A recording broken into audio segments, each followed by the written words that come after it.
What is up, dudes? How are y'all doing? And welcome back to Gungrave GORE. Hopefully everybody's doing well. Let me turn it down just a smidge so I don't feel like I'm yelling into the microphone. Rank up. Oh god. Can I start the stream first? Thank you. No, I'm kidding. Hope and Steve, thank you so much for the 23 and 25 months of support respectively. Really freaking appreciate it. Can I get some gifts and riches in chat, please? Thank you so much. Really freaking appreciate it. So, I gotta say, like, I've been really having a great time with this game. It is, by definition, like the most PS2 I have ever seen a PS5 game go. Now, granted, I have not played a whole lot of PS5. So, this statement might be changed later along the line. But it's been a great time so far. This is basically the smoothest experience I've had with a Gungrave game, and for those who don't know, this is an arcade-style run-and-gun title that is very reminiscent of Time Crisis in terms of you walk into a room, a bunch of enemies appear, and you can use the gun button to shoot gun at people that appear in the room. Like, stylistically, it's pretty wobbly. I really like the cinematic cutscenes, but the in-game cutscenes really feel like they miss a lot of like transition shots. So they'll cut from shot to shot a bit too early. From what I understand, Hope, they patched a lot, so I'm not on the original patch. From what I've heard, generally the release version of this was kind of a disaster, so yeah. It's pretty good now, though.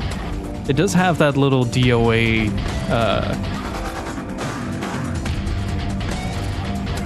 the Dead or Alive,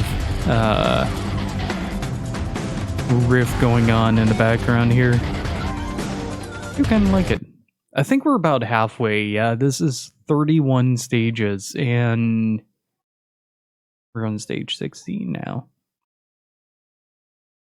I will say though, for as cool as I think this game is, I do think these games, these particular types of games, have a specific length at which they are perfectly condensed, and this game is kind of twice of that.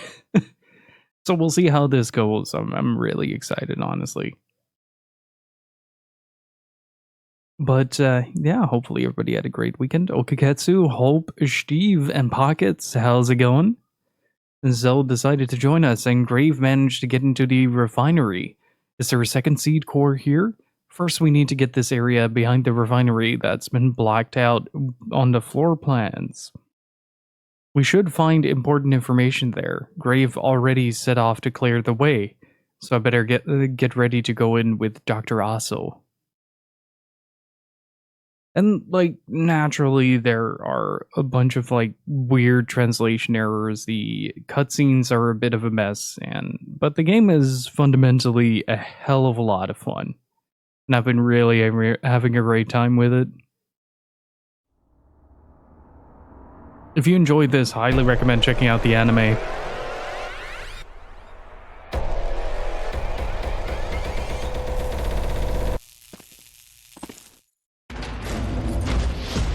Oh, my brain still goes, yeah! Every time I see that, kick their ass.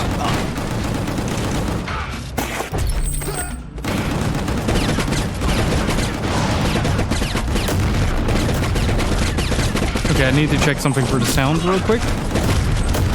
A couple of things.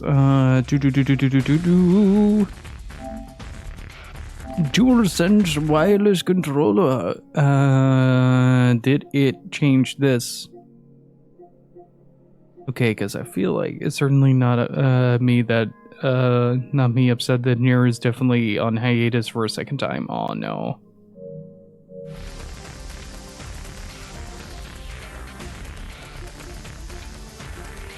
Wait, hang on. I gotta check something for the sound. I should have done this prior to the stream, but I forgot.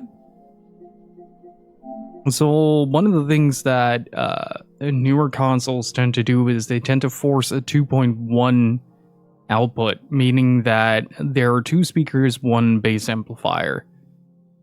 And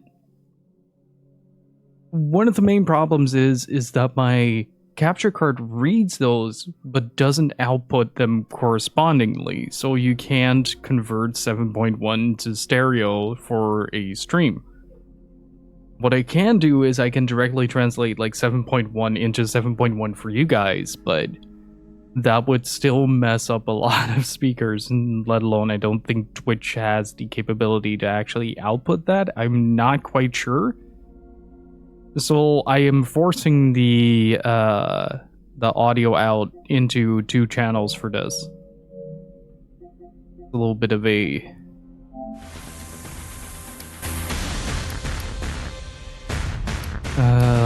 thing that I need to check every single time. But yeah, voice is sounding as intended. Everything's sounding as intended as well. Well, that's a good bong.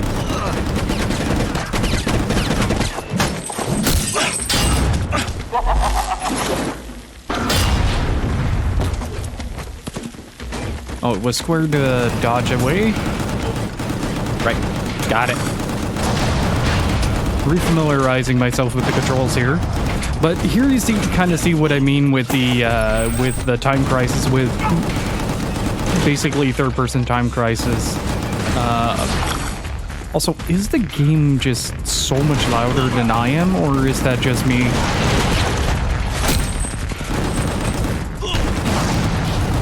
I've been having a lot of balancing issues with Windows recently.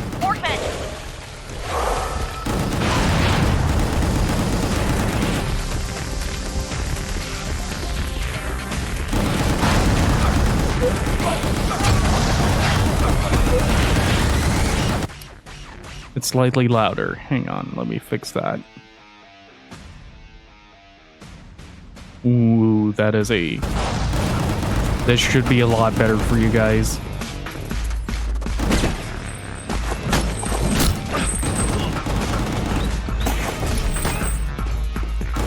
There you go. Yeah, I've been having a lot of issues with the way that sound works on Windows recently. I don't know what it is, but every update has been messing around with the values. So the values will look the same, but not necessarily be the same. So I have to like do things like turn down the volume on the capture card itself to prevent it from spiking too much. Ah! Don't... Can you maybe not get hit by all the canisters? Thank you. Oh. Oh, right, I can knock those back with a melee attack. Got it.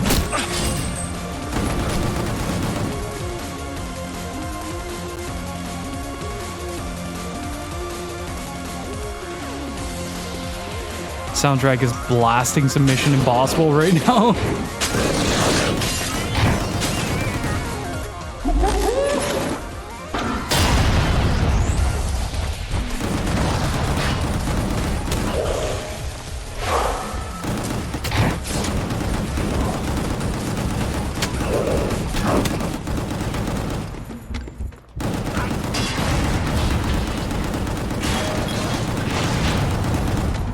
Oh, this game is just really freaking loud.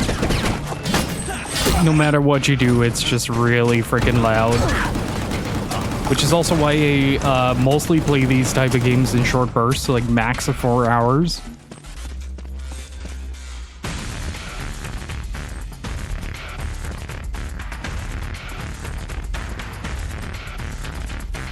Or do you mean like the clipping as in distorting of the sound wave peaks? Oh, that just happens a lot. That just happens a lot.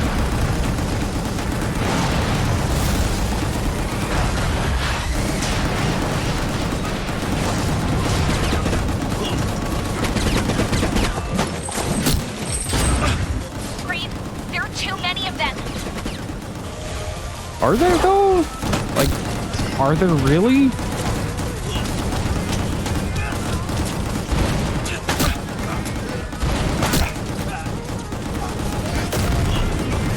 Okay, maybe a little bit too much. I think one of my next upgrades should definitely go more towards the side of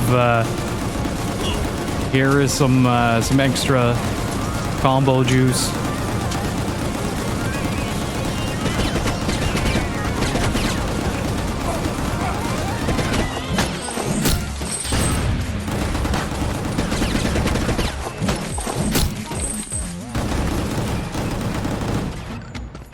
Hell yeah. I love this game. It's so satisfying to play.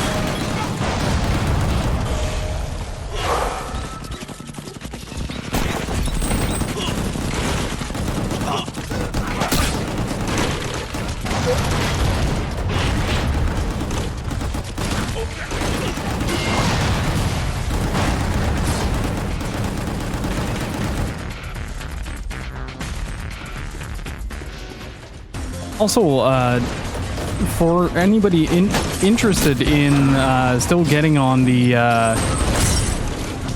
3DS train, today is the last day the 3DS shop is officially opened. So if you still want to get some video games, I highly recommend making sure you get your purchases in today, because there might not be another chance.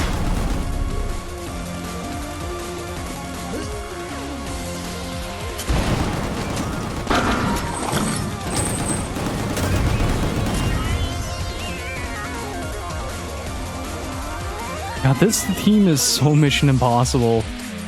Can't believe they got away with that.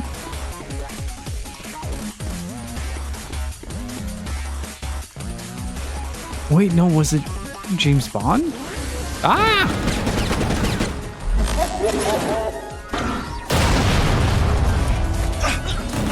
So what have you been up to, Hope? Playing some good games, I hope? Grave, there. To your right. An airlock chamber. That chamber isn't on our map.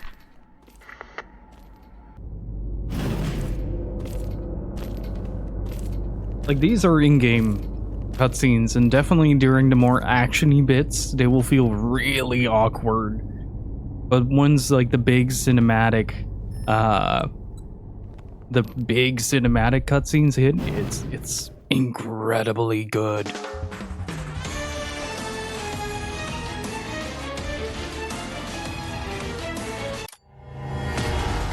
Let's see if I can actually show it. There was one that I really freaking liked.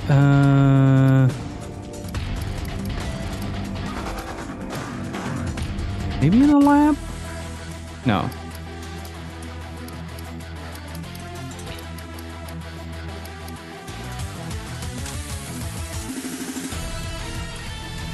Let's grab another one.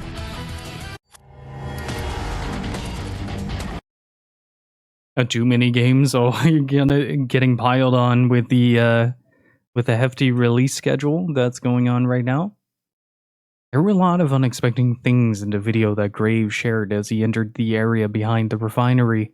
The starting point of the blacked out part of the floor plans was identified as a cave structure chock full of orc creatures.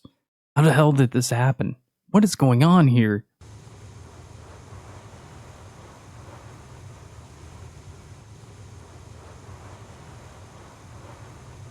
I've been having a bit of an issue that after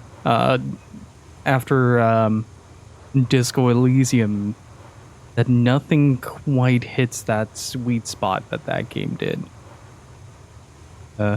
Okay. Kick their ass.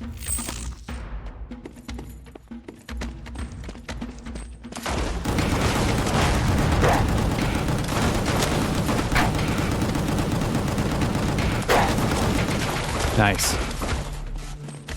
Okay, so they aren't too hard to kill. Oh! Where did you come from?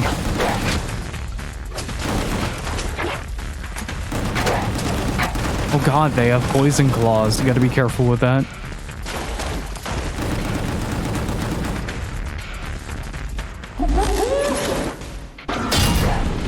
I'm in the middle of Fatal Frame 4, Xenoblade 3, Ryza 3, and Resident Evil 4R. Good lord. I'm waiting for the price on Mask of the Lunar Eclipse to go down a little for the physical copy, and then I'm gonna get on that bandwagon. I need my Suda...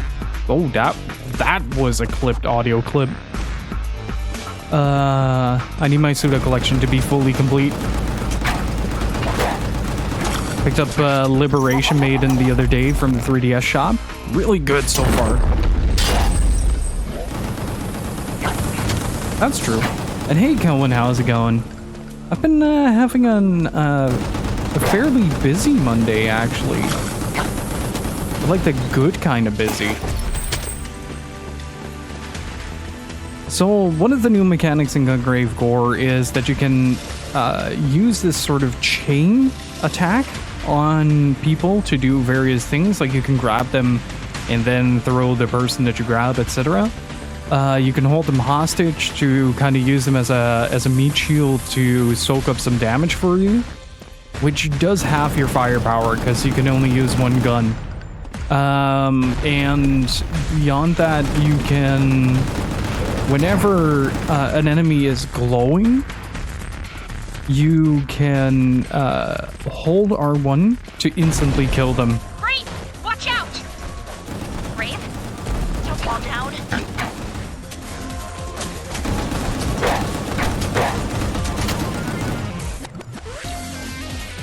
But yeah, I was looking at a copy of Fatal Frame 4 over at a local game shop, and I'm not paying $90 for it. Hey, Jumbo Scorpions, how's it going? I have played Resonance of Fate.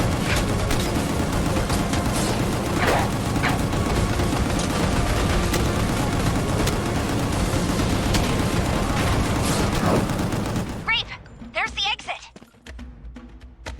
There is such a vague term. No, the import fees have just skyrocketed over here, so like the game itself costs like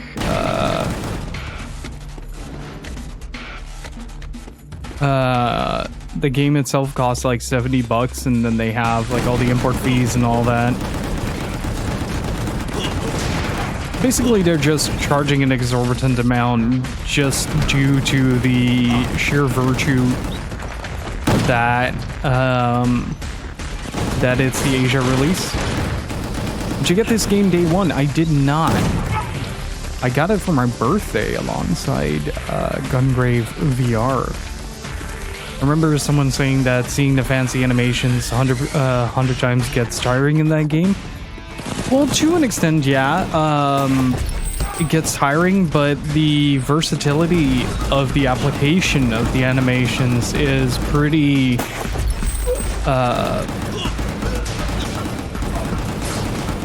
pretty cool to work with in that game. I'd say like it primarily becomes really noticeable with the Resonance of Fate in particular due to the fact that there isn't a whole lot else to the game, if that makes sense. Like the story only starts about 80% through, so after that... They found you! Watch out! Uh-oh. Oh boy. Time for Obsidian Spaghetti mode.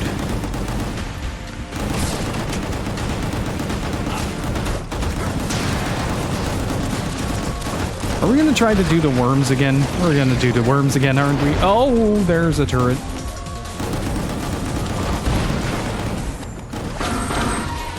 Oh, beautiful.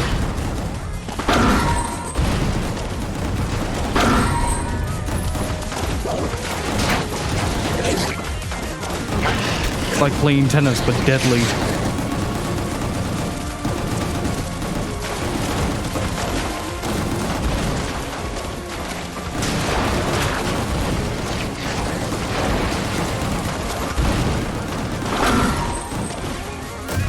Return to sender. Also, the Fury mode triggers or break shields, so that's pretty nifty to dispatch of large hordes of enemies with shields, because they usually take up quite a substantial amount of time to get through.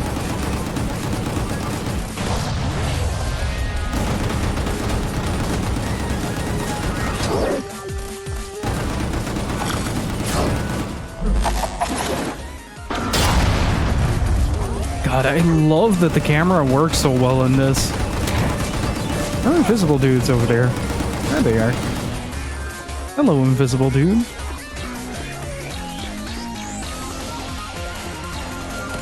But how's Ryza 3 so far? I've recently finally got my hands on a copy of Ryza 1 and 2, and see for yourself. Thank you so much for the 37 months of support. Really freaking appreciate it. Can I get some Kevin Richards in chat, please? How are you doing, dude? Good to see you.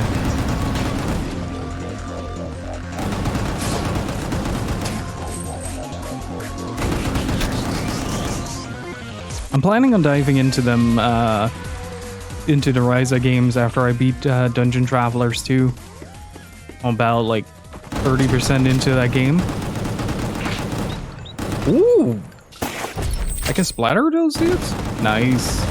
Also, I need to figure out what that pop is on my mic. Nice. I heard some mixed reports about Diablo 4, but like it's either all in for most people or not quite sure. Hey, Carpe Diem, how's it going? Well, technically you're undead, so...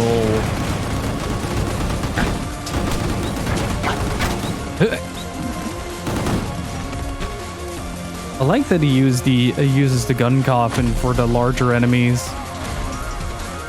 What is going on? Am I missing some? Oh, hello.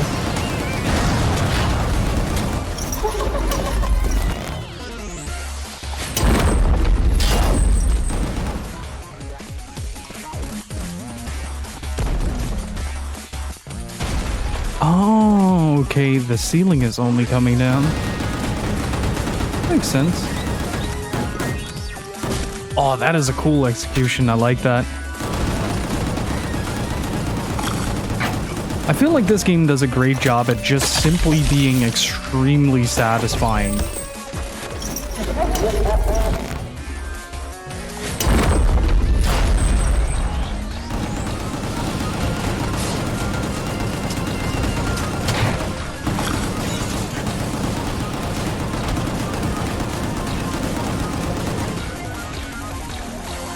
Oh, he's already dead. Whoops. Obviously not a full-fledged late-game enjoyer, but the story and systems look solid to me. Reminds me a bit of Diablo 2, and the soundtrack is actually insanely good. I've always really liked the soundtracks of the Diablo games.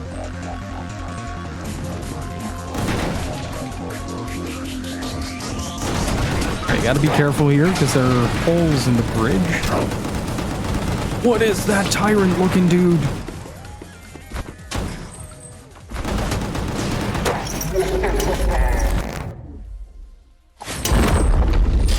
How's it going, Carpe Diem? I should really give Overdose another shot. I really bounced off of that game because the camera kept glitching on me. It was super frustrating to deal with.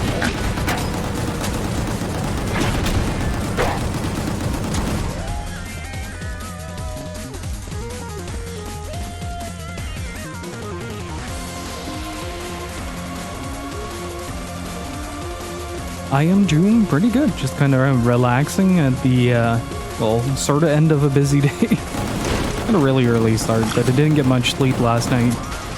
You know how you sometimes when you sleep really long for one day, it becomes really difficult to sleep the next day? Kind of like that. I've been sleeping for substantially more hours than I usually do over the last weekend. Oh, there was another one.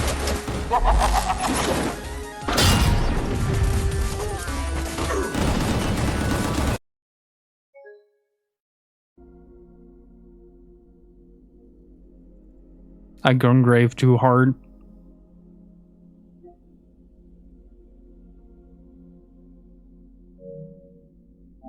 Oops. Let's try that again.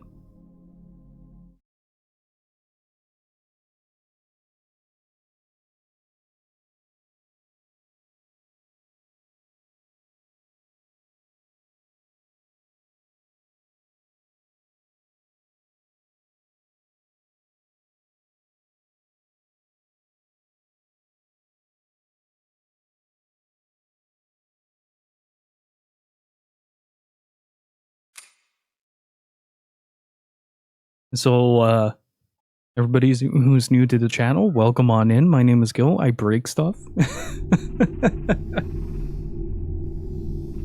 And I also have a terrifying track record of people turning into horses in video games. Don't know why, don't know how, it just happens.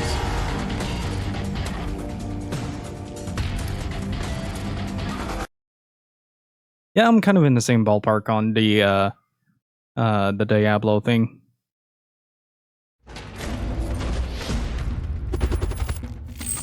At least it put me back on the checkpoint. Also, the fall thingies were a lie, but I still didn't trust it. Ah, what's the tyrant doing there?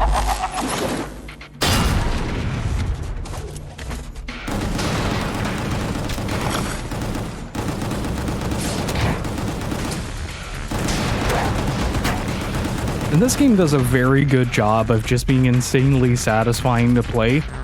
To give you guys an idea, the blue bar on the top right is my shield bar.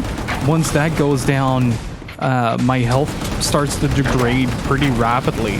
So one of the main strategies when playing this game is trying to uphold that shield as much as possible. Is the anime relevant to the game? Yes. It's the bridge between 1 and 2. Okay, so far didn't crash.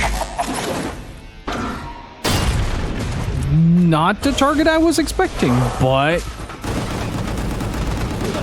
hey, I'm okay with that. So the beat counter or the combo counter in the right dictates what kind of moves I can use. From 50 plus beats, I can use something called Storm Barrage, which is this.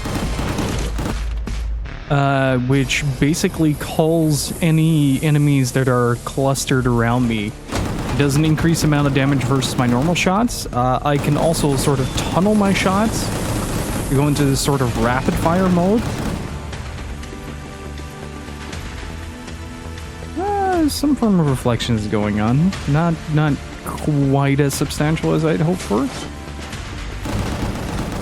And on the right, top right, you also see a white bar go up. As I deal more damage, I get these sort of I don't know what they're called, death points or something, which allow me to do this. Not once, but twice. Well, they better be dead after that. Is there a score? At the end of each stage, you get a score tally based on how well you do. And after that, it becomes sort of like an arcadey high score run.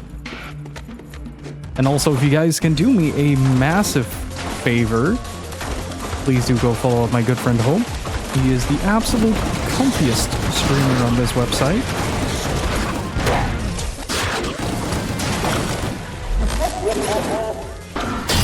He plays a lot of JRPGs.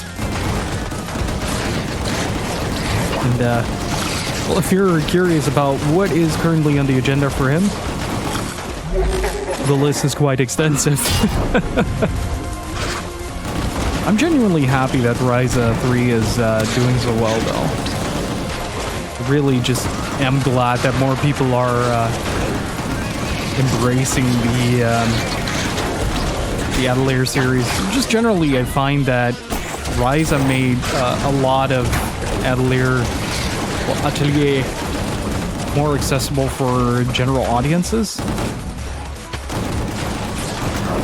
Also, every once in a while, you kind of want to manage those little R1 pop-ups that you see every once in a while, because they directly replenish some of your armor. So if they go into a stun state like this, I can press L3 or latch onto them, and it will do a finisher move.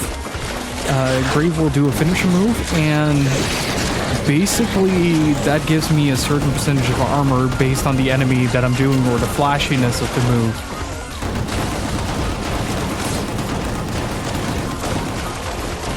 Wasn't Esha or Sophie one of those as well?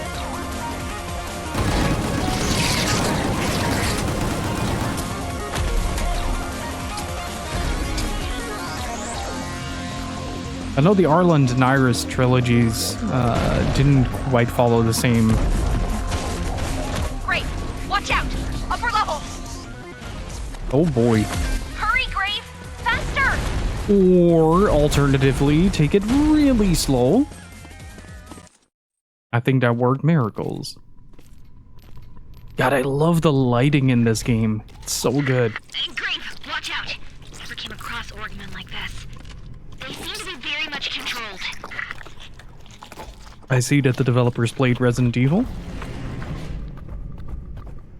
They too were excited for RE4R. There you go. RE4R.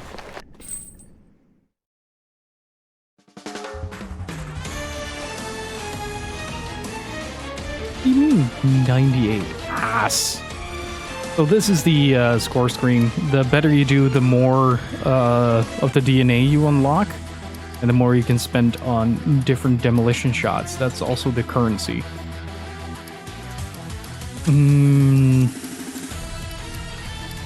What is Graveyard?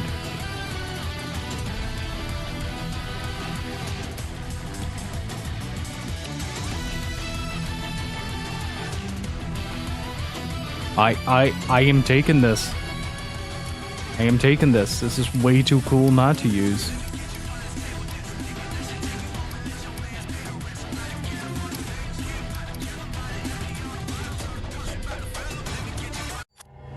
Fuck everything else. We need bullet time next on the menu. The blacked out part of the floor plans given to me by Quartz is presumed to be the secret laboratory.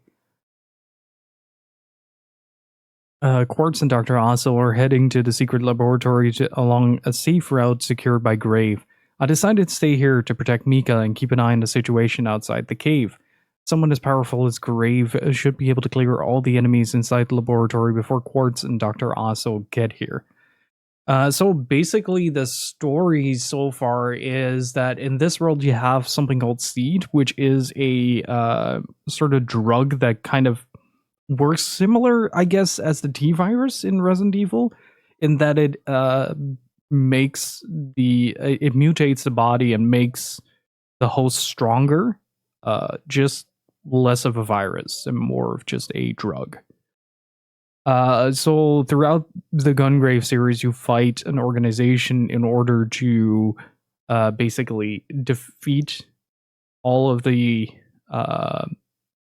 branches that produce the seed.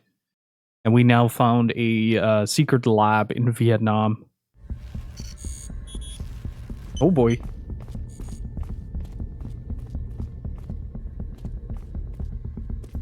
And technically Grave is also a product of that. Kick their ass. How does this look? Oh, that's sick. I like it. That is really sick.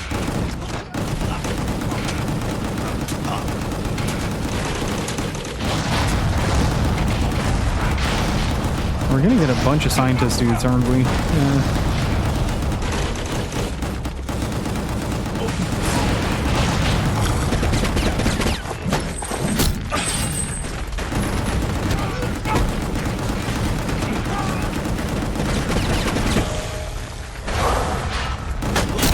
changes the color of the Fury mode as well. That's really neat.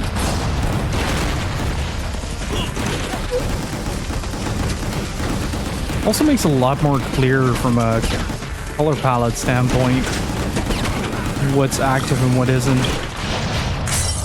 Oh, it requires 2. Whoa. Where did my armor go?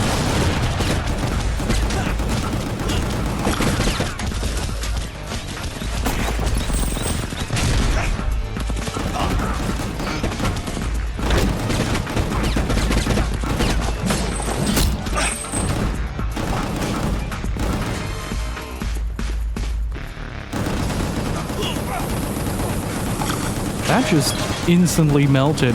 Hey Adrian, how's it going?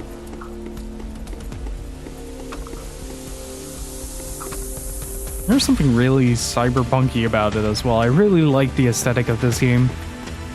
It reminds me a lot of like a specific type of sci-fi action stuff that you saw a lot at the end of the PlayStation 2.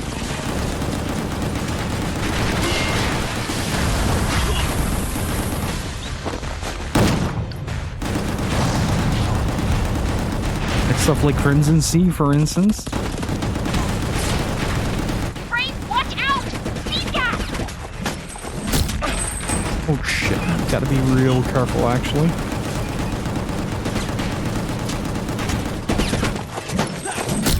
So seed gas basically chips away at your health.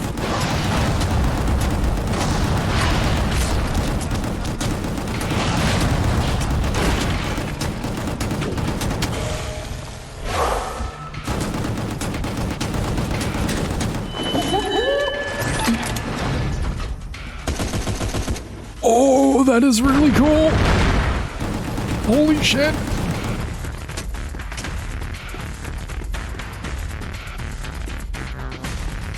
What a video game. I'd say get some coffee in you. Hopefully you're doing good otherwise.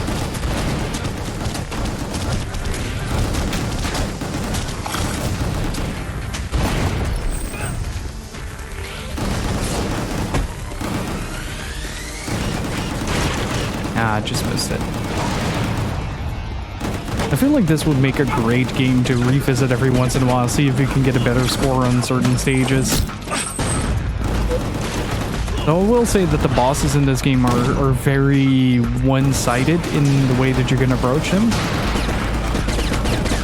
So far at least, I haven't really had a whole lot of trouble with it. Mostly just walking backwards and holding R2.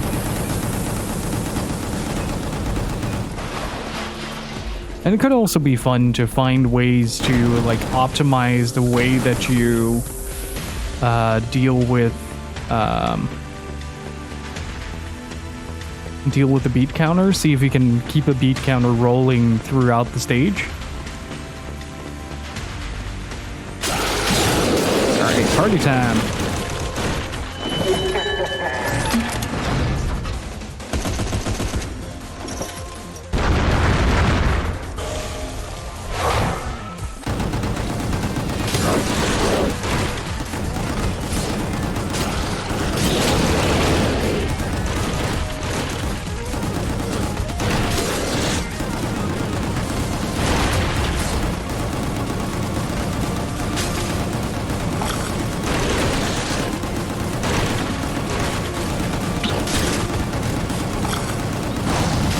Got one. I'm still not sure if the art is accumulative or if you get like 780 and then a bit more and then a bit more and then a bit more as you do more moves that like give you art. Still not quite sure. The game wasn't quite clear on how that stacks. So do I have 780 art or do I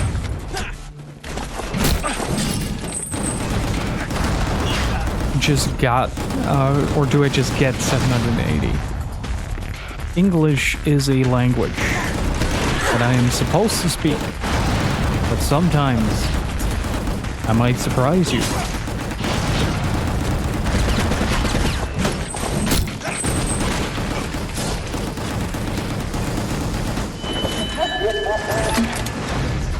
I really like this move. It's really powerful. Makes me feel strong. I like it.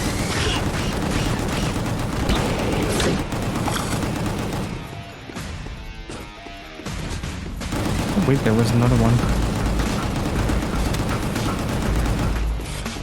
I think it has, in part, has to do with the movement speed of Grave while you're shooting. You'd expect yourself to slow down significantly, but it's not that much of a difference. I'm sure he slows down, but it's not to a degree where it would become a massive problem.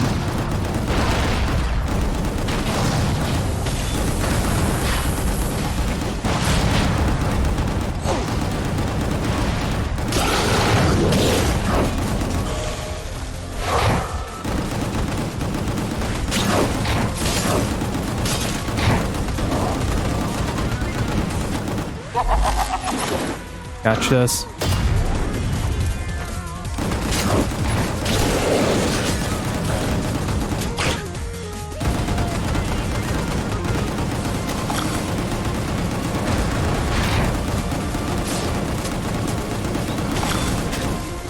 Ah, damn it.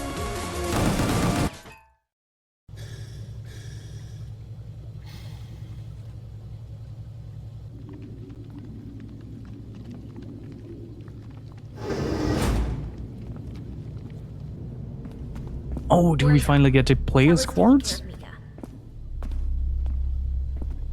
Ah, I see. They were injecting pure seed into these poor souls. But there's something weird. They surely added something to the mix. Or possibly, they used a different approach to create a new type of pure seed. New type, Melgear. This isn't the work of Jensen alone. Ah, you think so? I guess Big Wushen ordered some of this stuff. Actually, quite large amounts. I see. Big Wu Shen, Kuala Lumpur Raven Clan boss. Anyone else involved? Thank you for the exposition, Dr. Aso. Sounds like only Jensen and... He is so good at just repeating what somebody just said and then adding some exposition on top. Without Gampo or Taranti knowing it. Well, look where we are. In the middle of a jungle, deep underground. Yes, but how would they get the raw seed from Scumland? Don't tell me they had another source. Luckily for us, they have an operative in Scumland smuggling raw seed before it reaches the warehouse. But strangely, he or she did it for free. That's strange indeed. Who would risk facing Gampo's wrath for no compensation? A zealot. I see. True. But... Ah, the test is done. Let's see what we have here. This new type of pure seed is very promising. It binds to the DNA much stronger. But unfortunately, it decays too quickly. How do you get from, did you get from the PC to the middle of the room? The body. Like the control that only a superior has? Yes, something like that. Well, Big Wushen is using it. Big Wu Shen is using it, but probably just to make Orgmen. Definitely not for personal use. Jensen didn't use this new pure seed on himself. We would know for sure if he did. Hey, isn't Big Wushen using her voice to control people? Like, sound waves, vibrations, air pressure, liquid pressure. If she can control all that, maybe she can control the new pure seed as well. How do you liquid Well, pressure with that's sound definitely waves? not impossible. Precisely. And we don't really have much choice.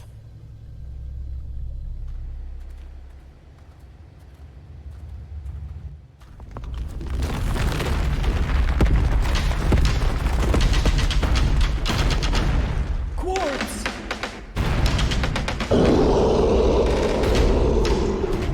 Radu.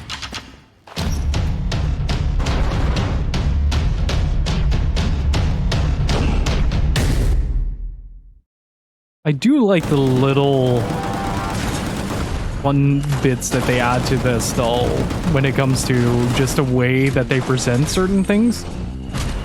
Okay, how much damage does this actually do? Like hitting the door closing as that thing jumps down?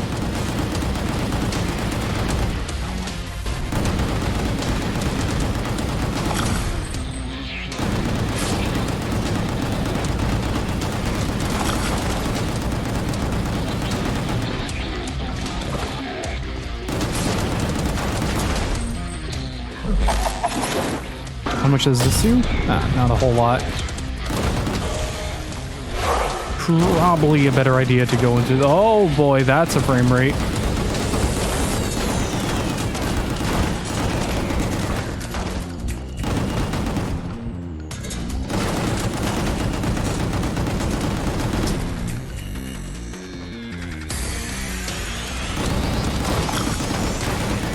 Hey Lillian, how's it going?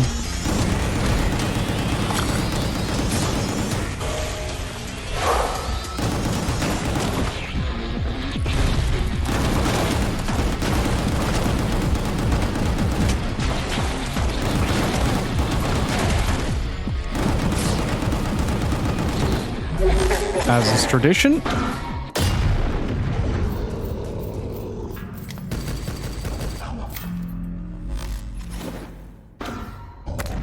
See, even the cutscene agrees.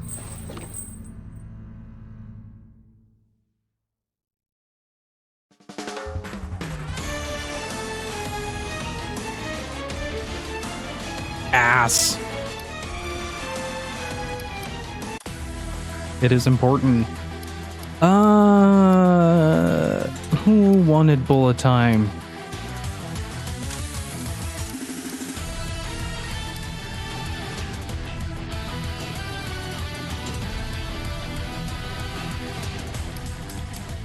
Okay, so that's graveyard, right? Oh. Oh, that's really good. That's really good. I'm gonna save up for that one. What do you mean a giant railgun? What? I can turn into a Beyblade?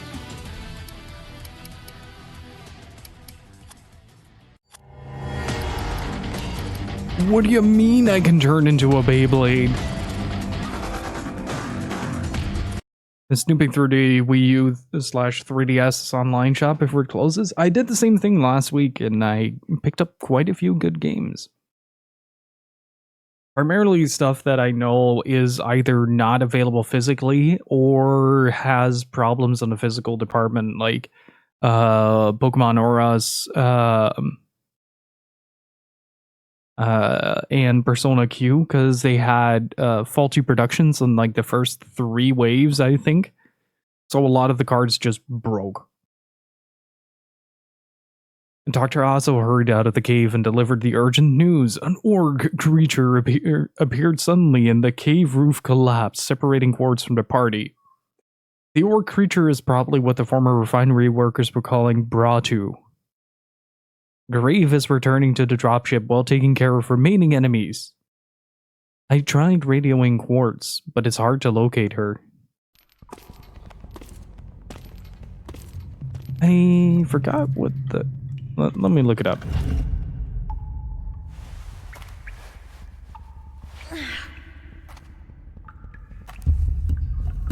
Damn caves.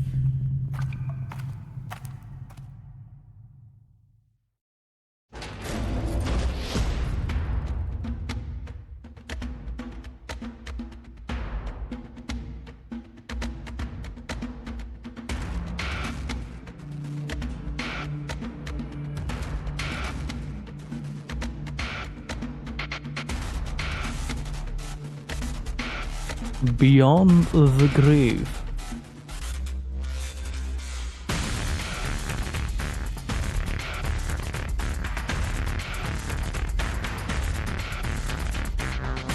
Let's see. Death Hauler.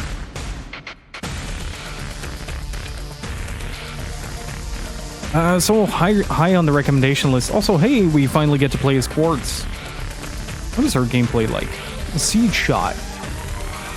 Attack enemies with Seed Crystals. Windblade. Oh, that's cool. Martial arts combo. I was wondering if she had that.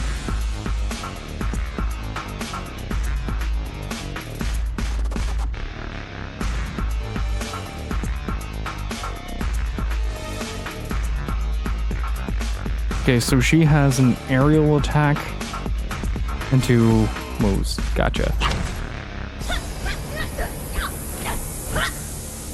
Nice. So high on the recommendation list are Crimson Shroud, which is a sort of like Vagrant story, but more, oh, that's a shmoove, alright. That is a glide.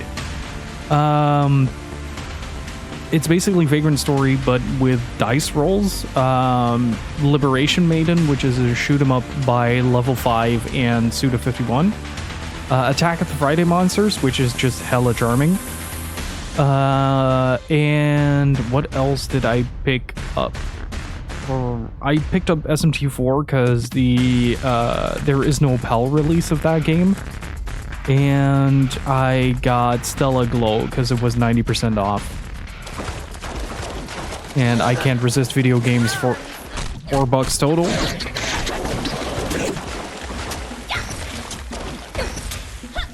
Oh, this really changes the way the game plays. Wow.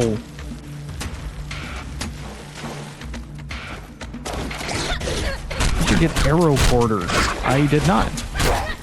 What is that? And how's it going?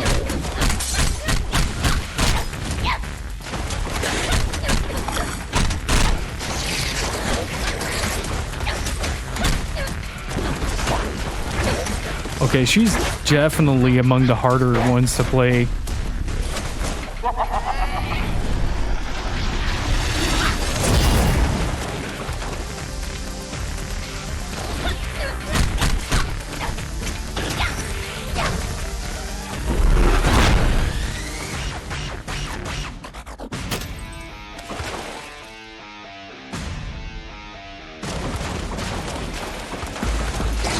Hey, Genie, how's it going?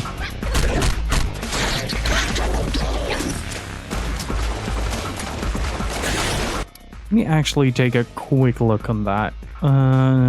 Look.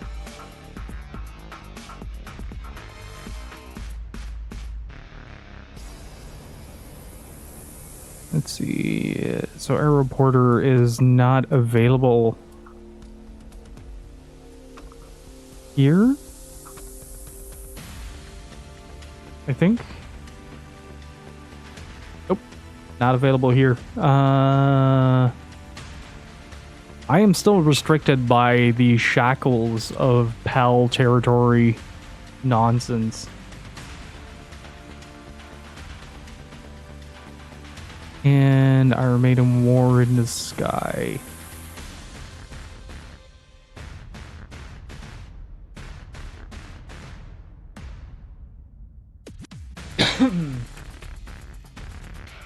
Sorry about that. Also not available here. It's going 2 weekends ago. I finished The Legend of Dragoon on PS5. How was it? I heard so many mixed things about that.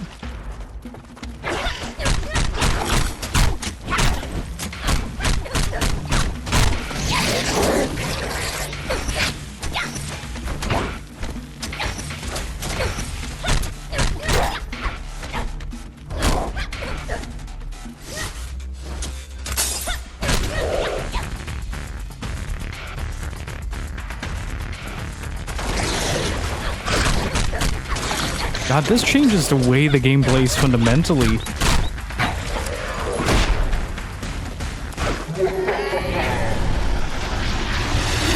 Hey, Raccoon Citizen, how's it going?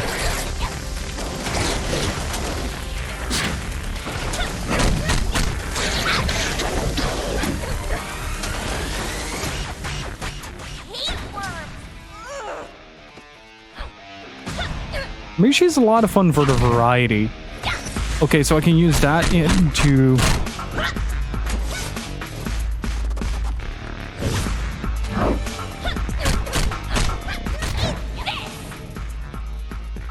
I can use this to bounce enemies away from me. Scared of heights?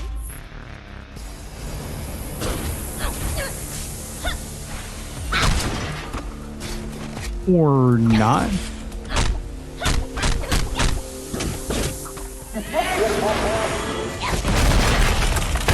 Holy shit.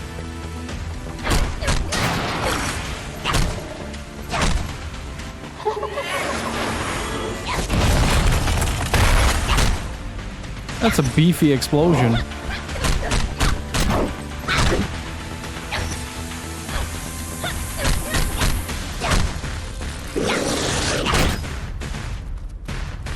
It's a bit awkward to play as Quartz, but it's definitely the variety this game needed that I was kind of hoping that it would give.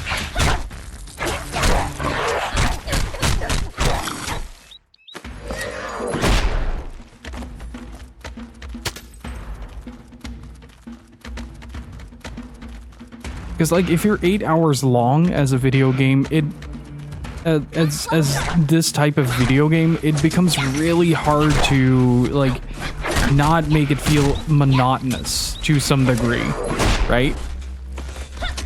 Like, not in a bad way, but definitely, like, it becomes noticeable that you're doing the same thing over and over again.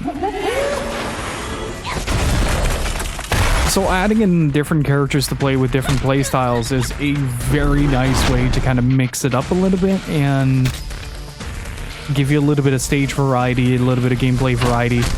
I do hope that you kind of get to unlock Quartz and what's his face to do with the Bungie to play the different stages.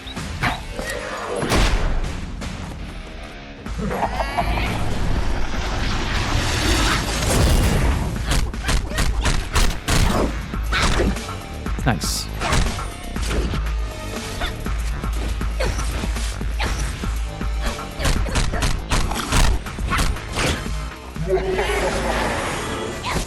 But I will definitely say that Quartz isn't really smooth to play. I haven't quite figured it out yet, so I will likely have to do something like combo and then step cancel into things in order to get the most out of her.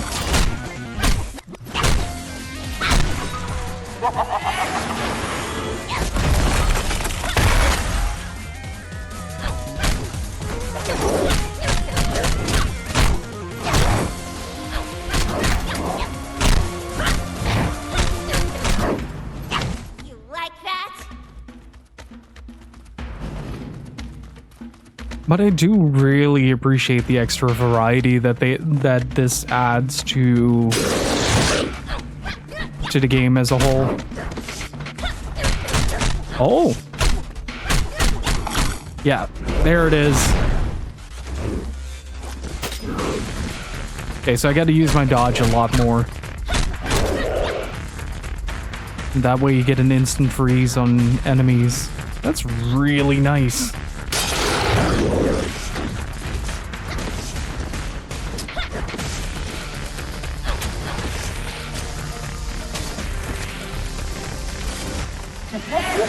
Just gotta get rid of this suit.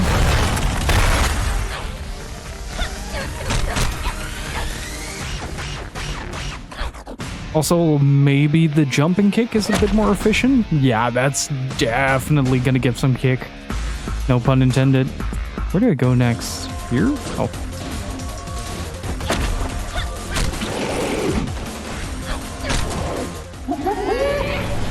Get up. So what was wrong with Legend of Dragoon initially?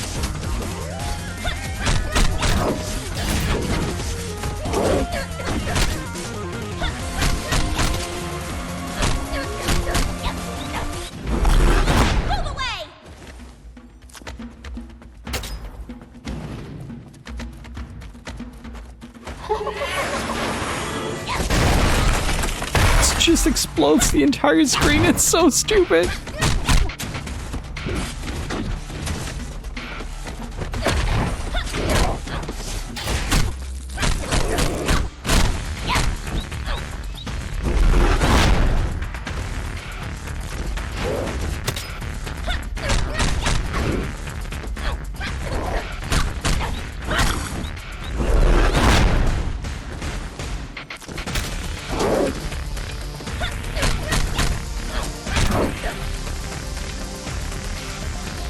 There was memory leak causing it to crash if you use dragoons. It's all like the core mechanic of the game. Okay.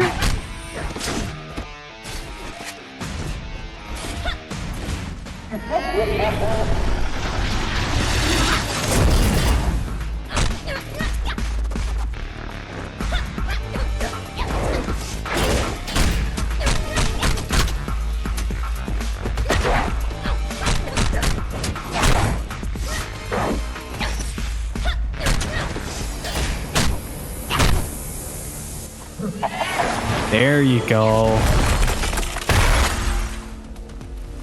But the patch didn't, now it's fine.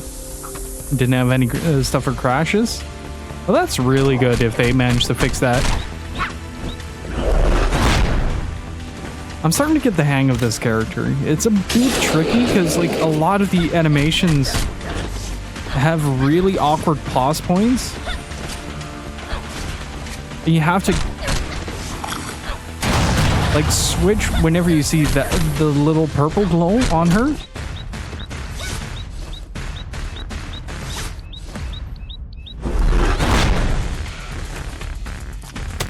You have to switch from pressing square to pressing circle, and basically you're trying to get a counter hit in which freezes all the enemies in the area.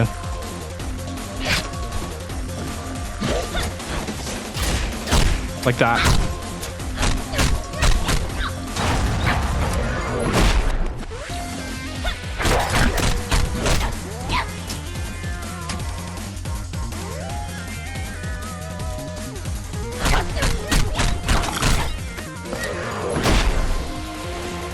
Like the moment you can do these moves is also pretty delayed from what you'd expect.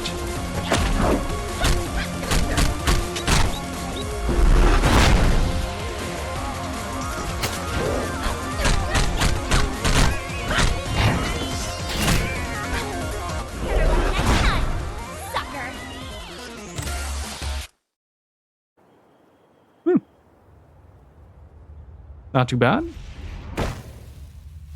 Gameplay does feel very snappy, though, once you kind of get the hang of it. Hey, I owe you one. Quartz! I thought I'd never see you again. Bummer, you'll be stuck with me for a while. Where's Grave? He didn't come out yet. He's looking for me in the cave.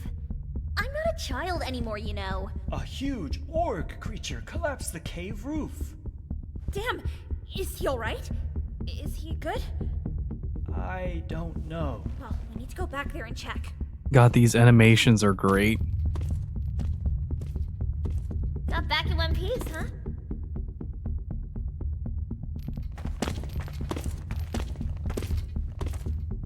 Okay, next scene, I guess.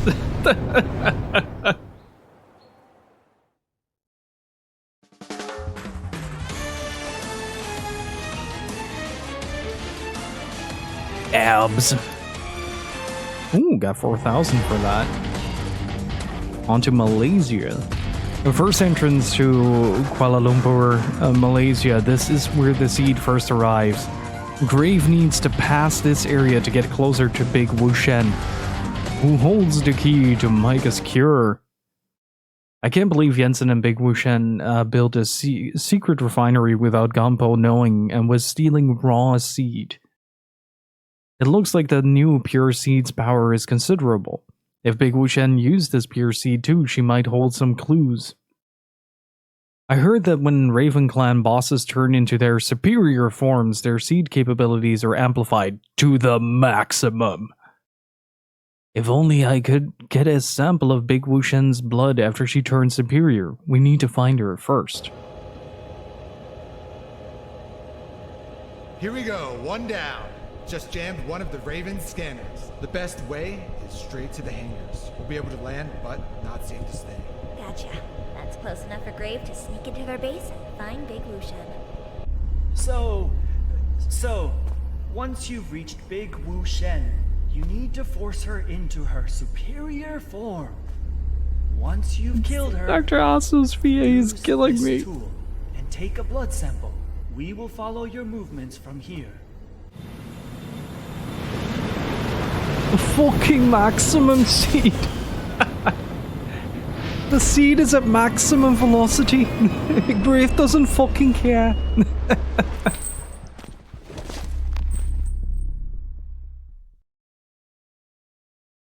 Wow, what a deep game. Hey Scarf, how's it going? Oh man, I am enjoying this game way too much. I didn't even mention this, but during the last stage, like it's really hard to define what it feels to be a PS1 to be playing a PS1 game, PS2 game, but that was it. That was very extremely PS1 2. Damn it. Somebody get this mic away from me.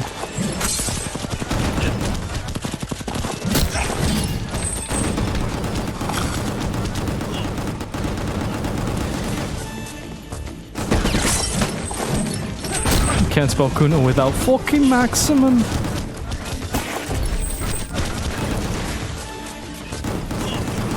Oh, wait.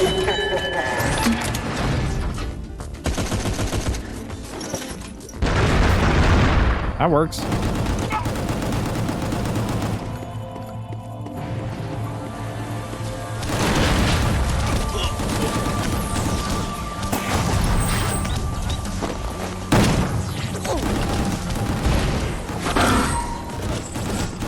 Return to sender. Hey, Sky Gazer, how's it going? This was one of the day one edition outfits. I think this is the Death Ronin one.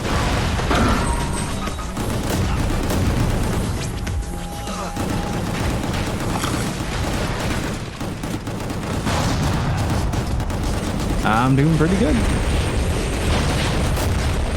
Having a lot of fun holding R2.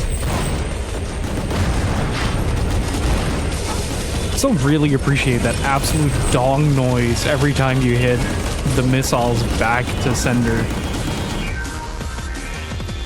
It's so satisfying.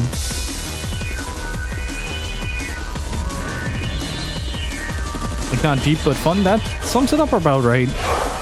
Like, the gameplay mechanics themselves are pretty complex if you're trying to like score run or something like that. But just for casual play, it's just a lot of fun to experience the carnage and mayhem. And there's a lot of it. Dong.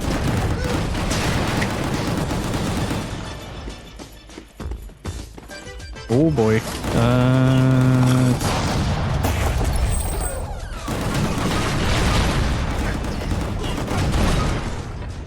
Oh boy, there are quite a few missile launchers here. Let me launch the missiles back.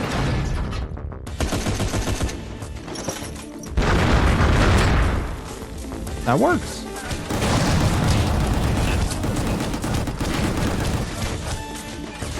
Also, I have a question. Has Golden Sun released for the whole Switch Online GBA thingy yet?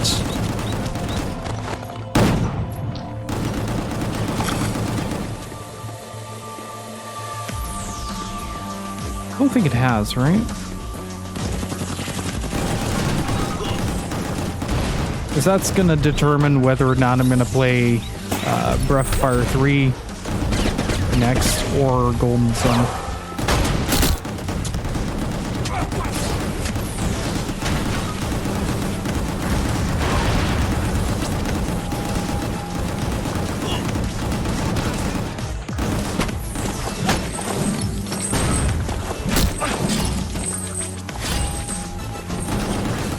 Hey, Boogaloo, how's it going?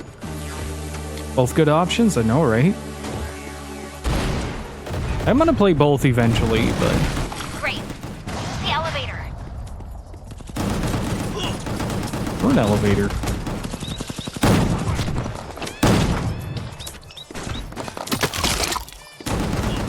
Going pretty good. Gunning some graves. Having a good time with it. I feel like something... Ah, there you go. It felt like it went on for just a bit too long.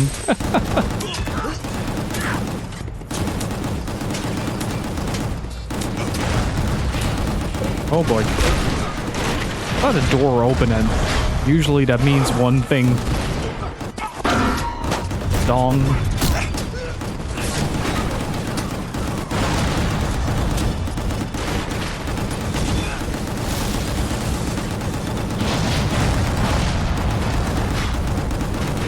So I see the messenger bag. I'm carrying a letter of your future obituary.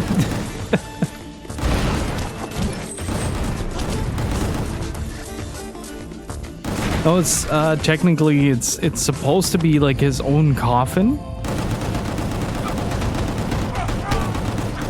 I still need to rewatch the anime. I was intending to rewatch it before I played this game, but then I started playing this game and I hadn't rewatched it yet, so here we are. It's such a good punt. Like, you really punt those missiles back. Oops.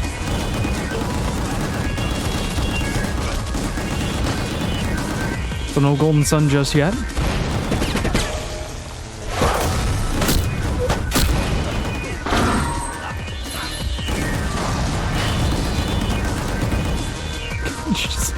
Feels like such a no thanks moment.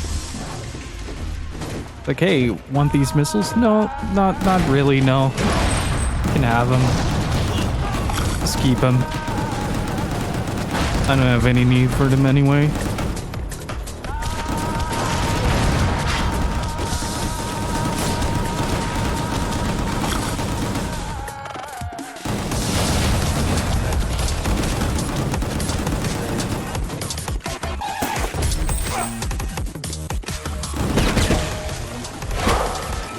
No golden sun yet.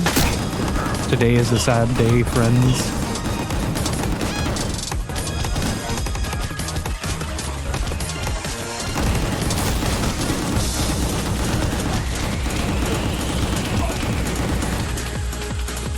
This music is really going for it. I appreciate when the music goes all out in the Wipeout. That reminds me, I need to replay the PS3 Wipeout games at some point. That is a reflection, good lord. How did you manage that? That does not seem right.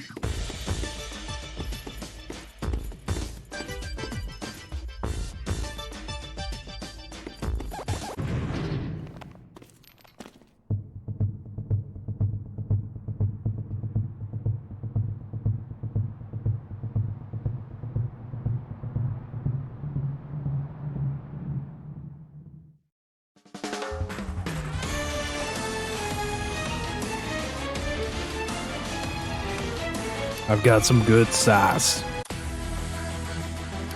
Okay, so we can get a health upgrade. I'm gonna go for the health upgrade for this, because that would put my health at almost maximum.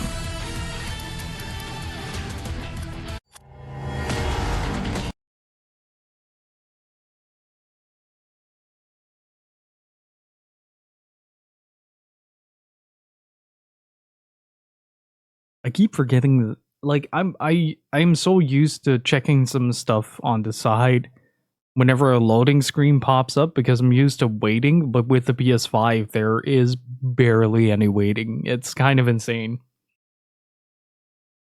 I have just informed Grave that the witch Big Wu Shen is performing at the Royal Casino.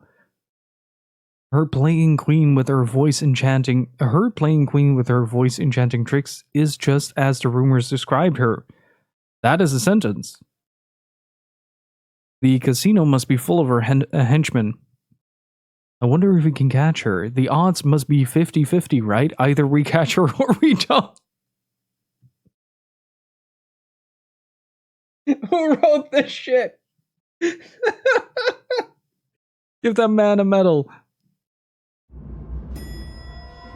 Oh, that's beautiful. There's a lot of environmental variety in this. It doesn't all make a whole lot of sense, but at least it's very cool. Here we go again. Heads up, Grave.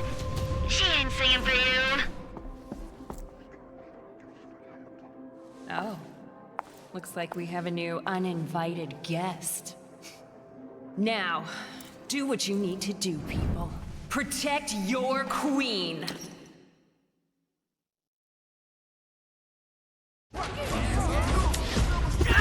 Kick their ass. That dude started shooting before I got my movement down. That was great. Oh, I forgot that these dudes just randomly swear, like, all the time.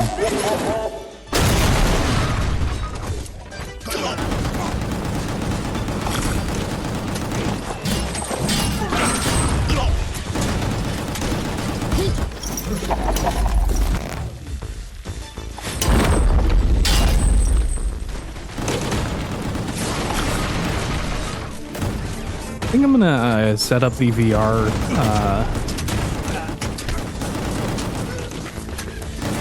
to try, well, Gungrave VR somewhere tomorrow. Also, the Prey review is nearly done on Tanuki Chicken Attack, so look forward to that. Should be releasing somewhere later this week.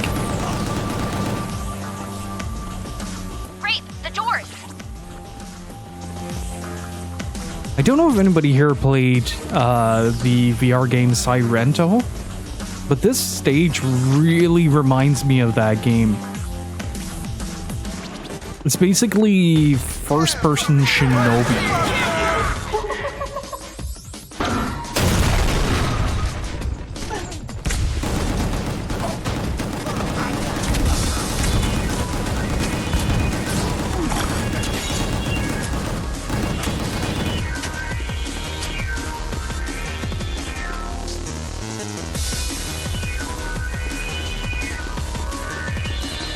I do need to emphasize that I'm not very good at that game. It's kind of wild. I've been trying to get used to VR and like the way that that you experience motion in that.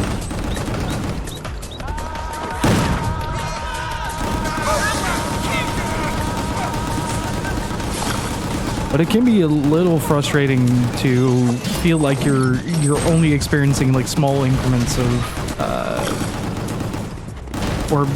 are able to only play in small increments because like motion sickness pretty much immediately sets in, at least for me. And I really like it. Somehow managed to beat Blood and Truth at some point. Where do I need to go? Oh, there. Thank you, Giant Arrow. What the fuck?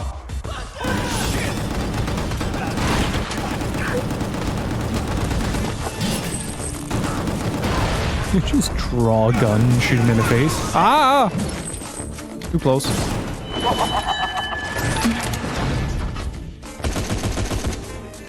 Okay, so what do we get? Do we save up for the really big attacks? Like, Blood Rain? Or something like that? I think it was called Blood Rain?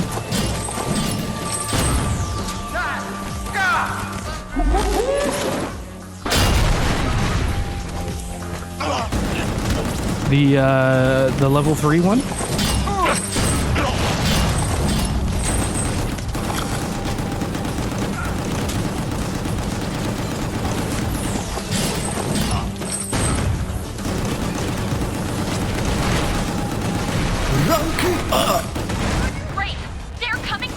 Are the graves in this GORE gun?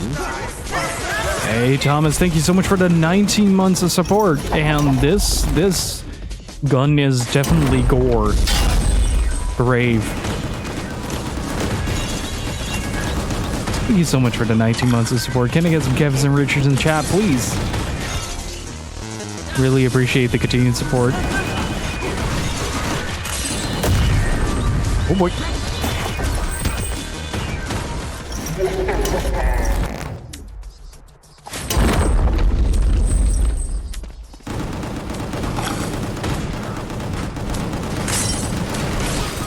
Wait, how did he instantly break that? How does that work? A little snazzy saxophone.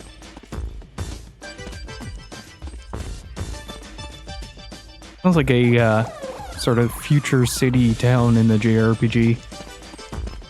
Particularly like a PS1 JRPG. Ah, there we go.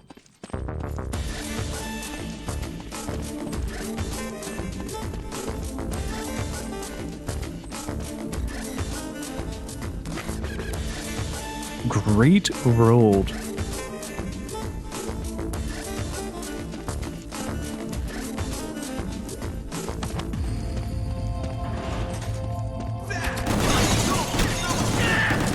Also, Thomas, remind me to read your Fire Emblem Engage review after the stream.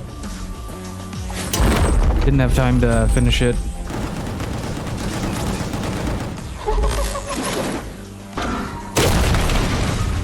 That works.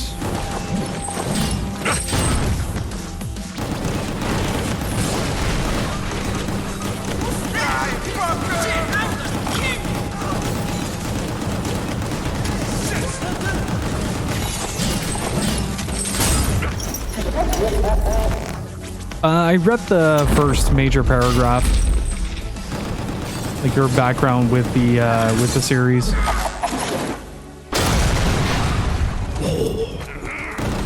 That sound clip is so rough.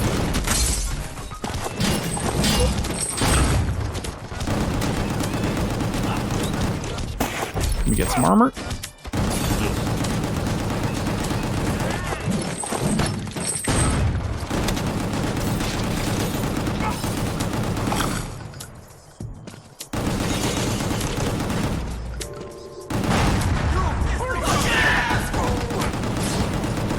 Trying to keep the beat as high as possible here to recover as much as possible. Get some more art. Luckily, like, every environment here seems to be littered with destructibles, and you continue your beat as you destroy, like, simple furniture and stuff.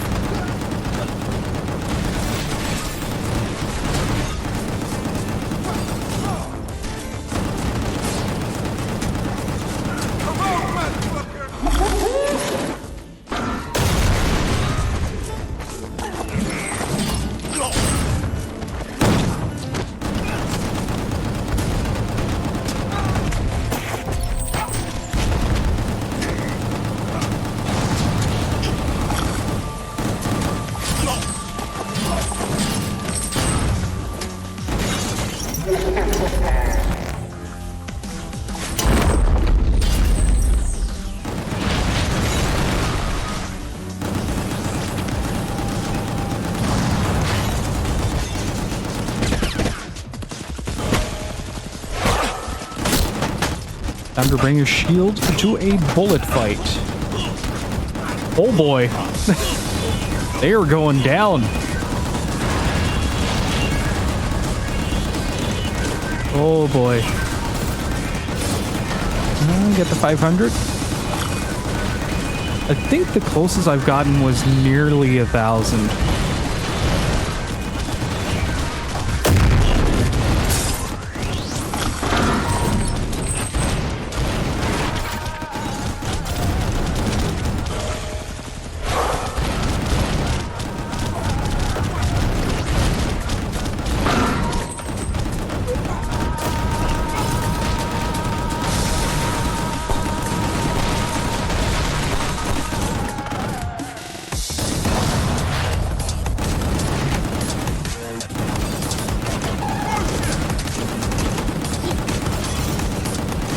Yeah, that's at least something. I think I can get away with 1,000 here.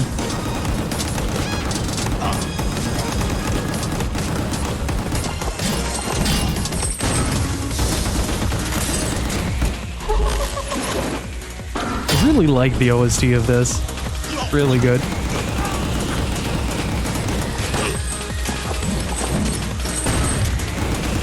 Ah, dude, seriously? Wait, if I shoot one of these things, the coins come out? Oh, that's great.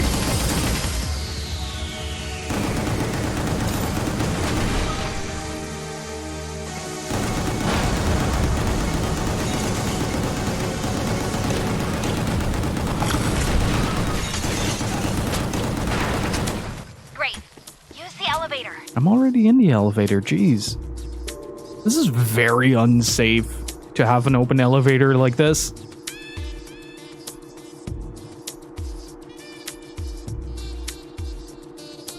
Hey, B-boy, how's it going?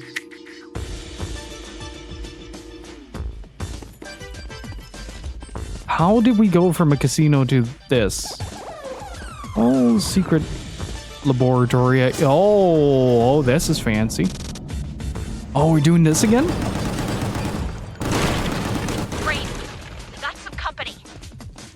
Oh, hell yes. Sign me the hell up.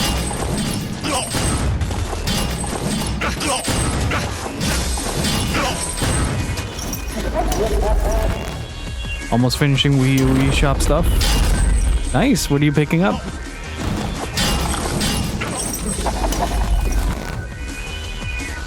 And hey, Vixer. How's it going?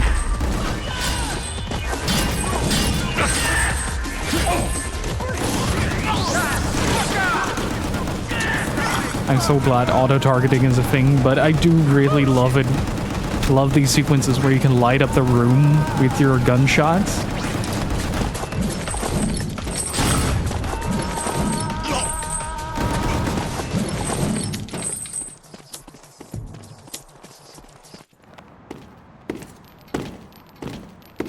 Oh, that was a camera angle.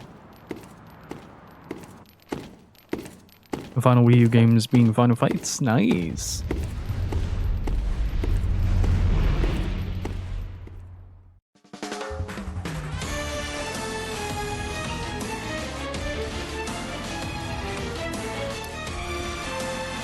So we put a poll up on the on Discord to see if we keep the Prey one and or this one, the one that you just saw. And it seems like a lot of people are favoring a mix of things, so I'm gonna try to use the Prey BRB whenever I feel it's appropriate. Oh, damn. We're about to get into a big fight, so I'm gonna see if I can get to level 3. Demo shot. 6K, right, for the Blood Ring.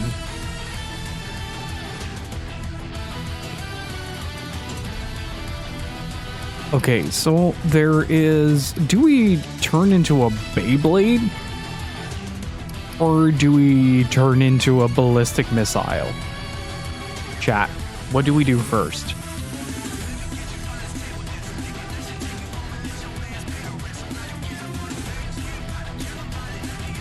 Beyblade for sure.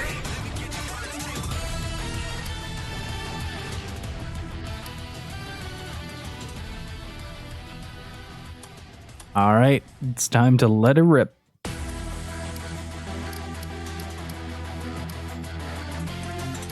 Yeah, so this is the Death Ronin. Then we have the Overdose one. This is the new one.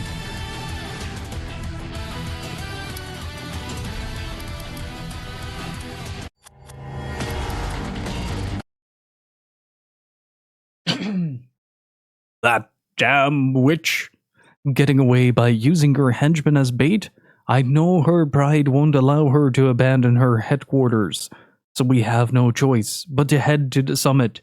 Rumor has it Big Wushen's giant pet lives in this building. Could it be true?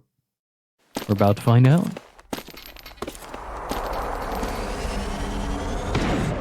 The stages are definitely becoming longer.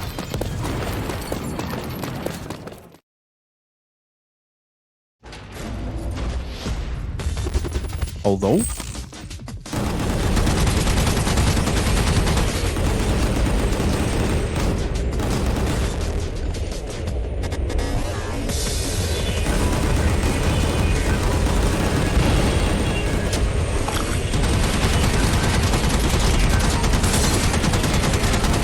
Who's gonna win? I think I do. That's the way you do it! What should that be? The entire stage?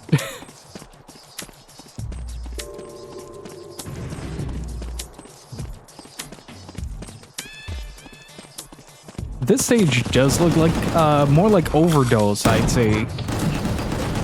Like not the first Gungrave, but definitely Overdose. I still am super confused about the private military dudes, though.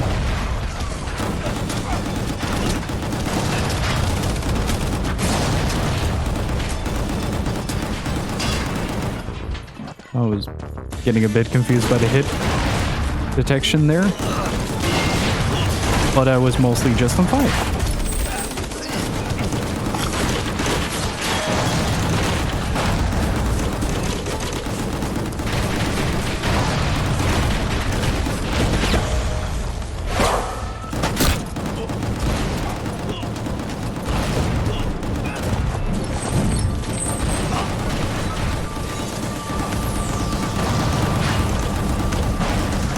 Great! Watch out! Upper levels!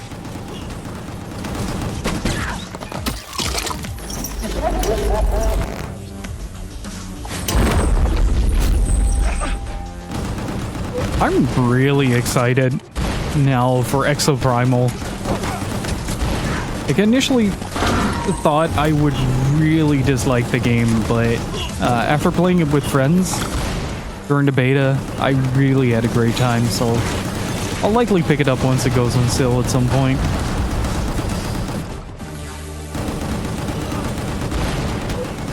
Well, I say that, but it really depends on whether or not there is a PvE only mode.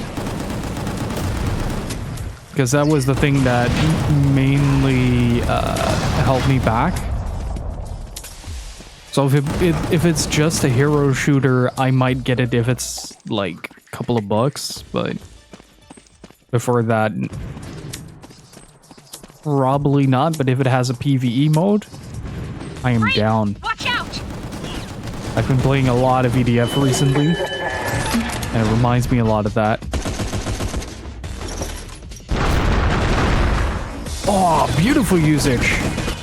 Catch.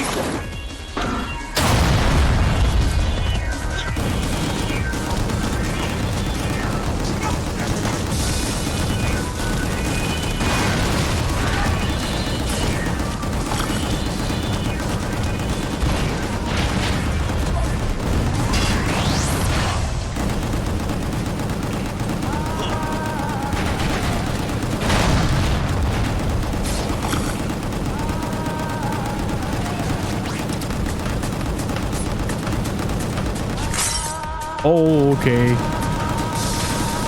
That fucking hurt.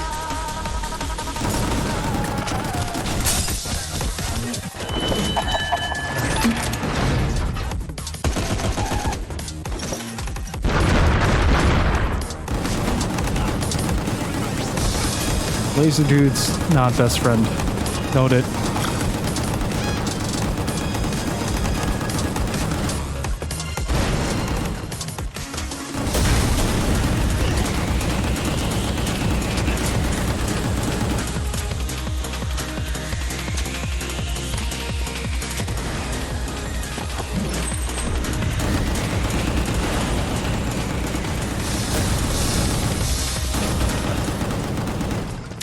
I'll take it. The doors! So I might get Game Pass to play it as an ex-Babylon Fall player who did knew what he was getting himself into. Yeah, no purchase at least. Man, Babylon's Fall was such a video game.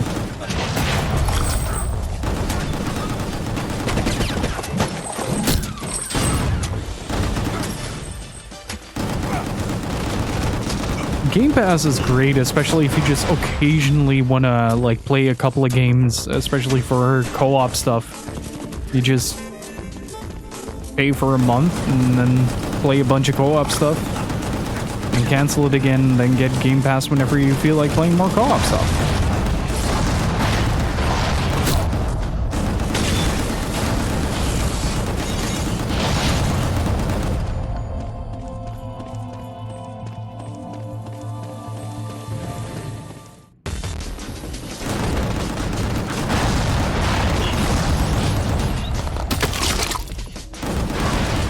That sounded fleshy.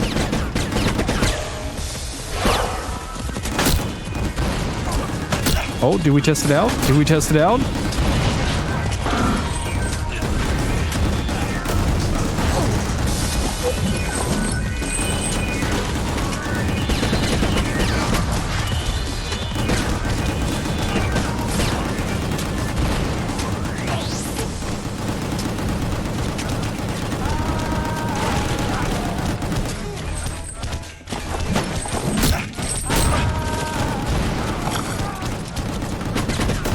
All right, chat, it is time to let her rip. Oh my god, that was beautiful.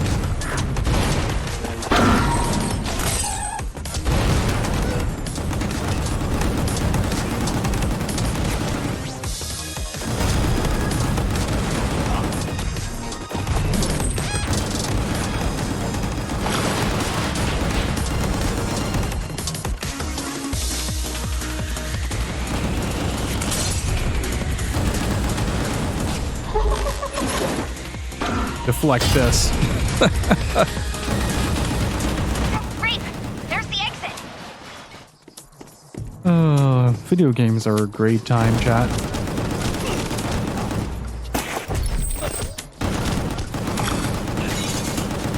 I am so excited to use this for the boss.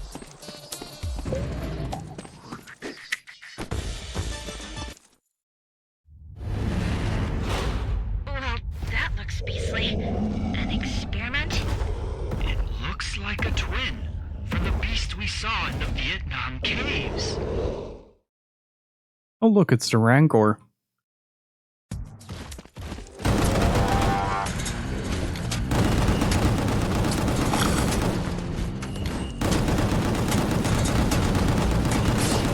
I am genuinely curious to how much damage this is gonna do.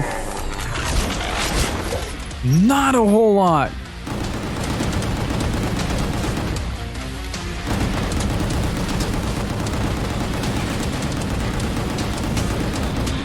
I have lost track of where the enemy.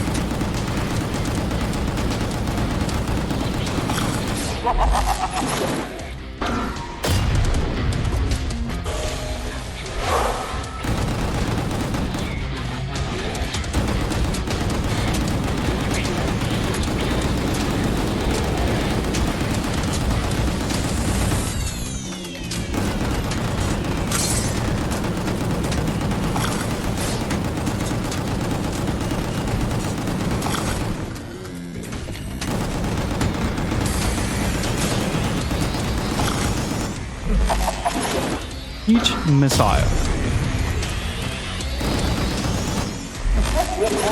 Or alternatively, each missile again. Or maybe...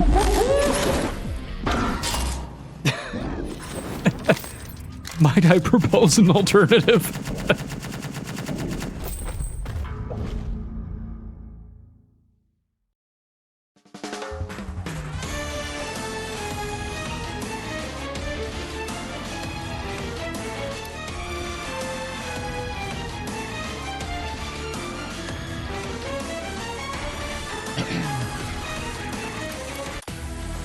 Okay, we got a 4700.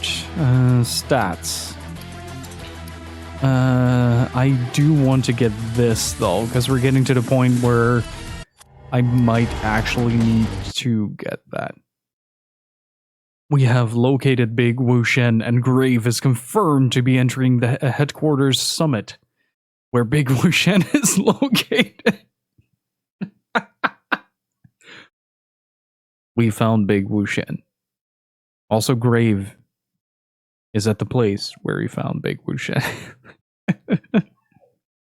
If the Pure Seed amplifies Big Wushen's abilities, we could literally witness the aria of madness. Anyway, what's this strange signal that's been following us? By the way, Big Wushen is not very big. That statue of Big Wushen is very big. But that's not Big Wushen. It is a Big Wushen, though. Kick their ass.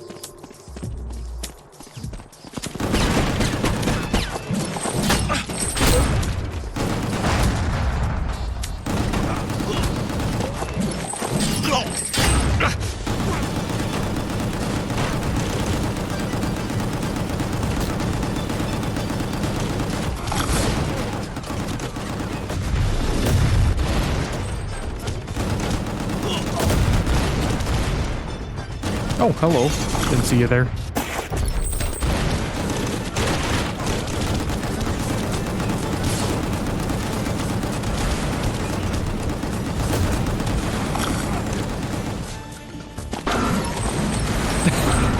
I didn't mean to. I'm trying to hit the ninja, but I'm hitting everything but the ninja. Video game, please.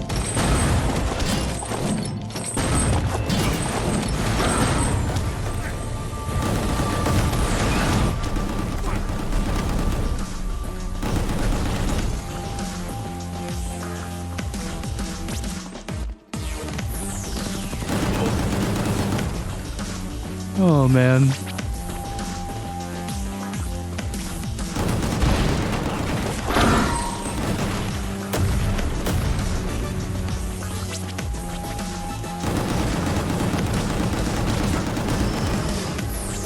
Rape! There's the exit! This is certainly the most video game of all time. Oh, wait. If I do this, I get health back.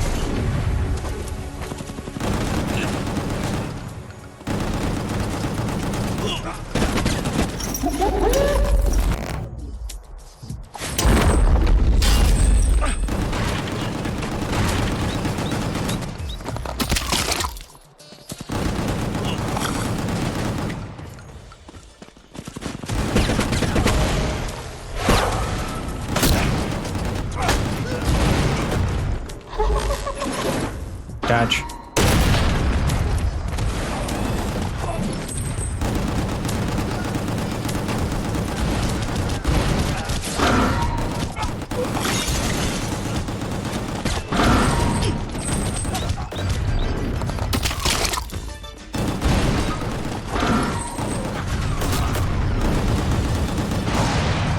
I really like that little knockback that you can do on missiles.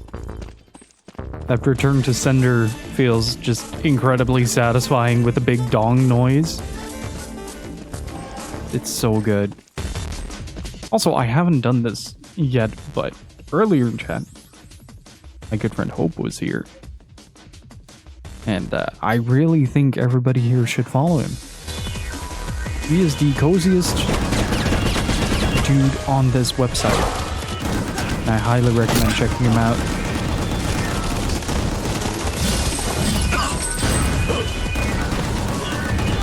He's a great dude, hella comfy stream,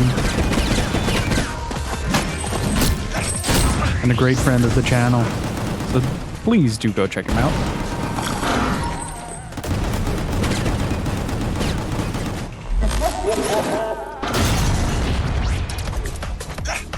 Rape! There are more of them coming!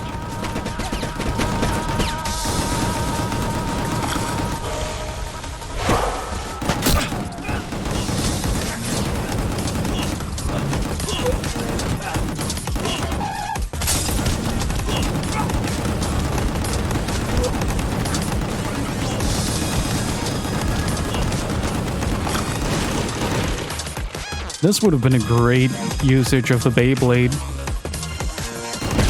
Hey, Giraffe, how's it going? I can just hold the button.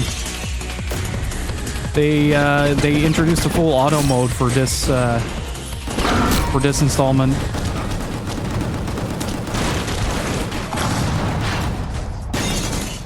So I don't have to do anything but hold R2. That was one of my complaints for the other games as well. That it was just really exhausting to play. I mean, it feels like a PS2 game in all the right ways.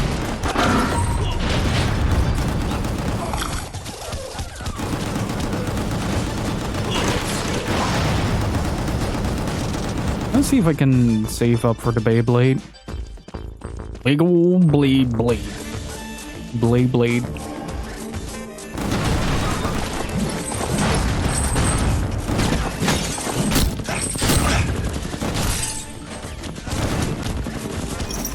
You, sir? I don't like you, sir. The laser is not okay in my book. So please, ragdoll your way to the nearest exit. Thank you for your cooperation.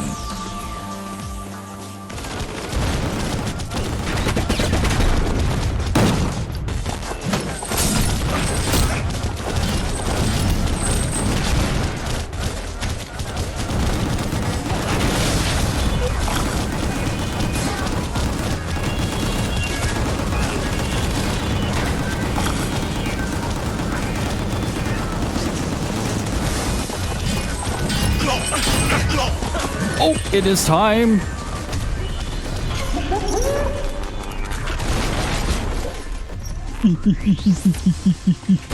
Oh, that feels so good.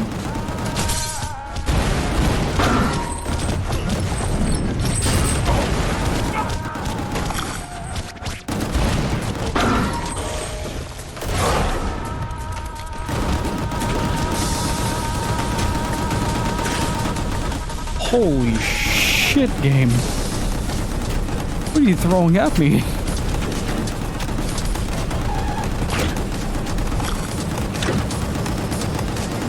Great, the doors. This game has Bungie, but not, as far as I know, none of the other characters from the earlier games.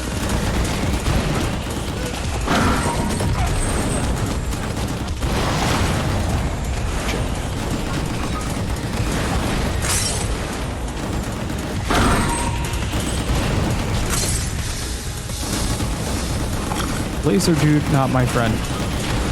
Ow.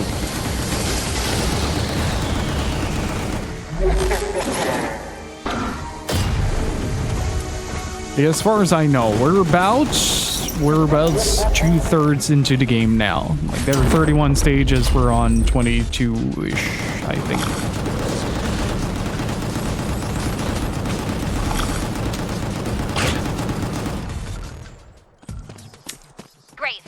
Use the elevator.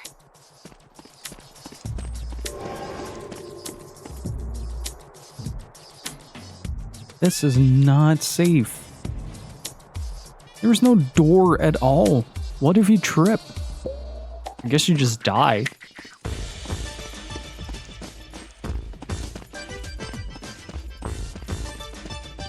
That's Big Wushin.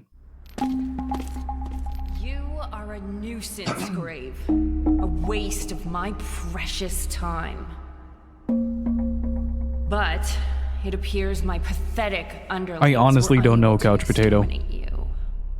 Such a disappointment. Or maybe not.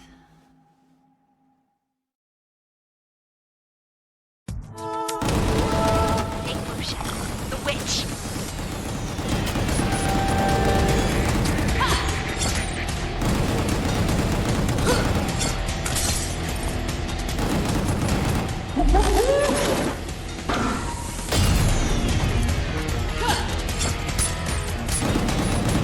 Oh, I actually have to take mechanics into account?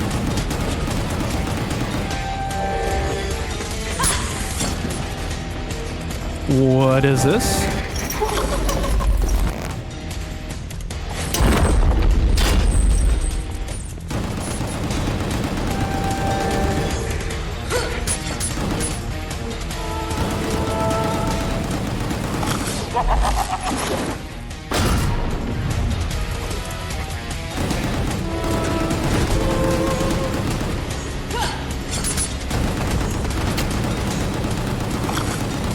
What is this? I have to actually use my brain?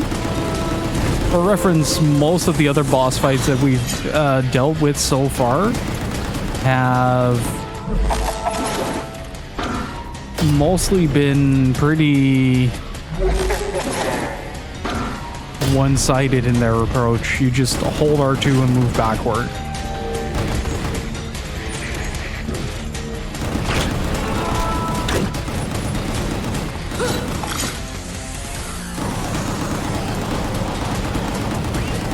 This fires neurons.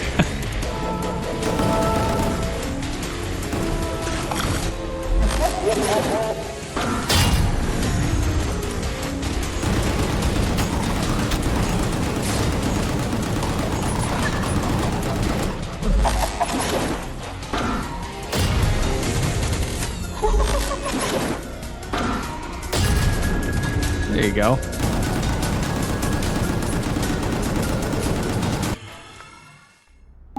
Looks like the queen is gonna have to get her favorite dress bloody. But on the bright side, I'll have my seamstress make an even more fabulous dress from your skin.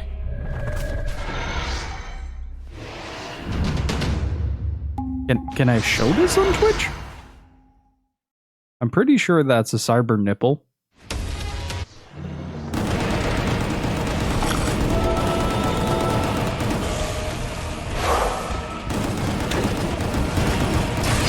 Whoa, what is this? Oh, wait, I got it. I understand what this is going for.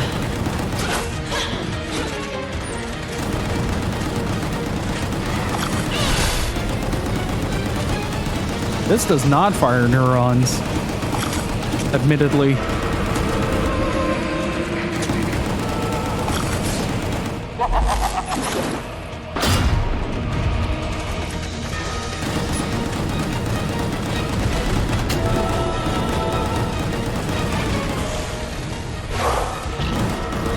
Am I gonna make it to another phase or nah?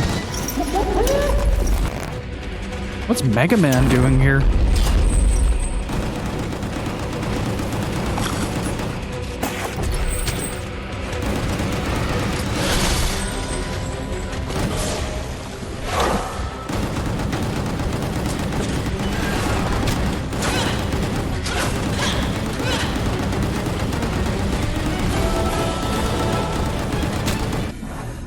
That did not fire neurons.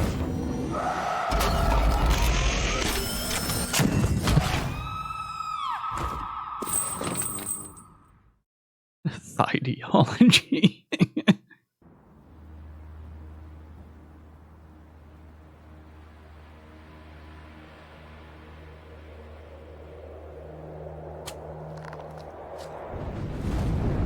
Well, that was Big Wu Shen.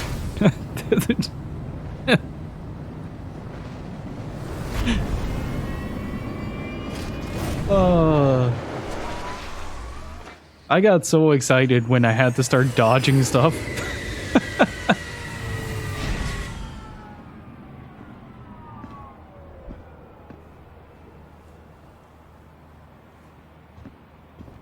It's rude to fondle the dead, not death. It's rude to fondle the dead, Bungie. There you go. Singular, genie.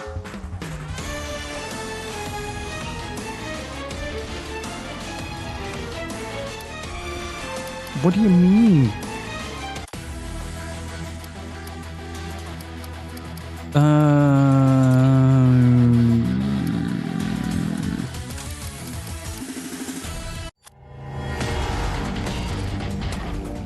What stage number is this? 24. With Graves' help, I obtained a sample of Big Wu Shen's superior blood. Micah's body continues to crystallize. I better make use of the previous research data and information we got in Vietnam to quickly separate the serum. I'm now sure that the bullet that hit Micah is different from the regular ones we know. It was a special bullet. Quartz and Zell needs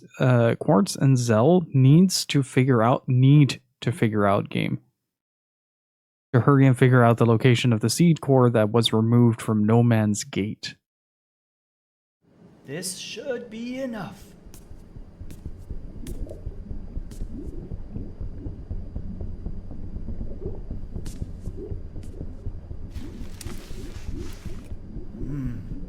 I see. The serum seems to be working. The seed traces are getting locked in place. They're starting to align with each other. Never seen this behavior before. Her heartbeat is coming back to normal.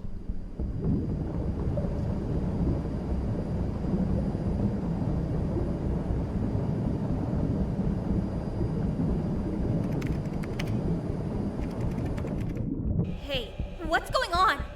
Is everything okay? Not sure.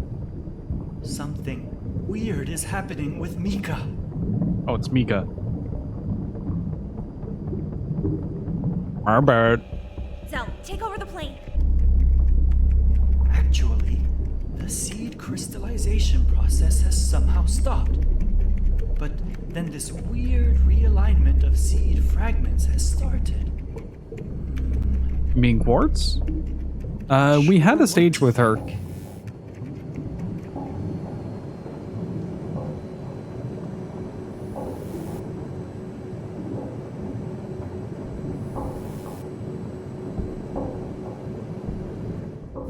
I can feel her.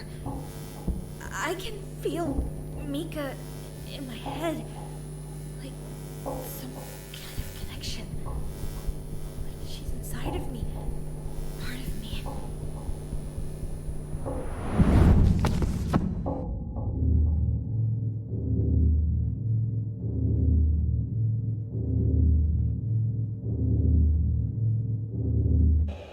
Oh, that looks like the gravest of guns.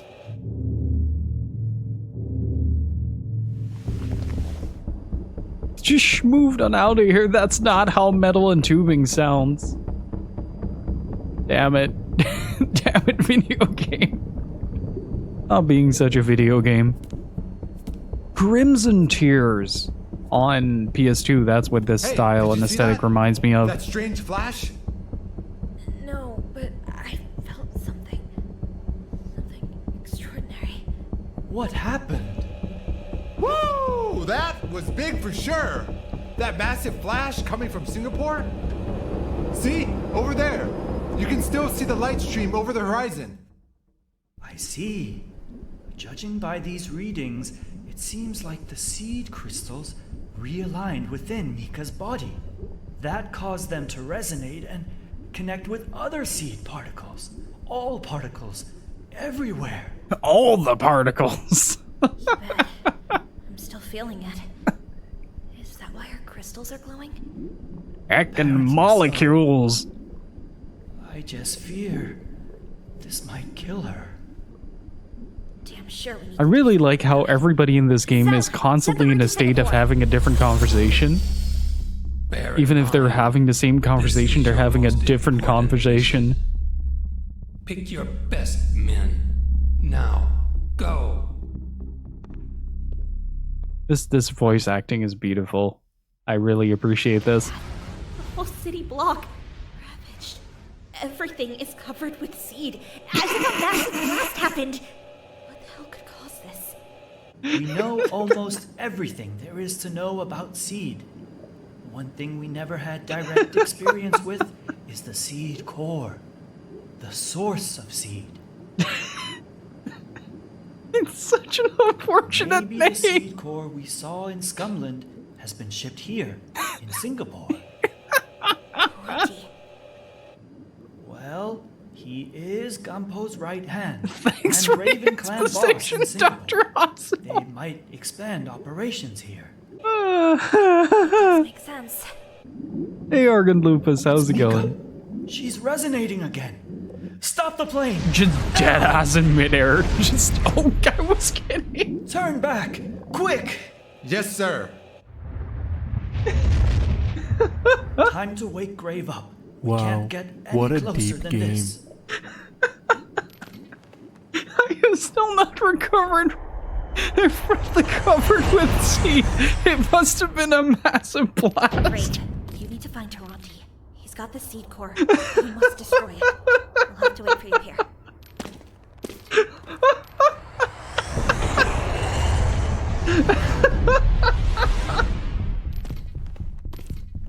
It's such an unfortunate name. Oh. Oh, that is unfortunate. Oh, man. They did not think that through when they called it seed, didn't they? Or they did, and they knew exactly what they were doing.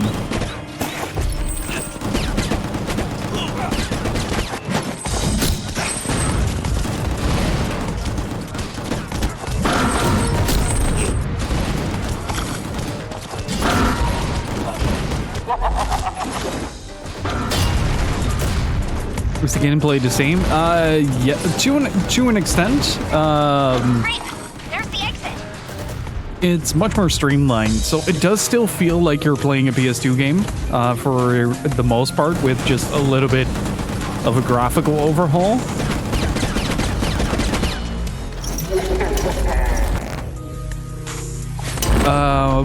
But the general functionality and feel of it is just as Gungrave Overdose.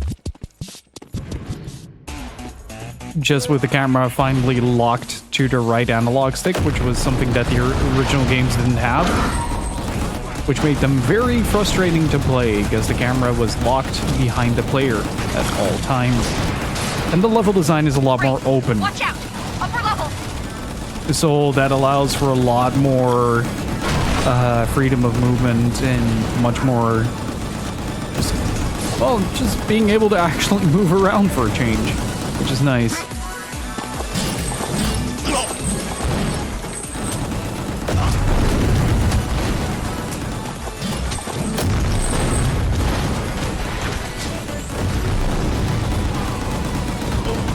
Great! Watch out for rockets!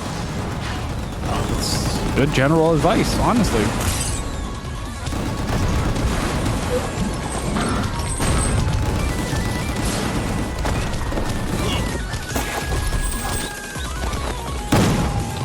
Give me some shield back.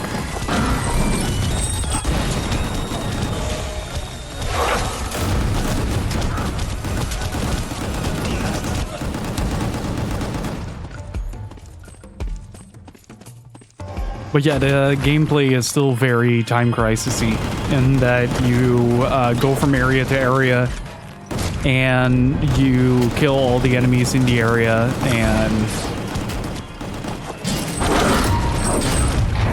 then you move on to the next area. Or just the general beat-em-up formula, I guess you could also call it.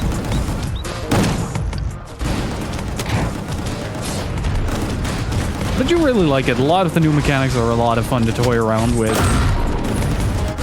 And a lot of the sound design, despite being relatively goofy, really does pack a good, satisfying punch.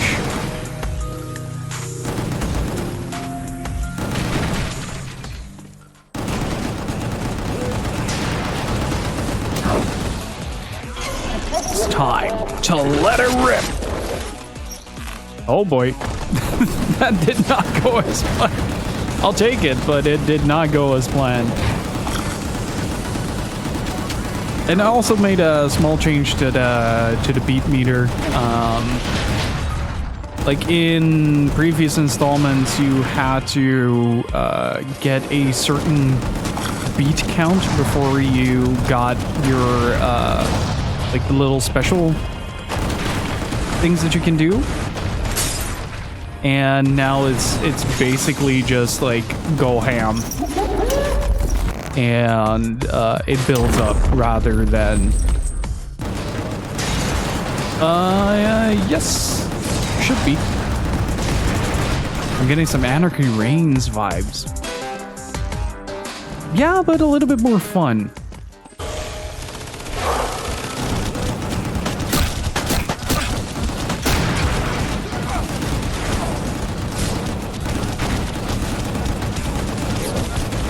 Like, Anarchy Reigns is cool from a stylistic point of view, especially if you have the backdrop of Map World. But the major downside to it is that the gameplay is pretty like mediocre.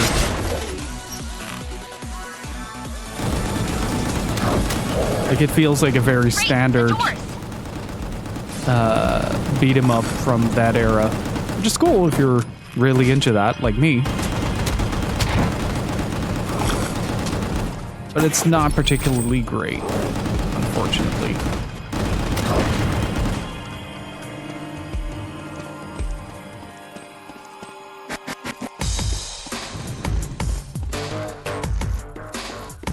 Oh, right now you're gonna trick me with this one. Damn it. They got me!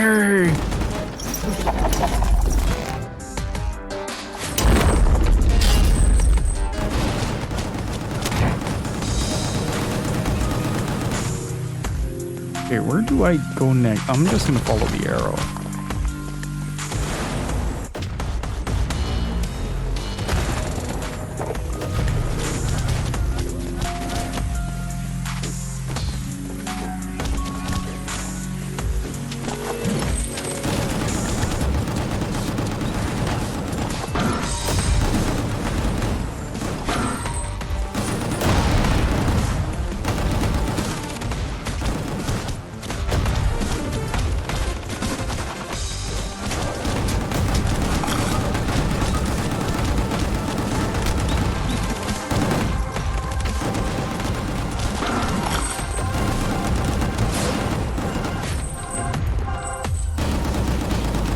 And I also really like that they added the automatic fire rate. It makes this game so much more playable.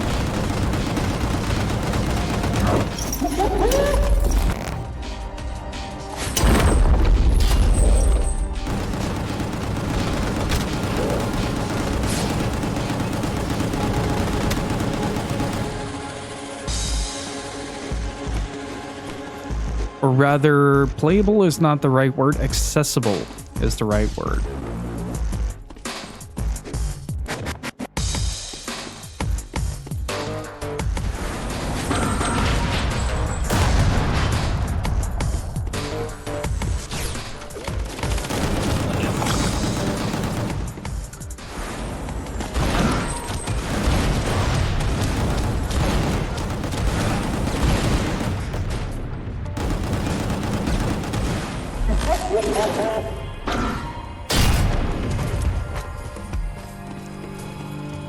Nakamura also worked on Evil Within.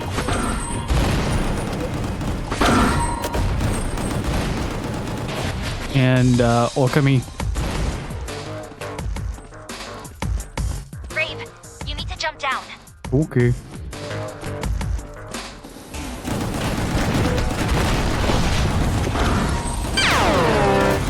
Hey, Turan, how's it going?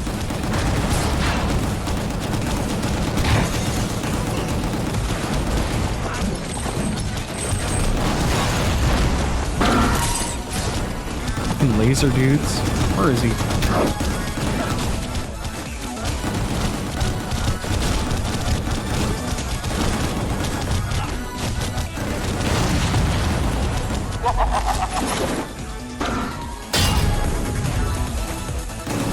How's the Graven going? Graven pretty good. Jump down where? Oh, here? This is down? Back in the hole.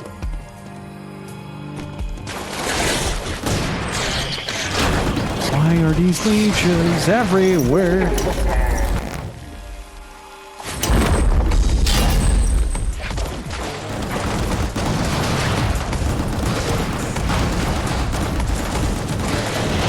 And I'm really loving it. They're adding a lot of stage variety and a lot of character variety in this part of the game, so I'm actually kind of happy that it breaks its own monotony a little bit better.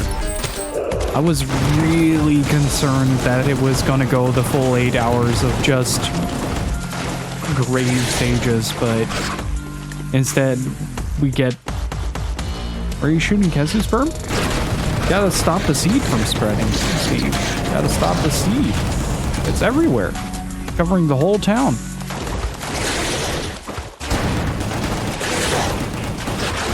It's time to let it rip.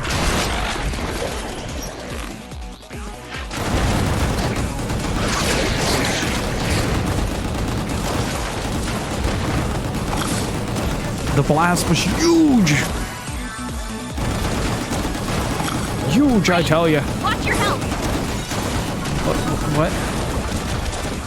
What's my health? What are you on about?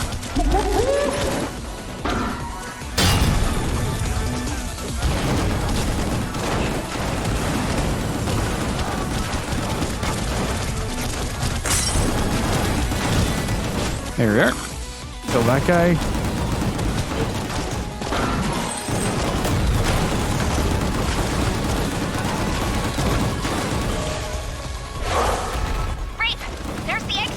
Oops. And also, if you guys can do me a favor, please do go follow my good friend Steve Chops, a fantastic streamer and a good friend of mine. Plays a lot of JRPGs and a lot of wild, wacky titles, such as The Witch and the Hundred Knight. So please do go follow him up. He is good people. How far are you into that now? And how much ingestion have you suffered? I can't believe that's a legit question that I can ask with this game. Oh, this entire game has that specific feel, and I'm all here for it. Like, if you look at the cutscenes as well, the rigging is like that very wonky early PlayStation 3 budget, like specifically the facial animations. There's like a category of games on the PlayStation 3 that is mostly rigged the same. Which was your favorite boss fight? Because most of the boss fights have been me running in reverse and just holding R2.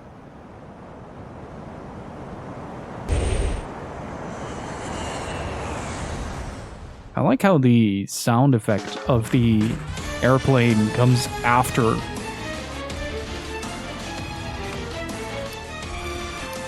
The airplane is left. Let's see.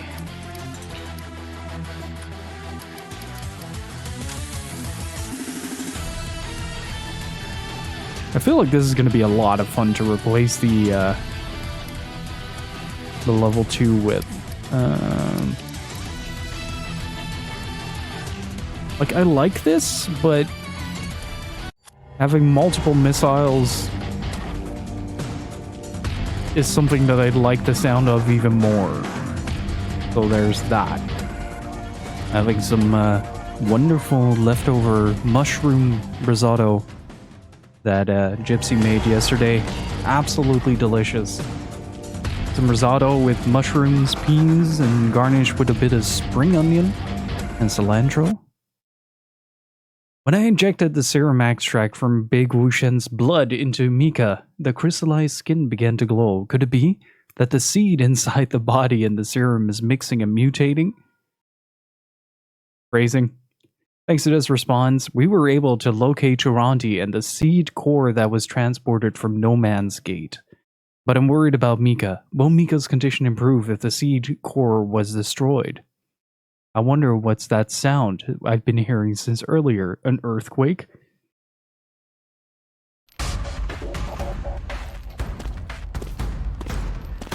Trand, you said this game had 31 stages, right?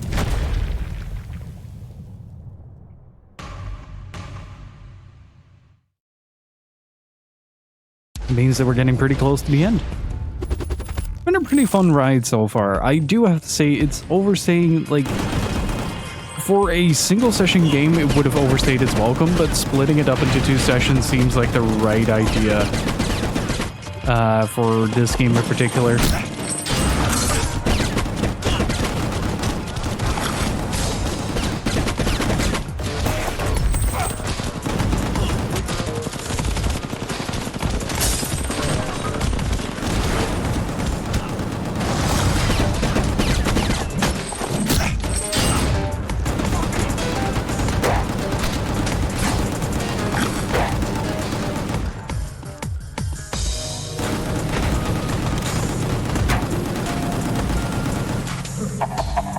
try out the new one. Holy shit.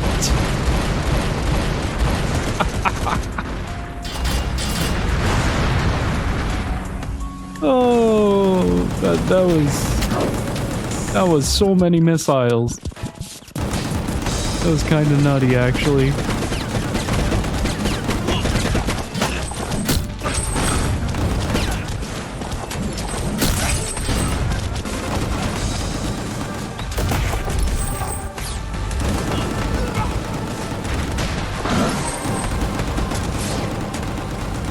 But Steve, you'll see during some of the cutscenes that the way that this game is animated will probably remind you of that 2006 to 2008 period of AA PS3 titles, and it's great, honestly. I really, really like that specific aesthetic.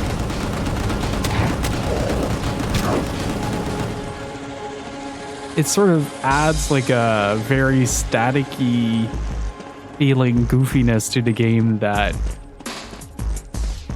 we're gonna warm it up, I guess. Brave, watch out! The water! Oh no! Who could have seen this coming?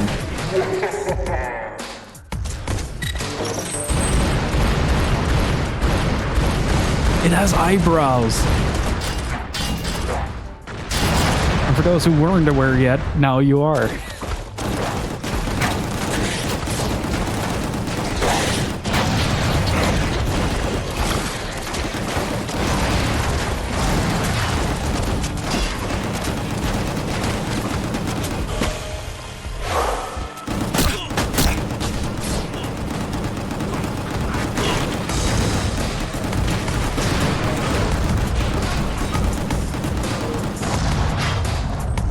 I feel like the Death Ronin skin is really good as a color coding.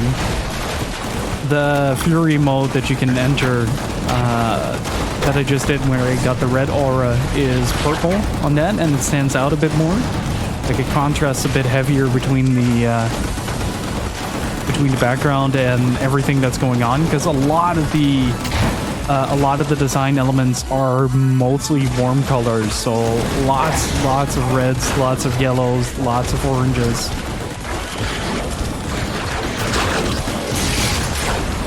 So when you do this, it doesn't really stand out as much in the grand scheme of things. Like it sort of mixes with the rest of the color palette, which isn't an inherently bad thing as much as it is just really nice to have the option to swap around.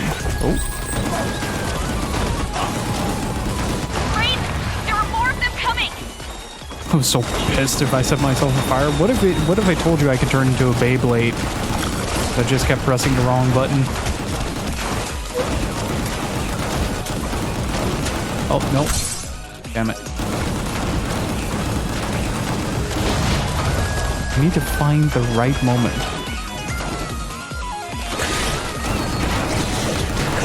It's actually in the game file, so I assume they had a proper title, proper little hub area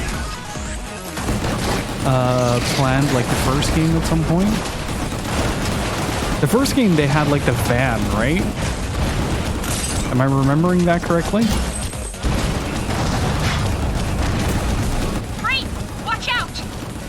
Let me find a good moment to Beyblade. Here. Oh. Why did I suddenly rage? I did not press any button.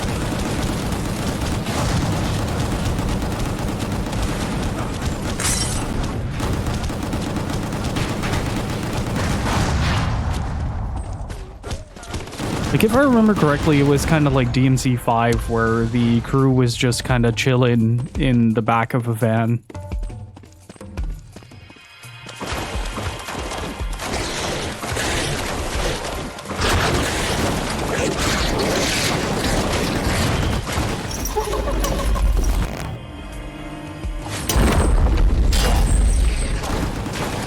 I need to replay the original Gungraves. But then again, I also need to play through Urban Rain and a bunch of other stuff. I wanted to JRPG it up a little bit more though. Get some PS1 in there.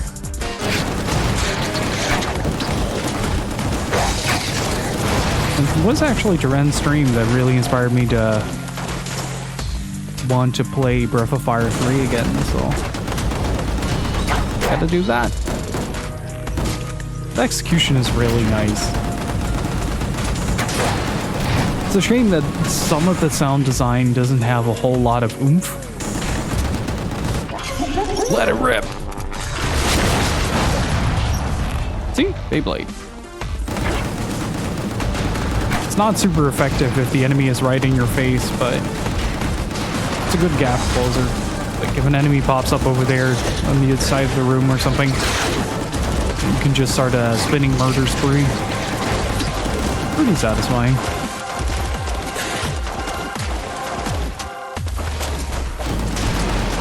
Or like something like this.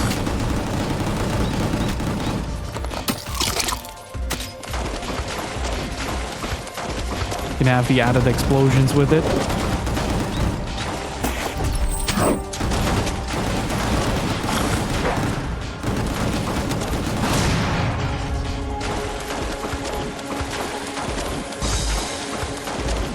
Get that track on the radio was mega comfy. I remember so little from the original Gungrave in terms of the actual game. I just remember really having a great time with it whenever I played it. Played through it like 3 or 4 times. But the first Gungrave is very much a blink and you'll miss it kind of game.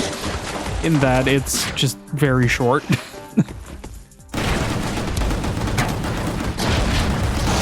But honestly, like games like this don't need to be very long.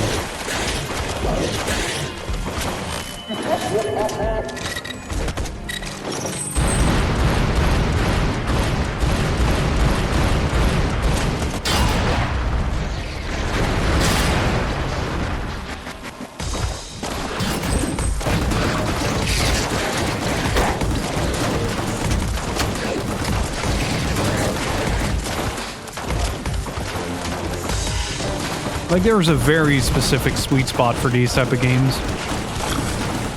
That just works.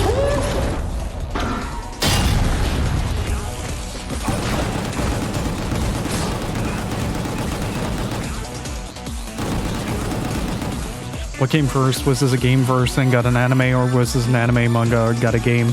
My only real exposure to this was back in the day seeing screenshots of the anime in magazines. So if I'm not mistaken, correct me if I'm wrong here, they made the first Gungrave game, then they decided to make an anime out of it as like a combined effort between 2 companies.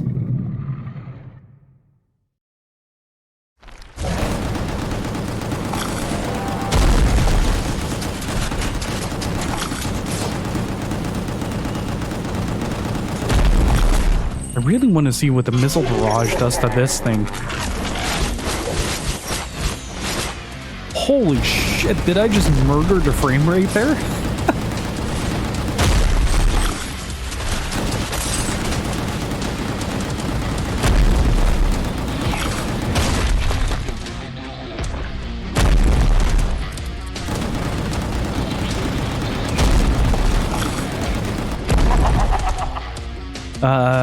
Like that plan with Drake of the 99 Dragons where they made a game then hoped to turn into a cartoon.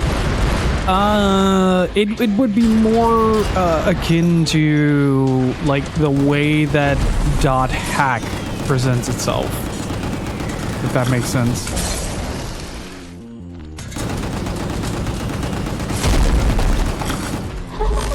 And a 1. And a 2. No, I didn't kill him. Tradition broken. What do you mean it's also a saw?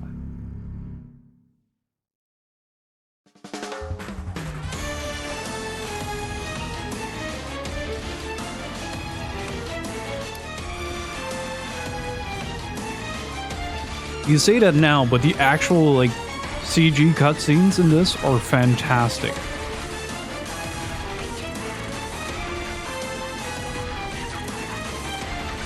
Like the choreography on some of these cutscenes is just brilliant to look at. It's really freaking good. It's such a big boost in quality that the rest starts to become noticeably jankier because of it. Because you have this constant comparison.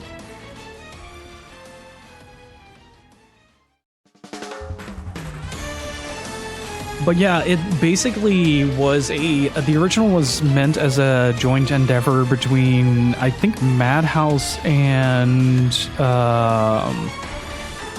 Studio Madhouse and fuck, what were they called again? The original devs. Red Entertainment. Right? Yeah, Red Entertainment. Red Entertainment had done previous collaborations with Madhouse through the Sakura Taisen series, and they decided to go a little bit more into the action route with Gungrave. But at the time, like, that whole thing of making a video game and try to market it for a cartoon or an anime was pretty prevalent. Like, a lot of limited editions came with pilots and OVAs and all that stuff.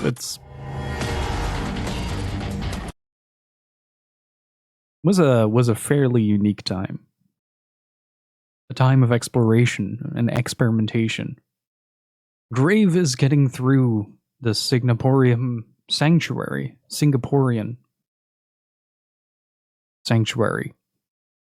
Looking down from above, the cemeteries and church covered with seed is even scary. Oh no, they covered the church in seed. Anyway, Schwartz is starting to become aware. Anyway, because of the adverse reaction that boss had, it's hard to shake the feeling that we're connected. My mind is very confused. It feels like I can hear many voices at once. Is this what boss is feeling now? Could this also the seed's influence? Wake up, Quartz. I gotta pay attention to boss and Grave. Thomas, no, we're not going there.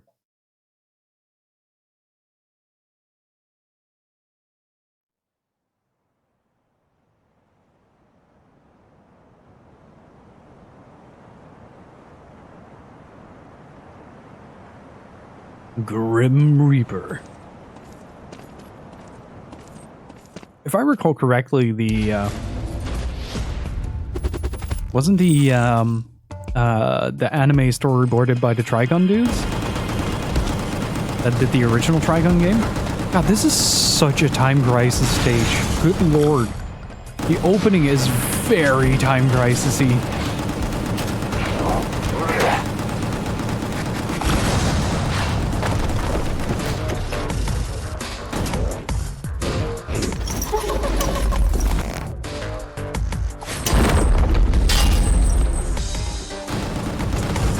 Like Dot Hack comes to mind with Dot Hack Root and of course Imok and the Liminality being this parallel media where Liminality explained the in-betweens in the real world of the events that are happening within the game world.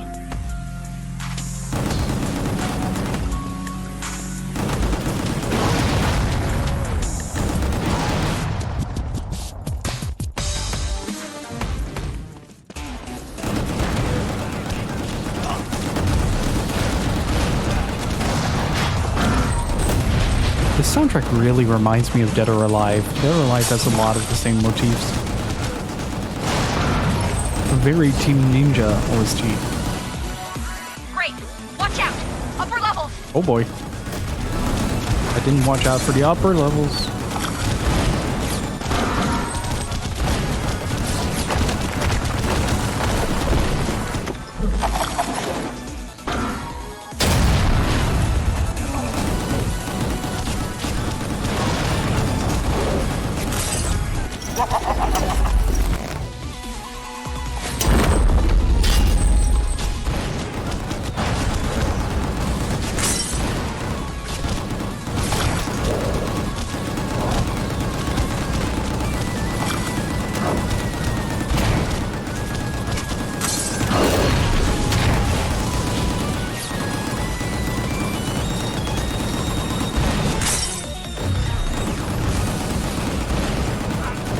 Gotta get the lasers out of here at least. And then they can start stacking health again. Great! Watch out! Oh, please do.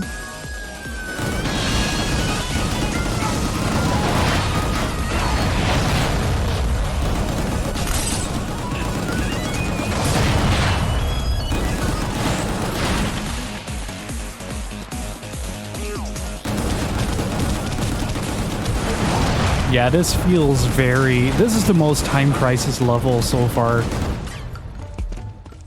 I really like it. I really like that design overlap.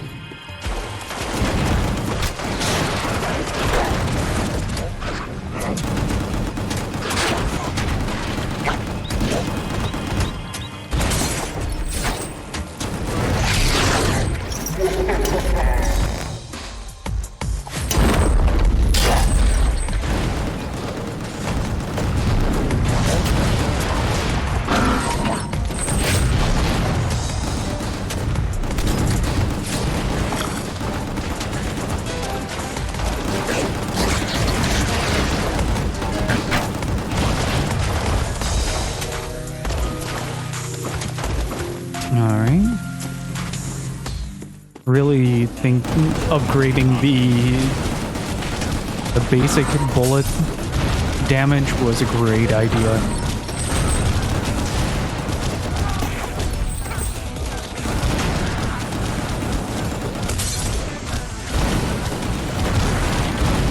Calm down, people.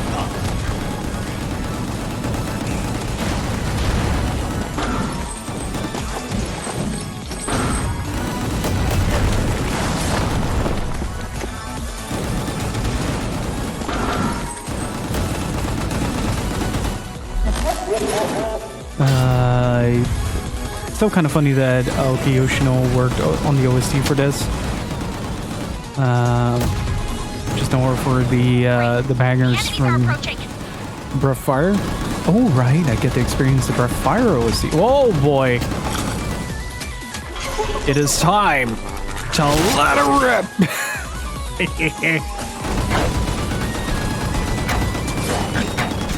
Oh, that was beautiful. The doors!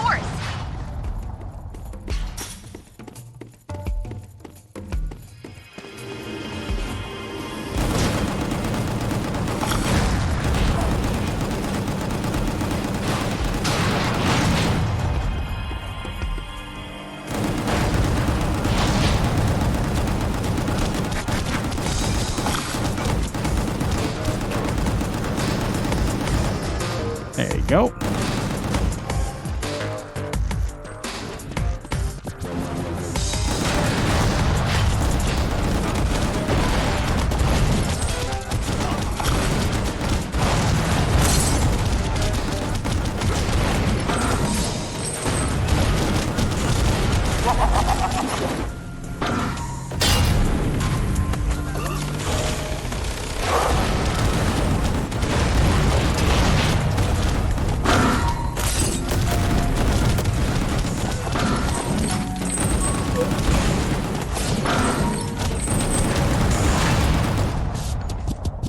Return to sender.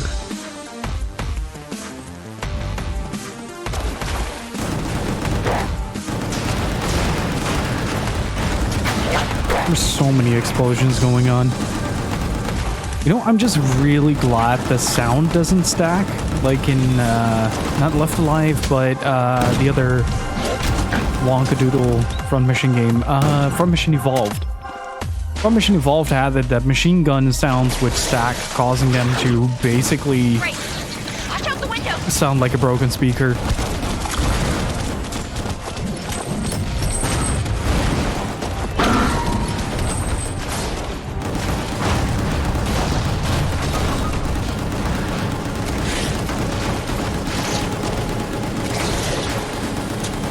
That was really tiring to listen to as well because of that. Oh, surprise leech.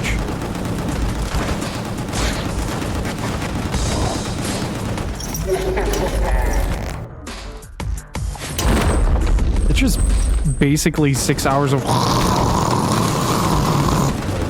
That's what it sounds like the whole time.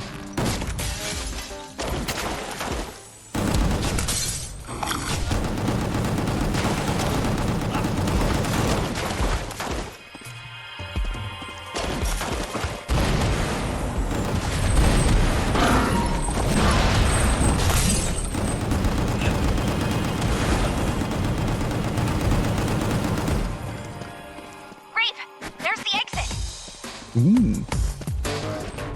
Grave. Of course. They're coming from all sides. This was bound to happen. This is the logical choice for an arena. Gotta have our church battle.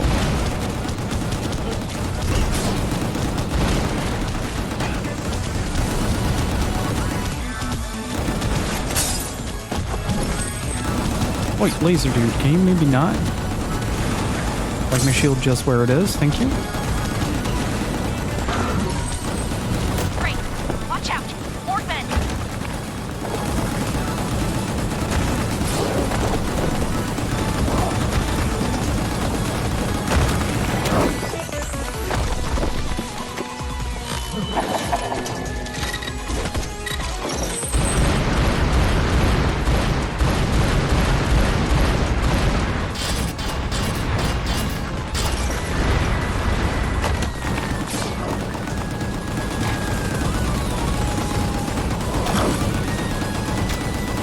Hey, works.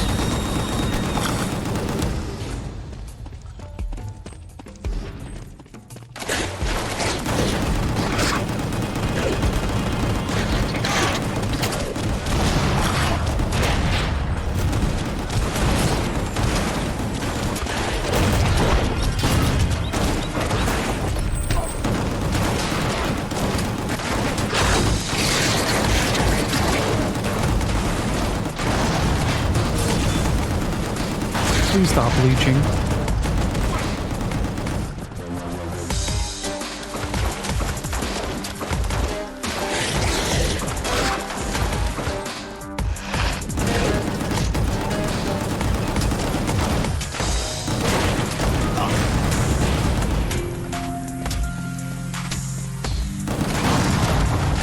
I just wanted a snack.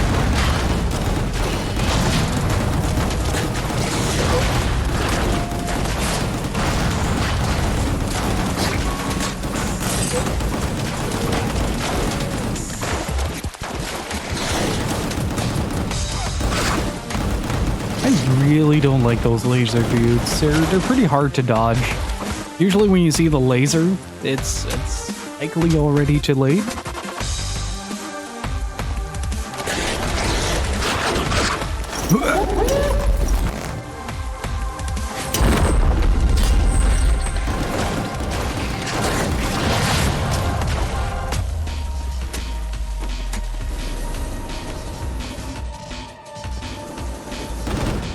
This lonesome flamethrower dude. Oh, he has a friend. Never mind. Not so lonely.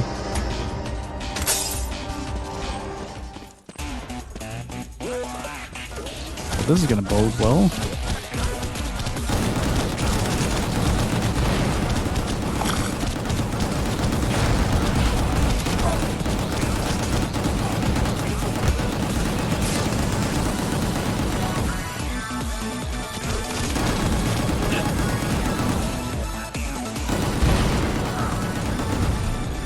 But I really hope that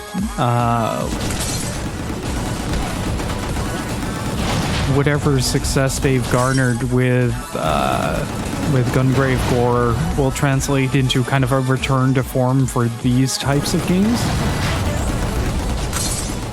Because I do desperately miss them. That sort of home arcadey experience.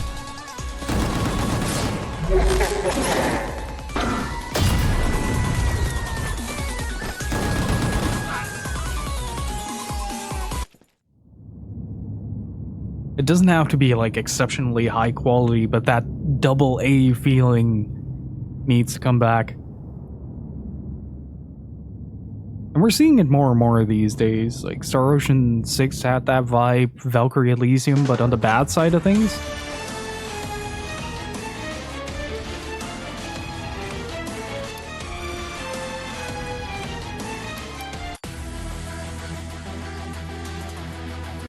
Okay.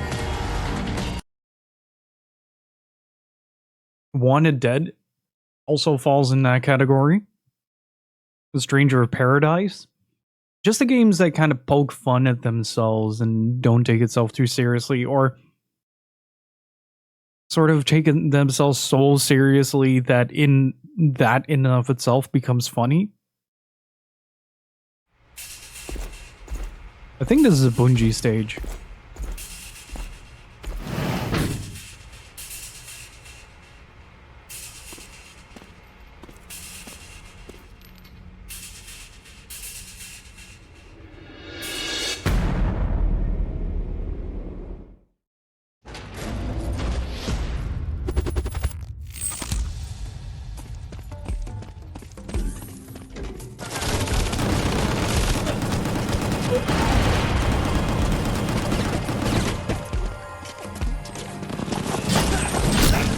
Oh, I think the comedy was wholeheartedly intentional.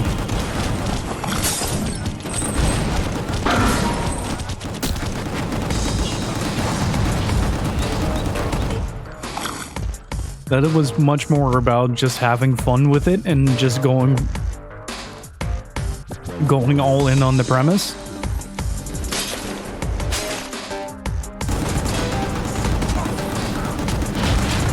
But I'd love to see more games like that. There's more games that just really have fun with the premise that they set out to. Grave, they're coming from all sides.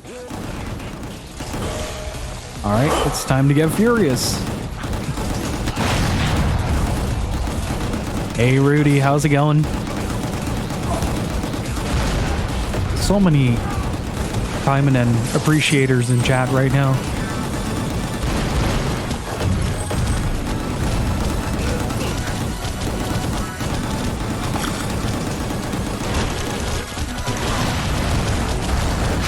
Oh, I thought he was still alive.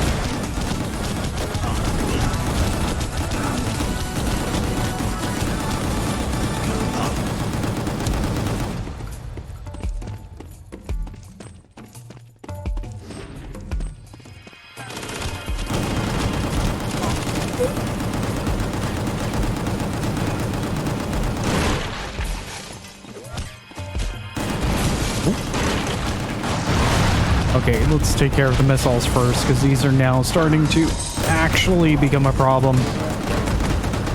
I remember hearing that the original reception was considered by Square Enix to be very negative, and people were laughing at it for being what it is. I'm just glad they kind of got to stick with it, that they didn't change it too much because there were some memes made out of it or something like that. And eventually Square Enix, at least the 9. Ankva, thank you so much for the 9 months of support. Really freaking appreciate it. Can I get some Kevins and Richards in chat, please? Thank you so much. Really freaking appreciate the continued support.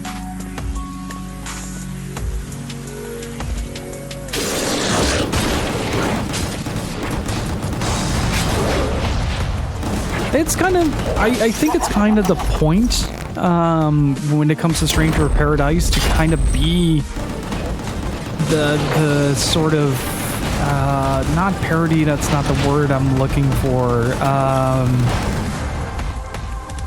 What's the word? There is a specific word for it. A subversion of genre tropes. Like, it was a very deliberate, it had a very deliberate goal that it set out to accomplish, and it did so wonderfully, and it made for a super memorable experience. Like, I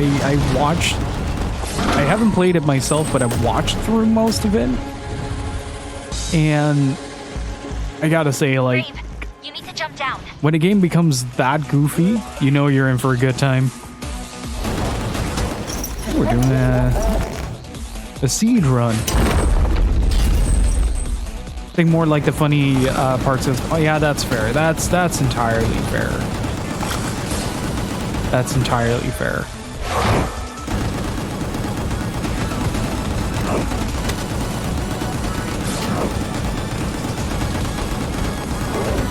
Which game is easier to take seriously? Stranger of Paradise, hands down.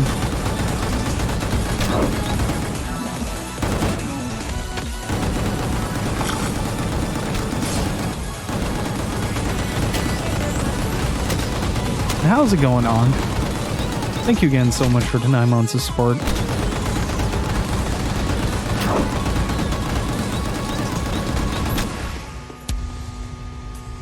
After they updated it to allow you to play with the other party members, I've been having fun so far. Nice. Brave, watch out! Seed gas! Yes, I was well aware of that 5 minutes ago. Thank you very much, Quartz. As astute and observant as always.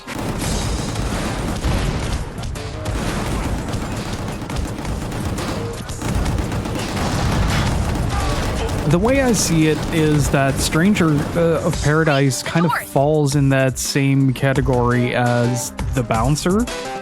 Like, it's ridiculous. It knows it's ridiculous, but it's having so much fun with the premise. Big evil bad dude in Lederhosen? You got it. Your girlfriend is a satellite? You got it. We're blasting Limp Bizkit while walking away from an evil, big evil bad dude? Absolutely, why not? Hey, Monty Rob, how's it going? Recovering from leg day. I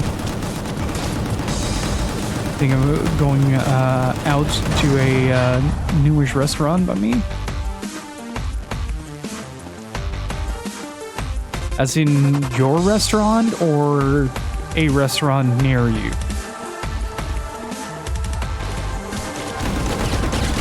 It's kind of like Metal Gear Rising. I gotta say, I really softened up to Rising over time, but when that game came out, I was upset.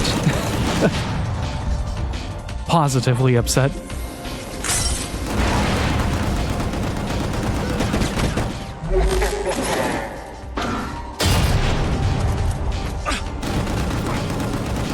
Over the years, I've come to appreciate it for what it is, and what it is not entirely for me. It's good to laugh at, but I don't really like it.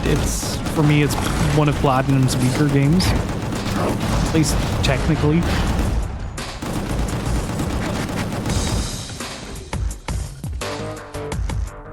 But that also primarily comes from the fact that you can horrendously exploit a lot of the blocking simply by just mashing buttons, even on the highest difficulty. I think the only point where it becomes relevant is during the Armstrong fight.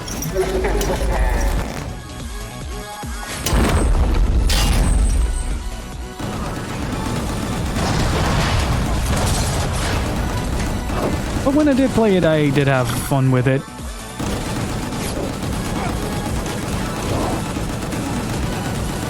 It's very goofy.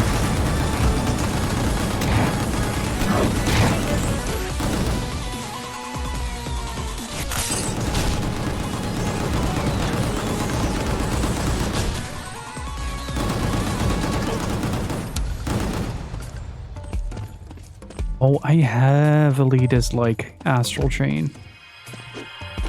That game got me so frustrated. Ah! Where do you guys come from? Entire platoon. Gas canisters waiting behind the door. Oops, wrong button. That's okay. I got more.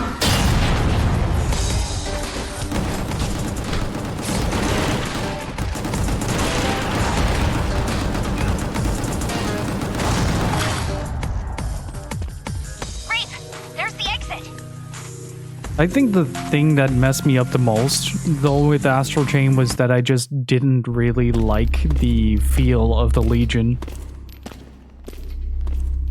It felt very awkwardly implemented. Oh, right, it's that dude. Grave, I'm pleased to see you again. I must say, I didn't expect you would survive Scumland, but here you are.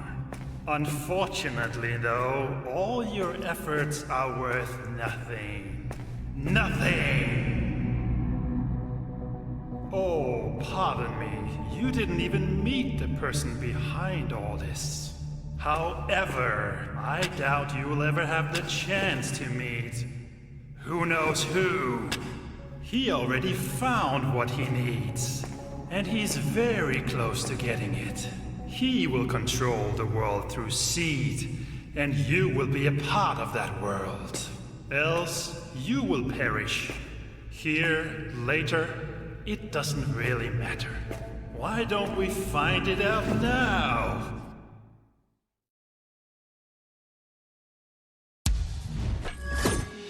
I really, and I do mean really freaking appreciate. Oh, that is a lot harder on the PS5 controller. Where did you go?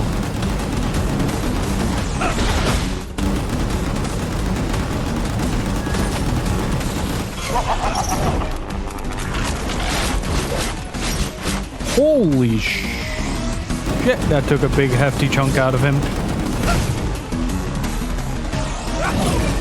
So the way I mash my thumbstick is by shaking the controller, not actually mashing the thumbstick.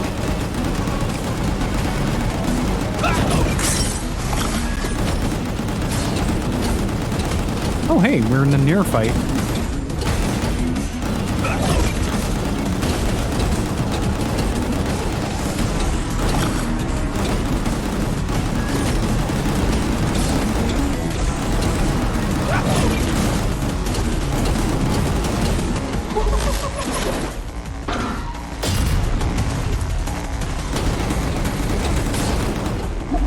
This should be it. Nice. What a disgrace you are, Grave. Beating an old, helpless man nearly to death. And for what? A feeble attempt to stop what is already unstoppable. Your precious Mika will soon be consumed. The seed will see to it. She will become the ultimate weapon in the seed's conquest of the world. And there is nothing you can do about it.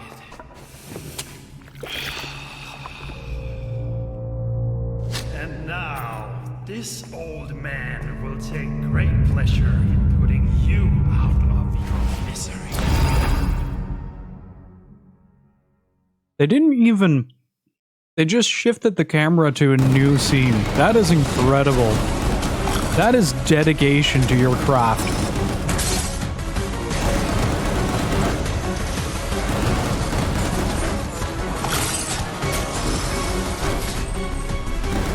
Holy shit, this dude does some damage.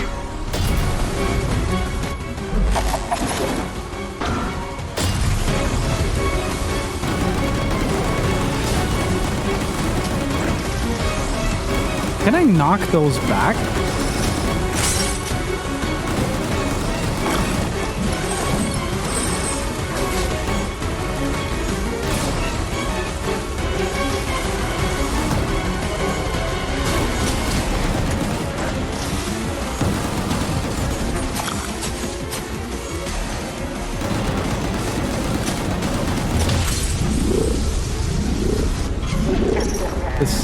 Again, this does not work, game, at all.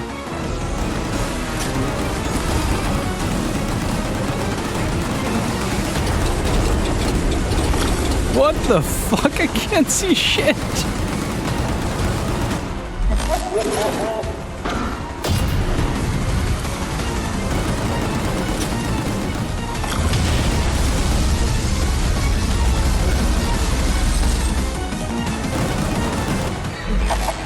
Gotta finish him with a blast.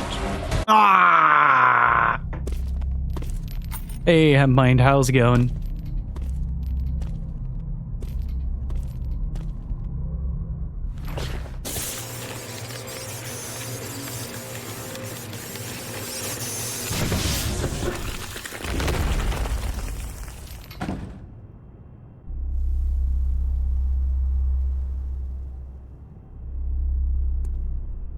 Maximum baked.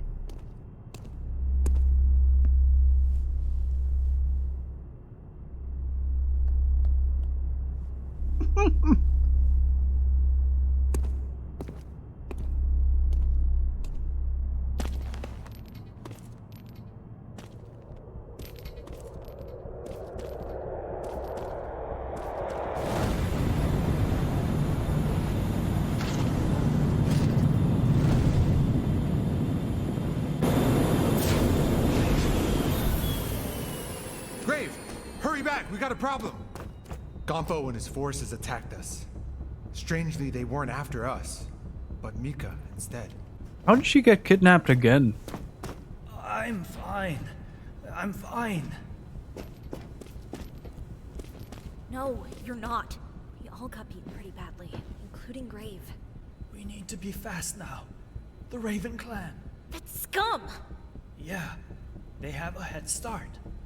And I still don't quite get why they would be so interested in Mika. Grave, did you get any answers? Right. What was Taranti blabbing about? The who knows who thing and all that? I was under the impression Gonpo was pulling the strings.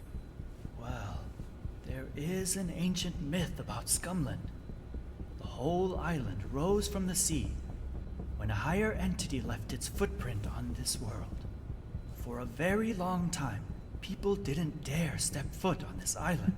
Oh no, we're gonna This one who did, never came attack back. and dethrone God. After the island started being populated, reports emerged about a lonely man wandering around the island, abducting people. More James needs to call our main villain who knows who. Not being natural. Were all these only myths, legends? Is this who knows who? The mysterious first person on the island? Really? You know what he talks like? He talks like the end of the end narration of every Dragon Ball episode. Whoever or whatever this who knows who is. We know that Gonpo and Taranti work directly with him. Like he talks in that end of episode narration. Zell, start the engine. We're going back.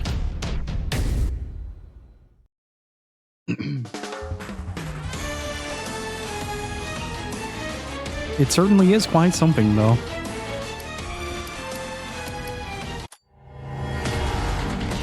No Man's Gate Revisited.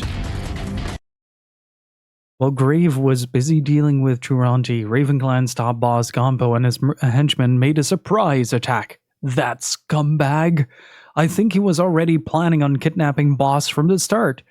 Although RavenClan's big plan was revealed through Taranti, saving Boss is also a priority. Looking at the RavenClan bosses trying to protect No Man's Gate, I think they hit somewhere there. I should leave Grave to do his thing and find out more about Scumland and this who knows who that Taranti. Wait, who knows who is the actual name we're going with? That is some fucking dedication.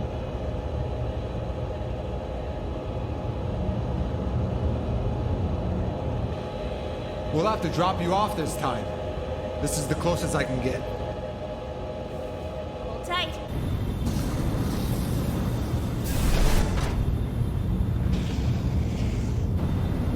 So we got one Bungie stage, we got one Quart stage, and that's basically about it. Did he just crash the plane? Oh, he left. I had to watch a replay of that. Brave, you need to fight it. I need to fight what? What constitutes as it? I need to be a little bit more specific with these things. Details matters when in a life or death situation. Fire, Brave! Fire! Yes, fire.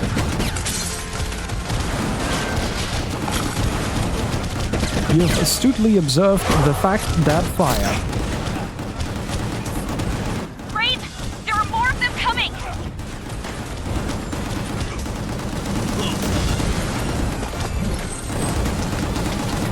Oh, hey, it's the Mega Man thing.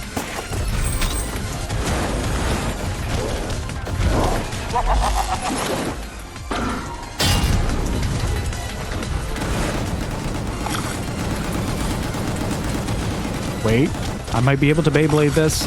I might be able to Beyblade this. One more. One more. Yes! Let her rip. Yeah!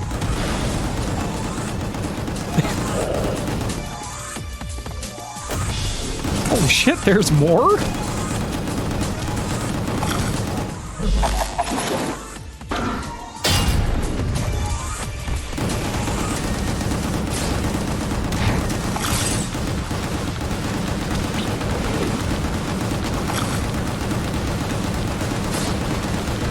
I love fighting Orgmen.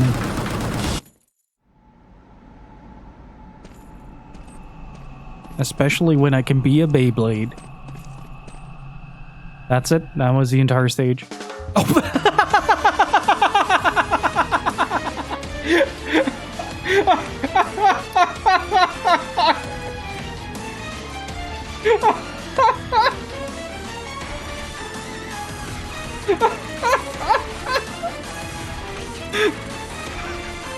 I was kidding.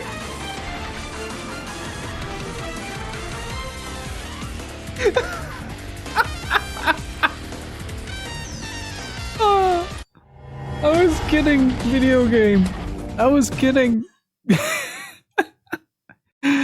After checking past records, I have confirmed that no one made it out of this place called Harbinger's Pit alive. If I get past this area, I should be able to find Boss, right? A place as important as this should have King of Scumland himself as the graveyard keeper. Could getting past this area also mean that I'll be closer to the one called who knows who?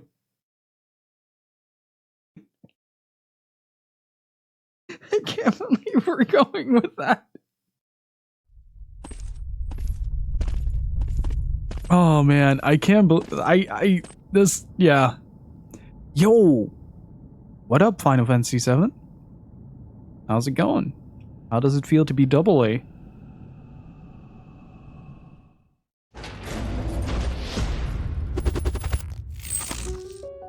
Very Midgard home.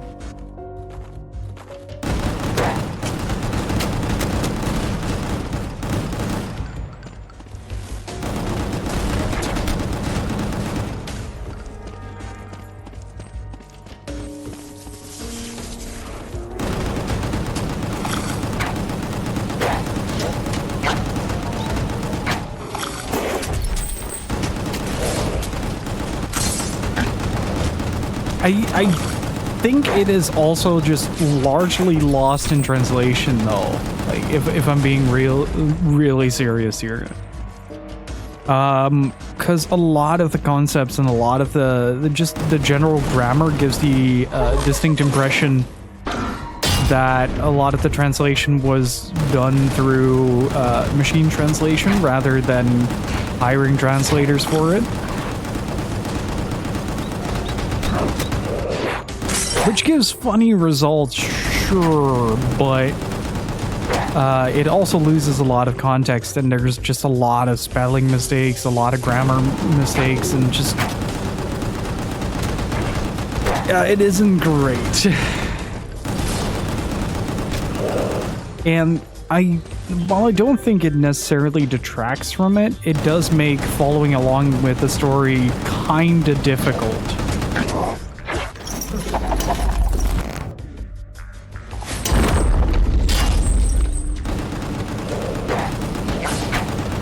Because, for one, you have to deconstruct the sentences and try to figure out what they're actually saying. And the other part of it is that it's just really... really not well presented. In that regard, it's kind of like the first translation of Breath of Fire, the original one. That one also had a lot of things just wrong with it.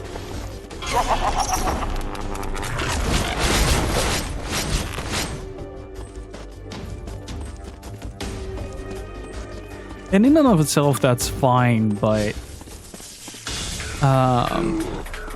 it also just doesn't quite...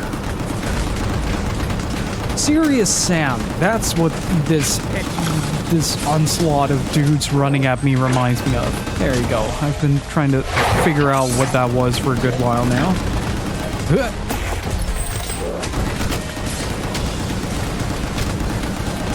Wait, did I get the Gungrave hop? Did I get the Gungrave hop? Oh, man. Missing a lot of yeah, that's true. Needs more yelling for that.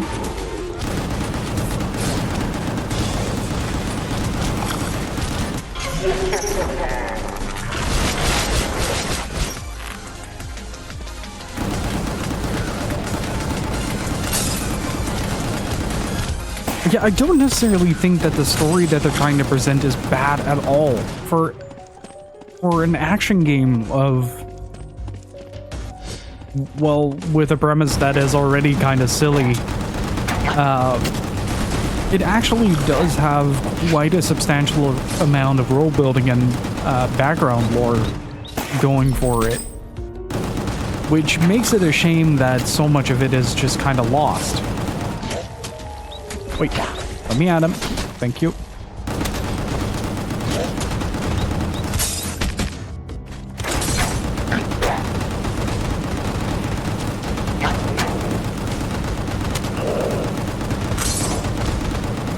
I feel like if they would have translated this properly, if they would have had the possibility to actually present it in the way that is cohesive in the West, it would have actually been a pretty decent story.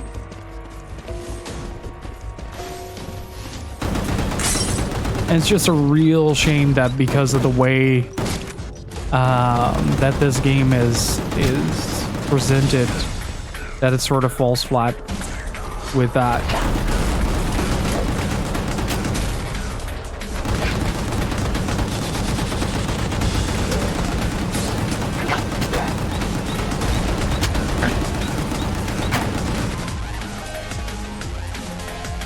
It kind of makes me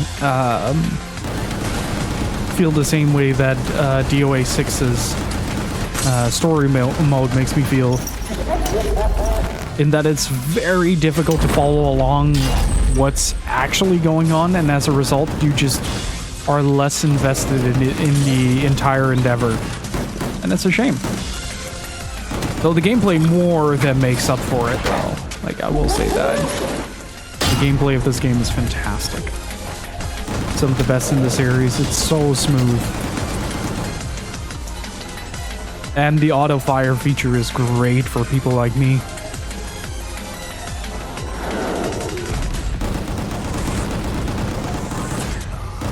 A little bit more.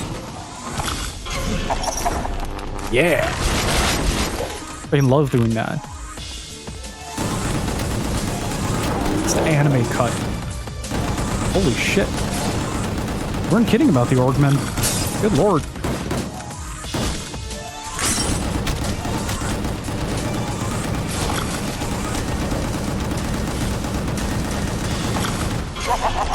Let's just do it again.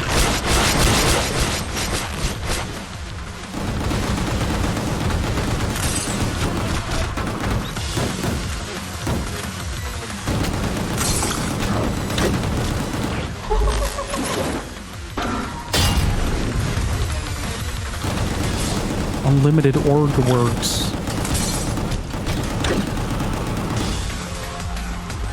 Also, how is the Resident Evil 4 remake? Ooh, I like the architecture here. It comes down to you and me, Grave. As it should be, right? No one else was gonna prove worthy. We both knew that. Just a few roadblocks to soften you up for the real showdown. Let's cut to the chase, you walking corpse! Time to find out who the real man is.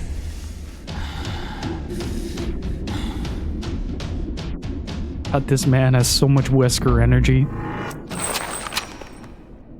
Good response.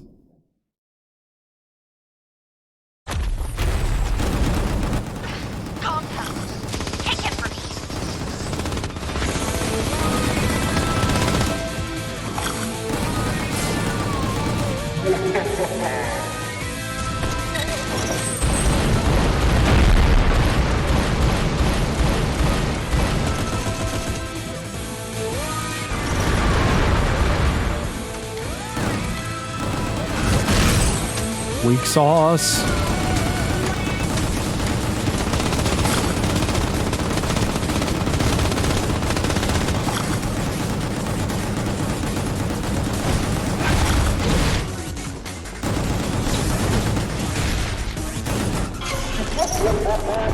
Really want to see what happens. Oh, that was the wrong button.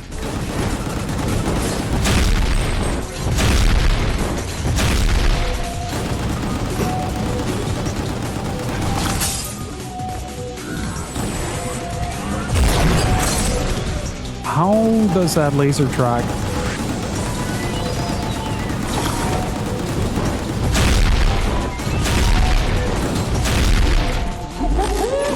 It is tradition at this point that I will kick a missile into your face at the end of each fight. All right, Grave. Enough screwing around. I knew you weren't gonna just lie down like a sick, starving puppy and die. That's not your style. But guess what? It ain't mine either. It's a pity, really, having to kill you. I really like this dude's voice acting. I bet we could have gotten along just fine if you weren't such a pain in the ass. Time to tear your limbs off and beat you to death with them!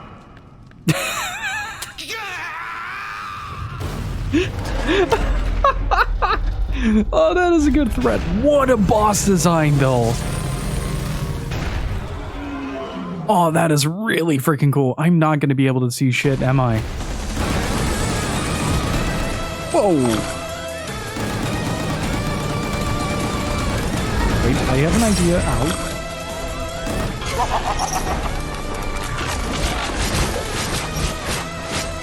There we go.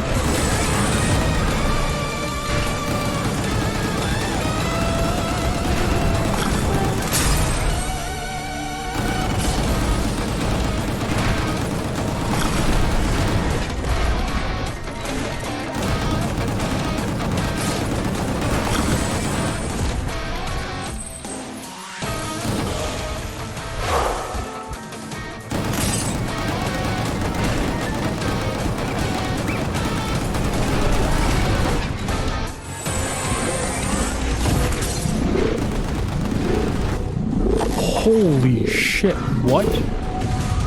I am sorry. Hey, Rage Fat, how's it going?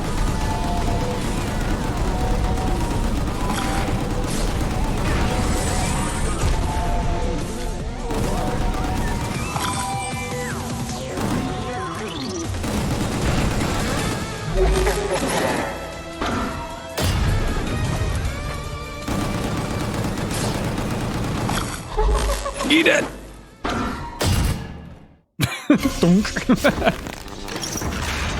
Oh, he Beyblades him! Nice. Good choice.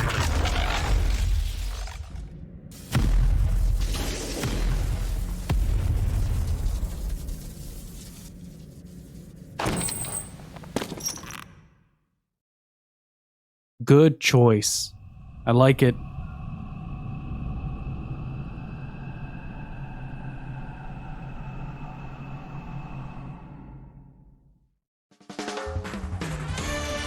It was a pretty decent fight, though.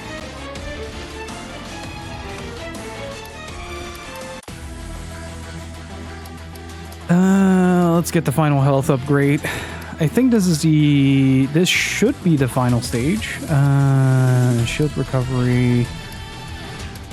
Targeting distance.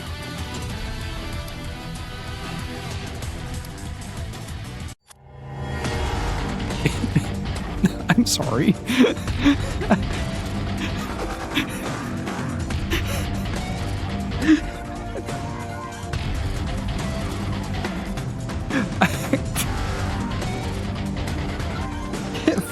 Fair enough.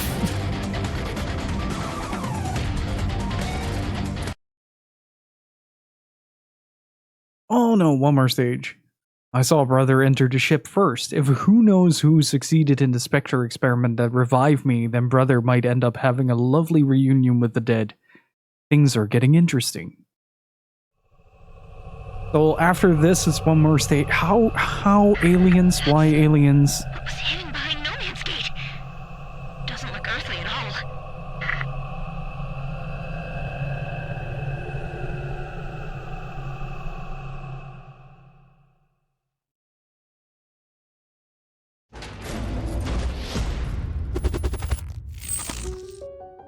Also, I woke up this morning to the realization that out of all people, Sony Pictures is making a live-action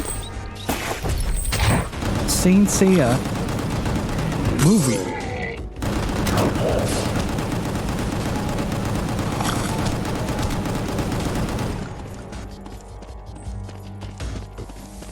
And I am kind of coming to terms with it, but it's going to be called Knights of the Zodiac based on the English title, but freaking why Saint Seiya though? I feel like that's the real question here. Oh, it looks about as Dragon Ball Evolution as you're envisioning it right now, by the way, chat. It looks about that.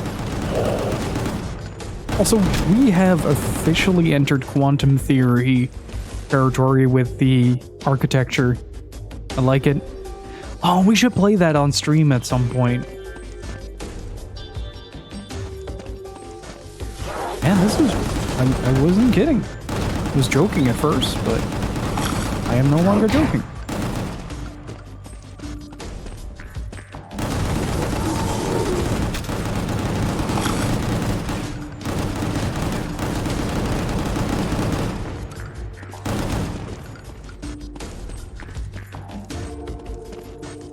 But it's kind of insane to me that anybody remembers.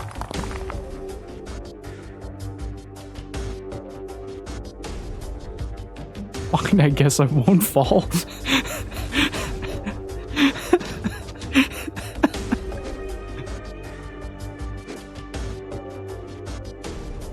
You know, there's one of those cartoon moments where you don't fall if you don't look down? There you go. Good job, buddy. I am very proud of you. You have managed to make gravity work again.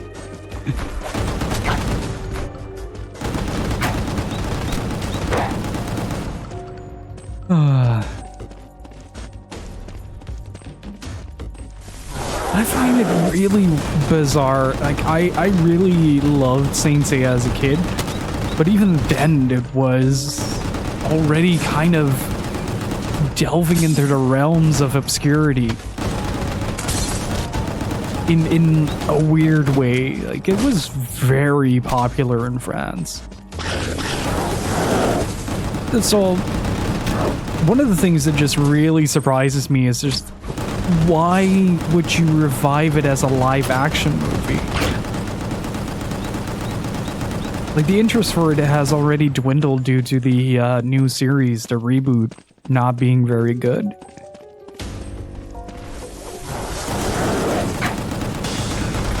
Like, I'm probably gonna watch it, but it's gonna have the same energy as Dragon Ball Evolution, and that's the mentality of with which I am going into that.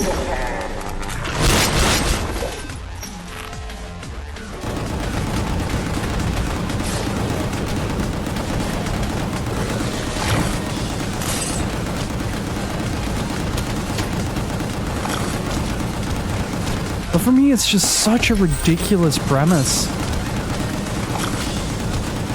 Like, I'm very excited in a way, because I now realize that I'm not alone in enjoying Saint Seiya, but it still is such a baffling decision to me. Alita was fantastic. I did not expect that Alita would be as good as it was. And as faithful as it was, mind you. That was a stunning movie to see.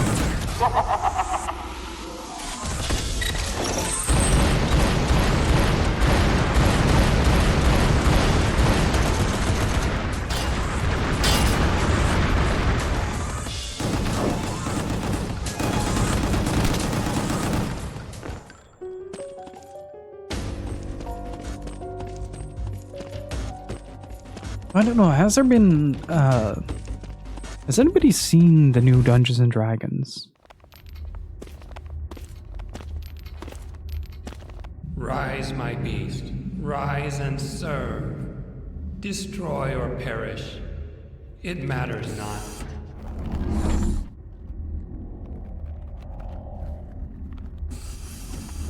Damn it!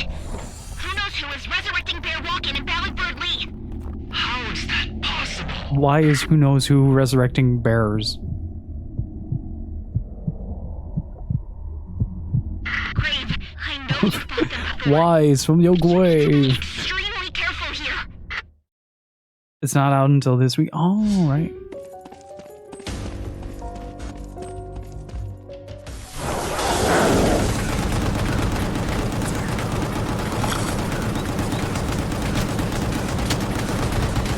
Freaking who knows who in incomplete form. What's the final form? Who knows what?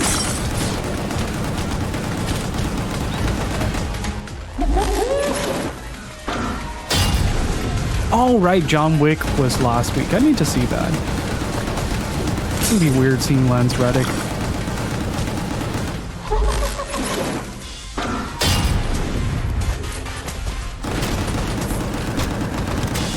Who knows who?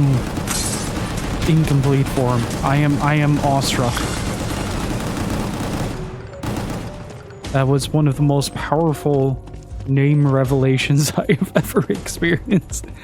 Fuck it, we didn't have a name for her final boss. Who knows who? Oh, that's perfect.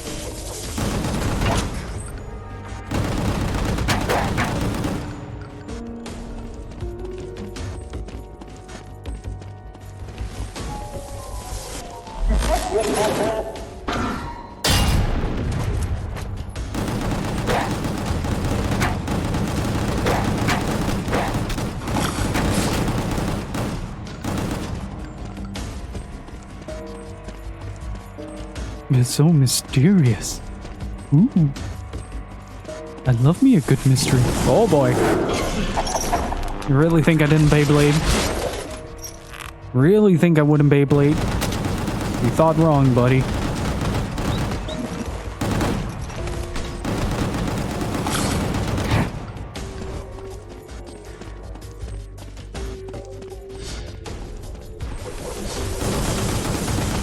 Well, this would be a good Beyblade.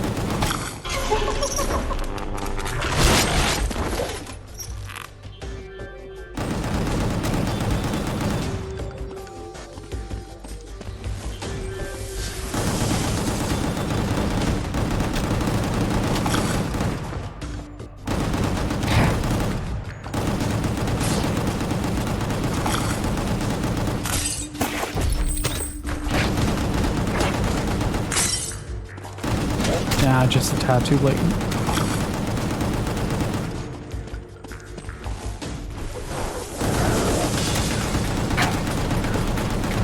I get the feeling though that the game is drastically slowing down in this segment. It might just be me.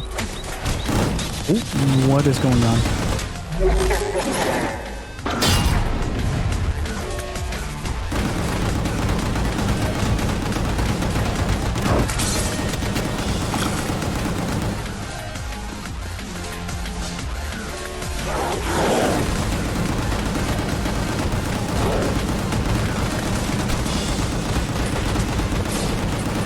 Like, I do think this game in general is too long for what it is. Machine gun. Oh, I am the heavy machine gun, and you know it. I definitely think this game is too long for what it is, but I will say if you spread it across 2 sessions, it is a lot of fun. Didn't mean to add a question mark there. I was just scared to dodge the laser.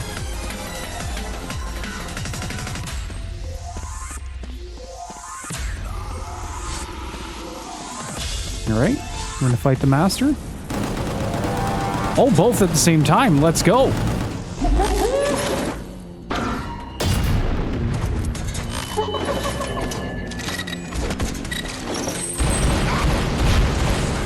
I think these games benefit more from being shorter than being longer, if I'm being entirely honest.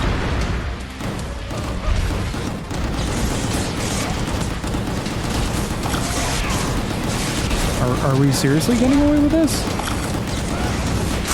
Oh, I was about to say.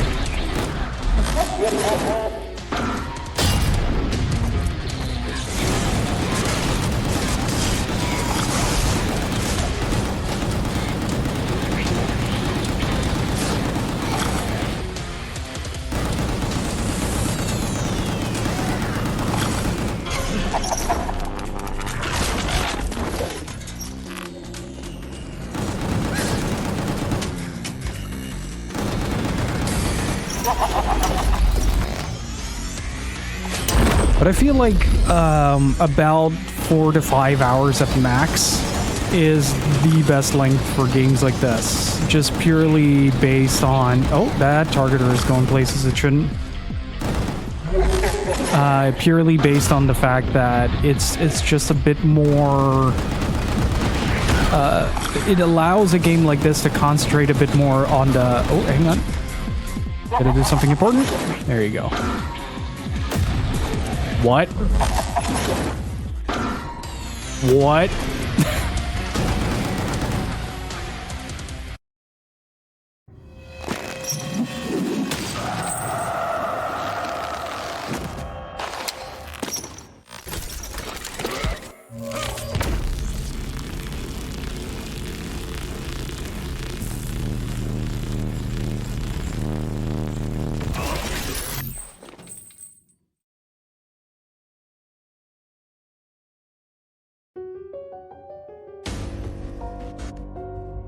But, before that ridiculous boss fight, was a thing, these types of games, because they're so action-packed, it is a lot of stimuli that you have to deal with as a player.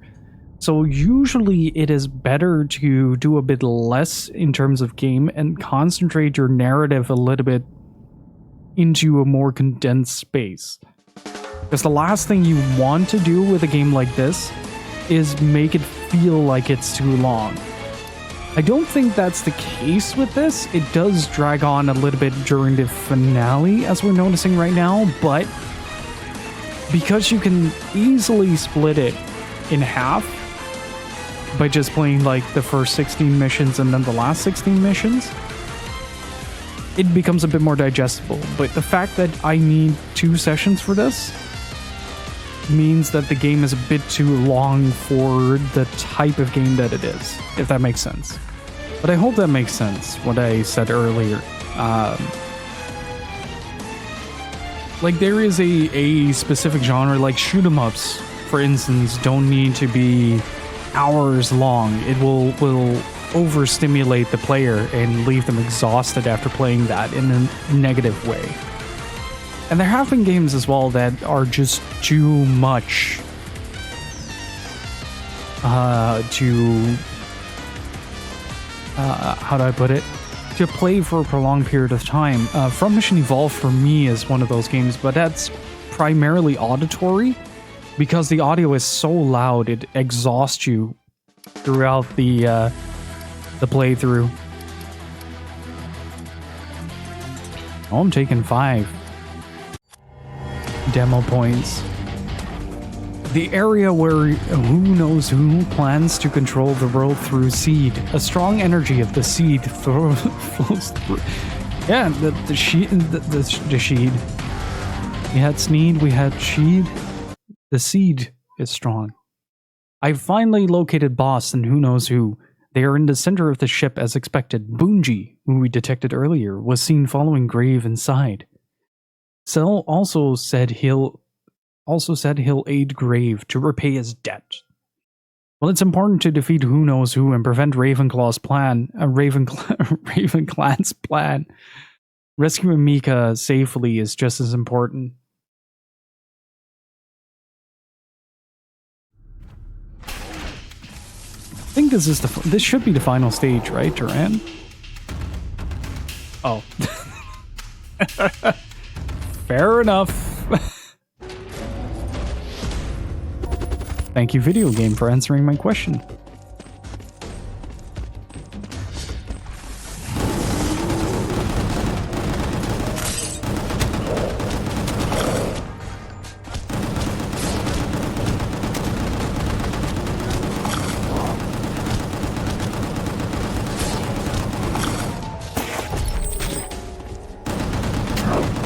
Who knows who?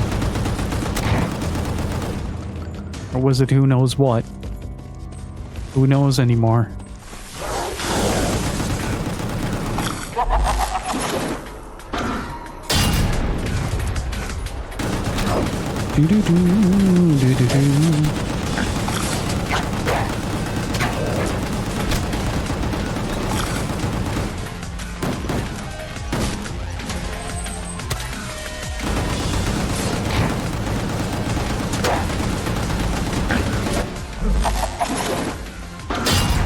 take into account that I have 5 of those demolition points now, which means that I can be 5 times as effective.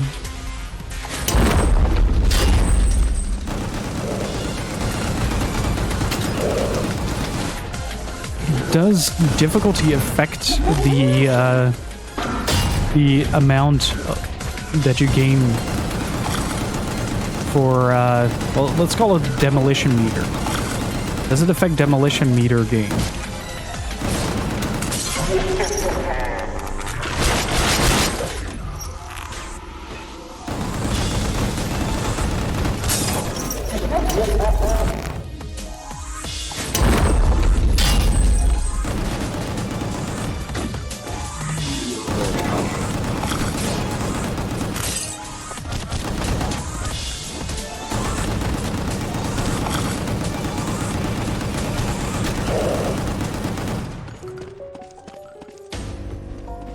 I don't think you did, but I'm not 100% sure. These are actually quite nice. I like this. Reminds me of, the texturing reminds me of, during Halo Reach, there is a portion where you walk over glassed territory. And it kind of has like that same feel. Really nice. I like it. Makes it feel alien and weird.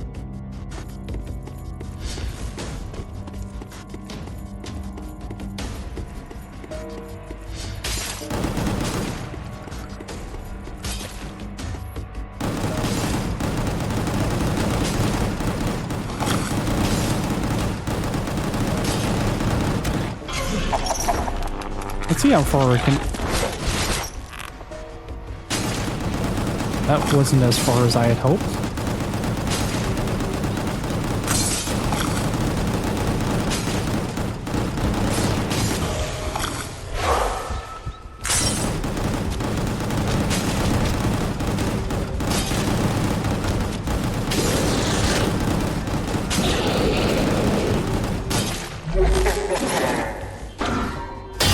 I really love that bullet kick. It's so satisfying.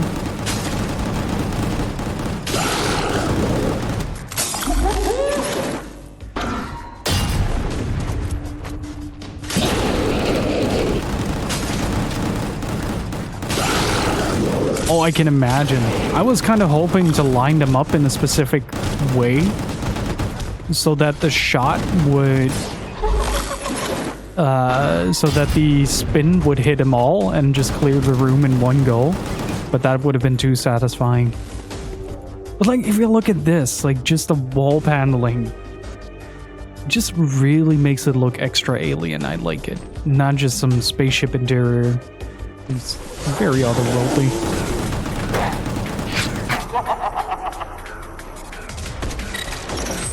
Yeah, you can definitely see all the effort put into the game itself.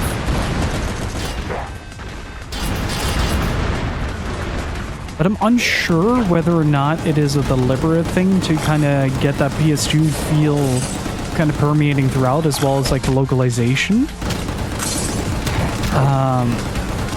It's just kind of in a weird spot when it comes to that.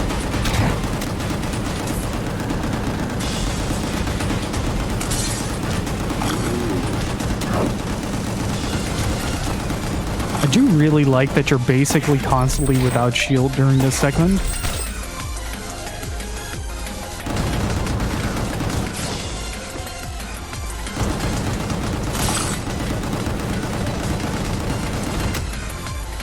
Because of those guys.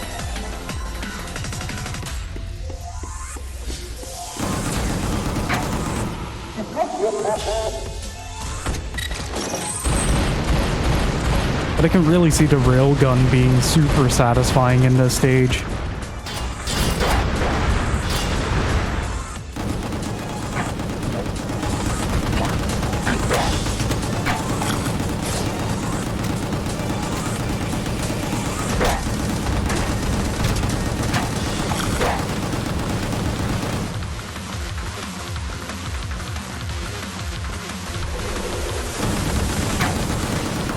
I'll need to check it out. I'm planning to do all the difficulties at some point. It seems like a fun game to get the platinum for. But it's definitely also something that you have to kit Grave out for first. In the same way that you would like in a Monster Hunter game. You can't really approach everything immediately because otherwise it's going to be way too difficult in the later stages.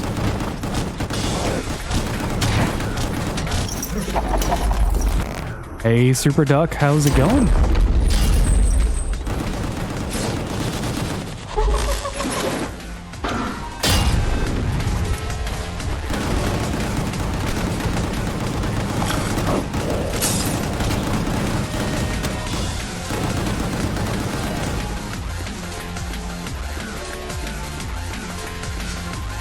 So no hit walkthrough soon. Gonna try. Reroll first on that.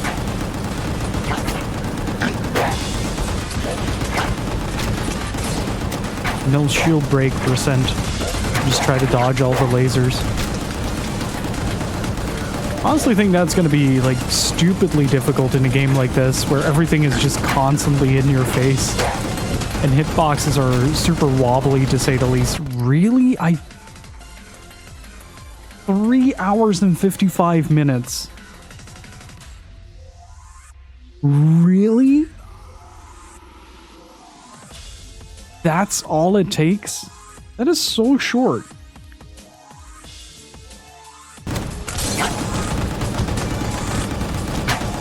Thought the DualSense would last longer. Yeah, it's mostly complete this, kill that, get all this. It's no real, like, super challenging stuff there. I think the biggest thing is going to be, like, getting all of Grave's upgrades. But that's going to be super easy. The hard part is not losing interest until you get there, because you have to complete the game, like, 7 times. So it's definitely not going to be a project that I'm going to be doing overnight. More like something I'm going to be doing for the next, like, couple of years, I guess. Of Graves. You should start working for this company. Got some good ideas, Kent.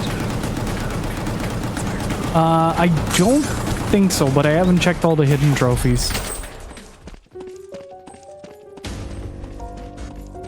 So on that, I'm not sure. Man, I'm really taken aback by the... it might be because the brightness is super high. On my DualShock 4s on the PlayStation 4, I have the tendency to set the light to dim, which, well, makes the battery last a significant amount of time longer, but, man, it's a real bummer. Plus the motor is always working, so that might be it as well. This world, a million puny voices. Insignificant, plagued, burdened by the pitiful. The solution, the seed. One mind, one hive, unified. No. Glorious, precious Mika, the key. They Her really life, called him who knows who. meaningless. Her purpose, magnificent, beyond comprehension. Oppose the future, face your sentence, and suffer the oblivion. Like, if you would do this bit of, the game, like his voice, kind of like Showdown, with like the glitching speech, it would really work.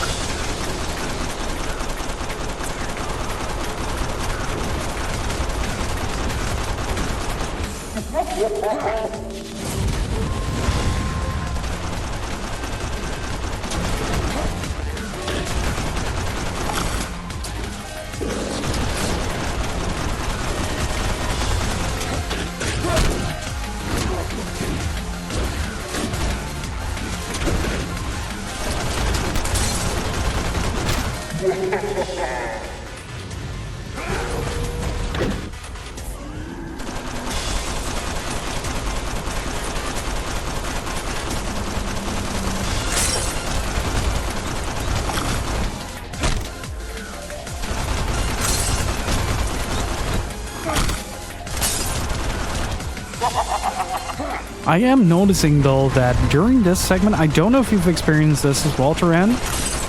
Might be because I'm playing on PS5, but there is a very significant delay between inputs.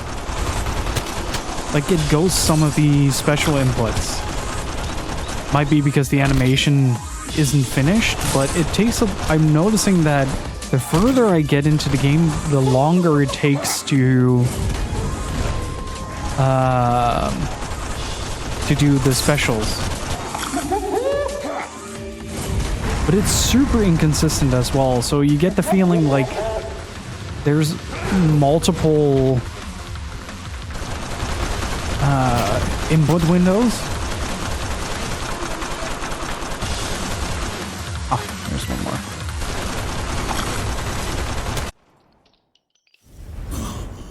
Wait, what?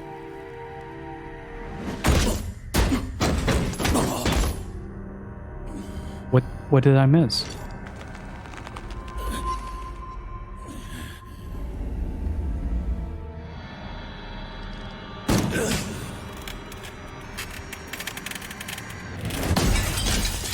Okay.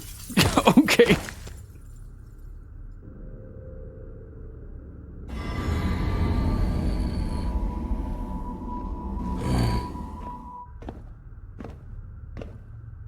Spent the entire time upgrading Grave.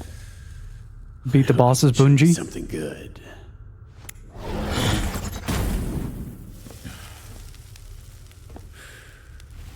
It's my last one.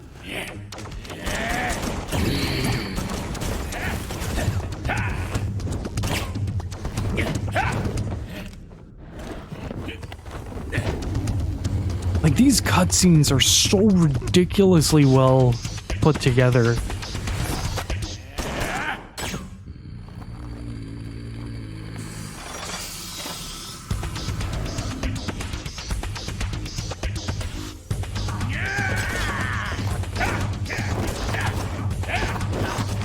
Like, look at this camera work. The smoothness of the animation, it's really well done.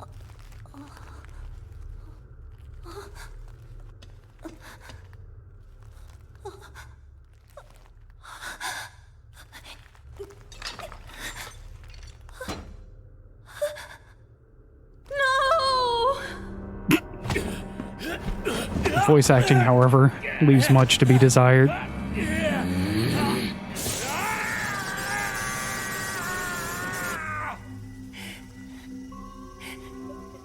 Well, howdy, partner. How's it going?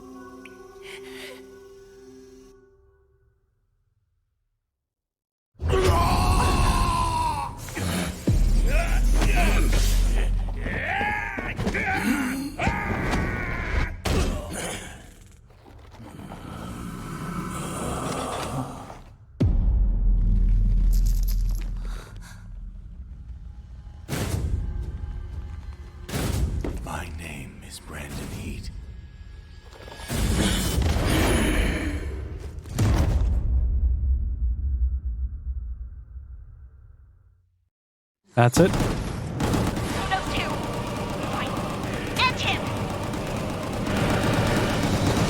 Now that is some proper final boss music. Where is he?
but I can't find anything to start reading or watching online. The anime is a good starting point as far as... Whoa, what the fuck?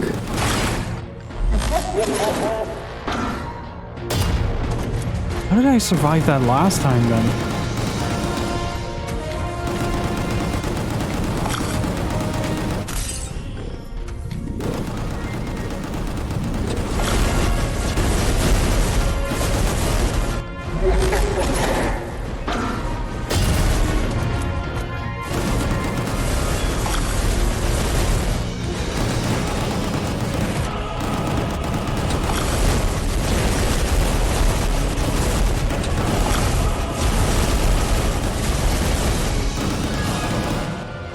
Nope.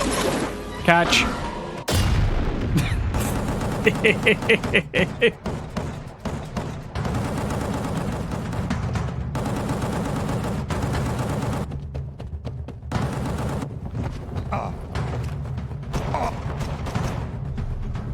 dead will be returned. Holy shit.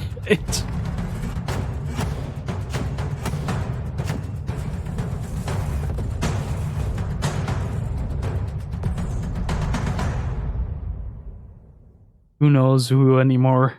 Jesus Christ. Okay. there goes the neighborhood.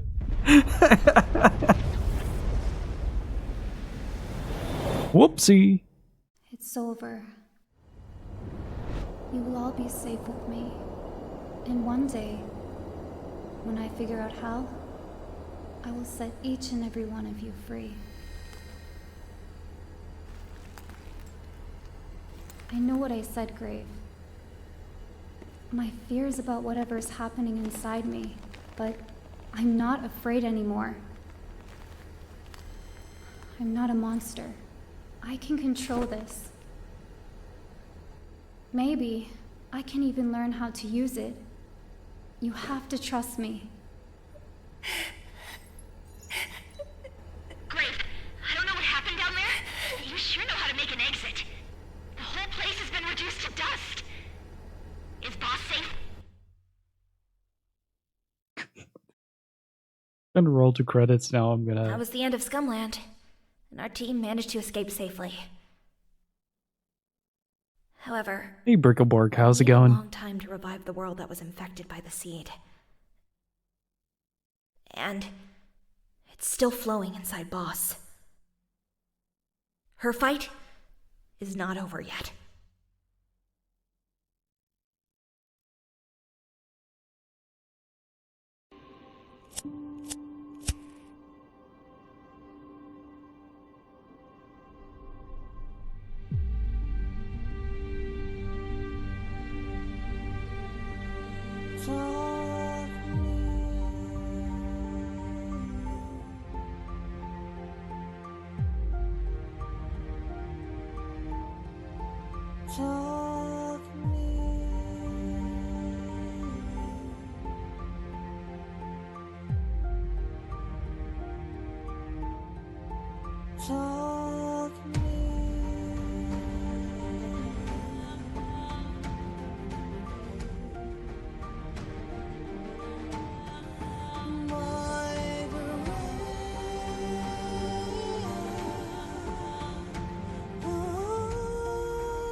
Falling block in the sky.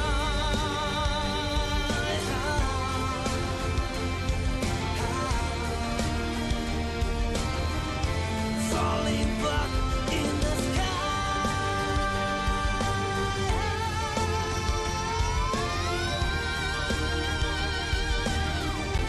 Falling block in the sky.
That falsetto on Sky was clean.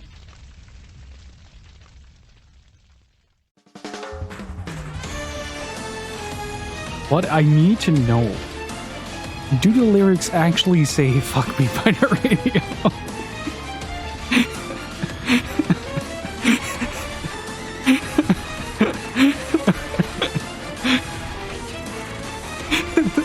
When the singing started, I was like, what the hell?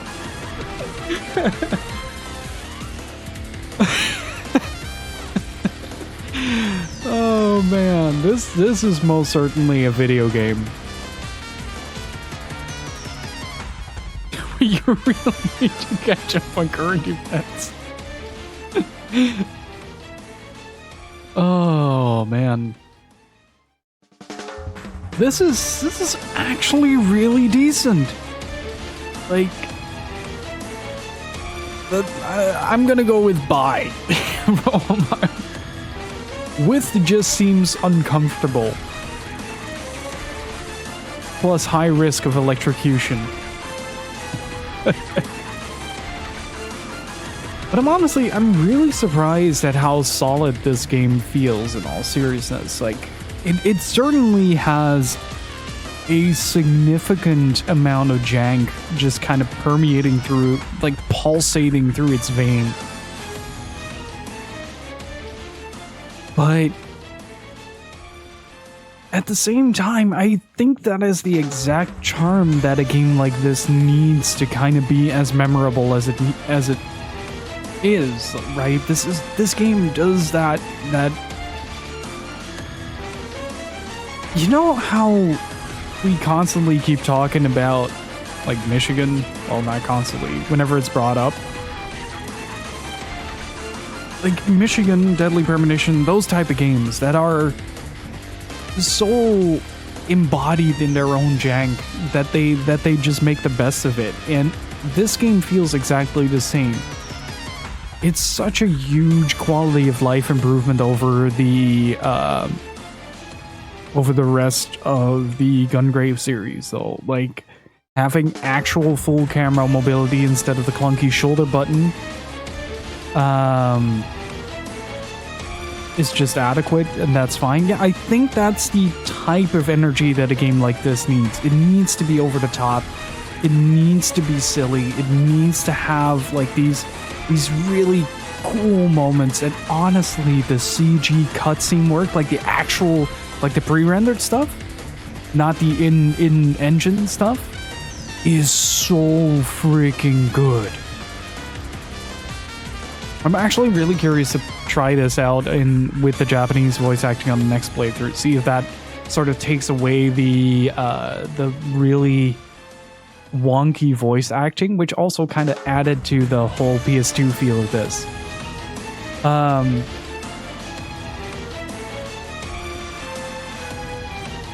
But like, yeah, as far as just the general feel of this game goes, it's weirdly nostalgic, despite it coming out in 2022. Like, it has this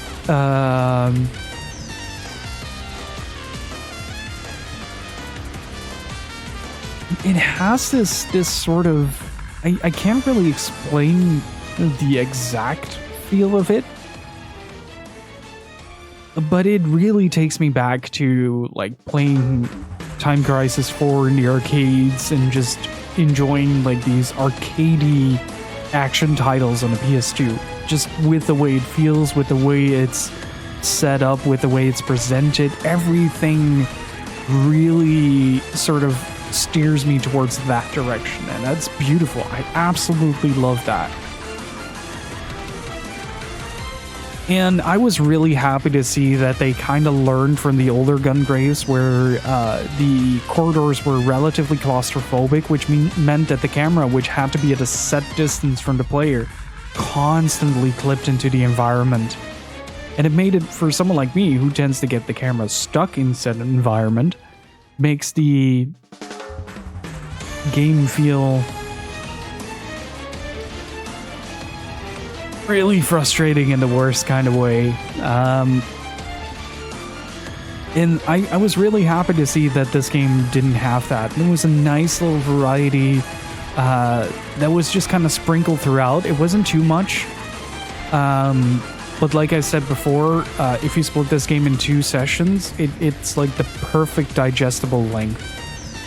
However, I do think that this game is about 4 hours longer than it needs to be to really have like that snappiness to it. It doesn't really have this staying power of Devil May Cry, where you slowly progress and kind of learn more about your arsenal, where most of the stuff is just hold R2, which I'm really happy they did, by the way, because I can't finish a Gungrave game in a single sitting because my hands will start to hurt.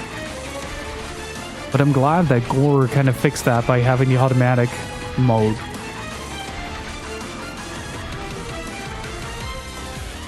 No need to be pissed off at a video game. You can always play something else. That's the good part about video games. There are plenty of them. Oh, fuckload of video games. Still need to know if the end credit theme went Fuck Me by the Radio. It's poetic. But I will say this, like, as far as general design goes, I do think it's kind of weak when it comes to combat design, particularly the bosses. I think there was one boss, no, maybe 2? The second phase of the big bald dude, and the first phase of Big Wushen, who made it so that neurons actually started firing. The rest of it was mostly just walk backwards, hold R2, and just wait and see. In that regard, I feel like if you wanted to create like these big epic boss battles, which they obviously wanted to do, given like the whole who knows who fight being basically a Toho fight with MMO mechanics, like there's a lot of MMO overlap here. From some of the character designs to some of the animations, as well as the way that certain bosses were constructed. But because the game is the way it is, it doesn't really lend itself to that. You're not gonna have to do positionals or something akin to that. You can just hold a button and will do damage. So there needed to be like maybe some extra phases where the boss goes off screen, something happens, you have to deal with that. Like, that's why Wu Shen was so much fun to fight, because she summoned like all these add-ons that would stand in your way, and you had to focus on both sides at once while you got hit by big attacks from one side and get sliced to death by the other. And that was really cool. I needed a little bit more of that. And I think also I noticed that the B is hella fuzzy. Notice that a lot of the lettering has a lot of really bad cutouts. But that's just me. But I don't know, like I really like this game. I really do. It's a lot of fun. It's satisfying as hell. We didn't even explore all of the what were they called? Demolition moves. And I think this game really lends itself well for repeat playthroughs. Maybe not on stream, but definitely something that I'll revisit every once in a while if I'm just in the mood to shoot stuff. But beyond that, I really think that as far as kind of reviving that sort of double A PS2 vibey action genre goes, that they really did an adamant job of trying to revive that. And I really appreciate that. So I think I'm gonna send Gungrave GORE home with a 7.5. I would have rated it higher on the like most of it is catharsism.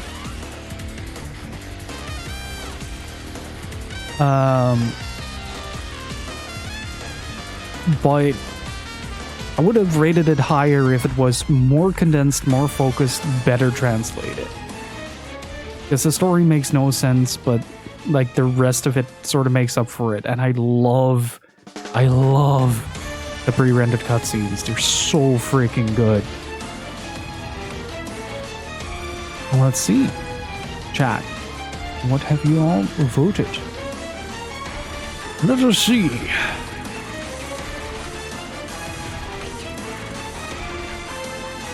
Now I gotta do math. That's on you, chat.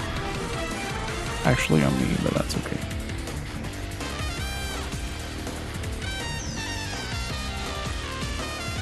A 7.1, we're not that close off. That 10 really boosted that rating.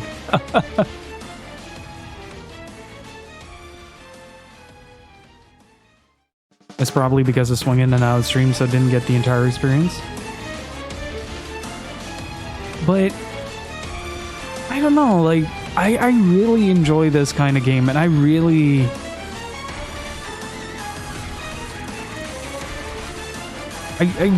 feel like I'm just eating really good. Like Valkyrie Elysium was terrible, but it was such a good example of that sort of grimy bottom of the bin feel that the PS3 could have that I absolutely adore. It's such a shame that it was just really tedious to sit through, and the story just went nowhere. And then Star Ocean 6 comes along, and it's just this level of like, I loved Star Ocean 6 so much. That game really deserves all the attention. It's such a good action RPG, but it's one of those games that just clearly runs out of budget about 2/3 through. And it still managed to kind of go into that same tier that, like, I would put games like this, Valkyrie Elysium, just that sort of double A type of game. I really have a hard time to kind of define it, but you guys know what I mean. But I'm pretty surprisingly positive about this. Usually a Gungrave game, as much as I love them, tends to have a very frustrated reaction from me. And I'm just glad it didn't.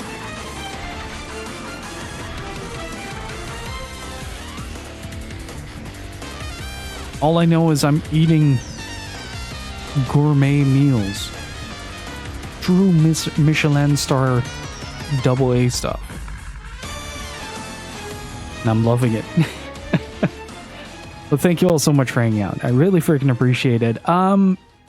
So considering Golden Sun isn't out yet for Switch Online, I'm kind of waiting for that because I've been really wanting to play through Golden Sun with you guys.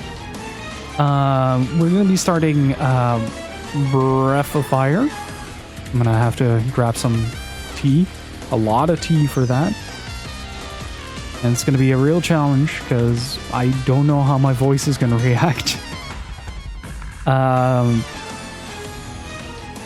But nonetheless, I am super excited.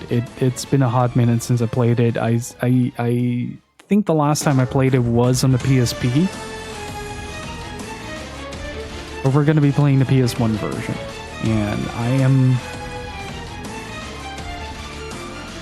super excited. It's going to be the return for the JRPGs to this channel. I just want to say thank you all so much for just hanging out here. I really freaking appreciate it. I just really appreciate the enthusiasm every time everybody just kind of flocks to the stream and has a good time with me playing through these oddities. I just really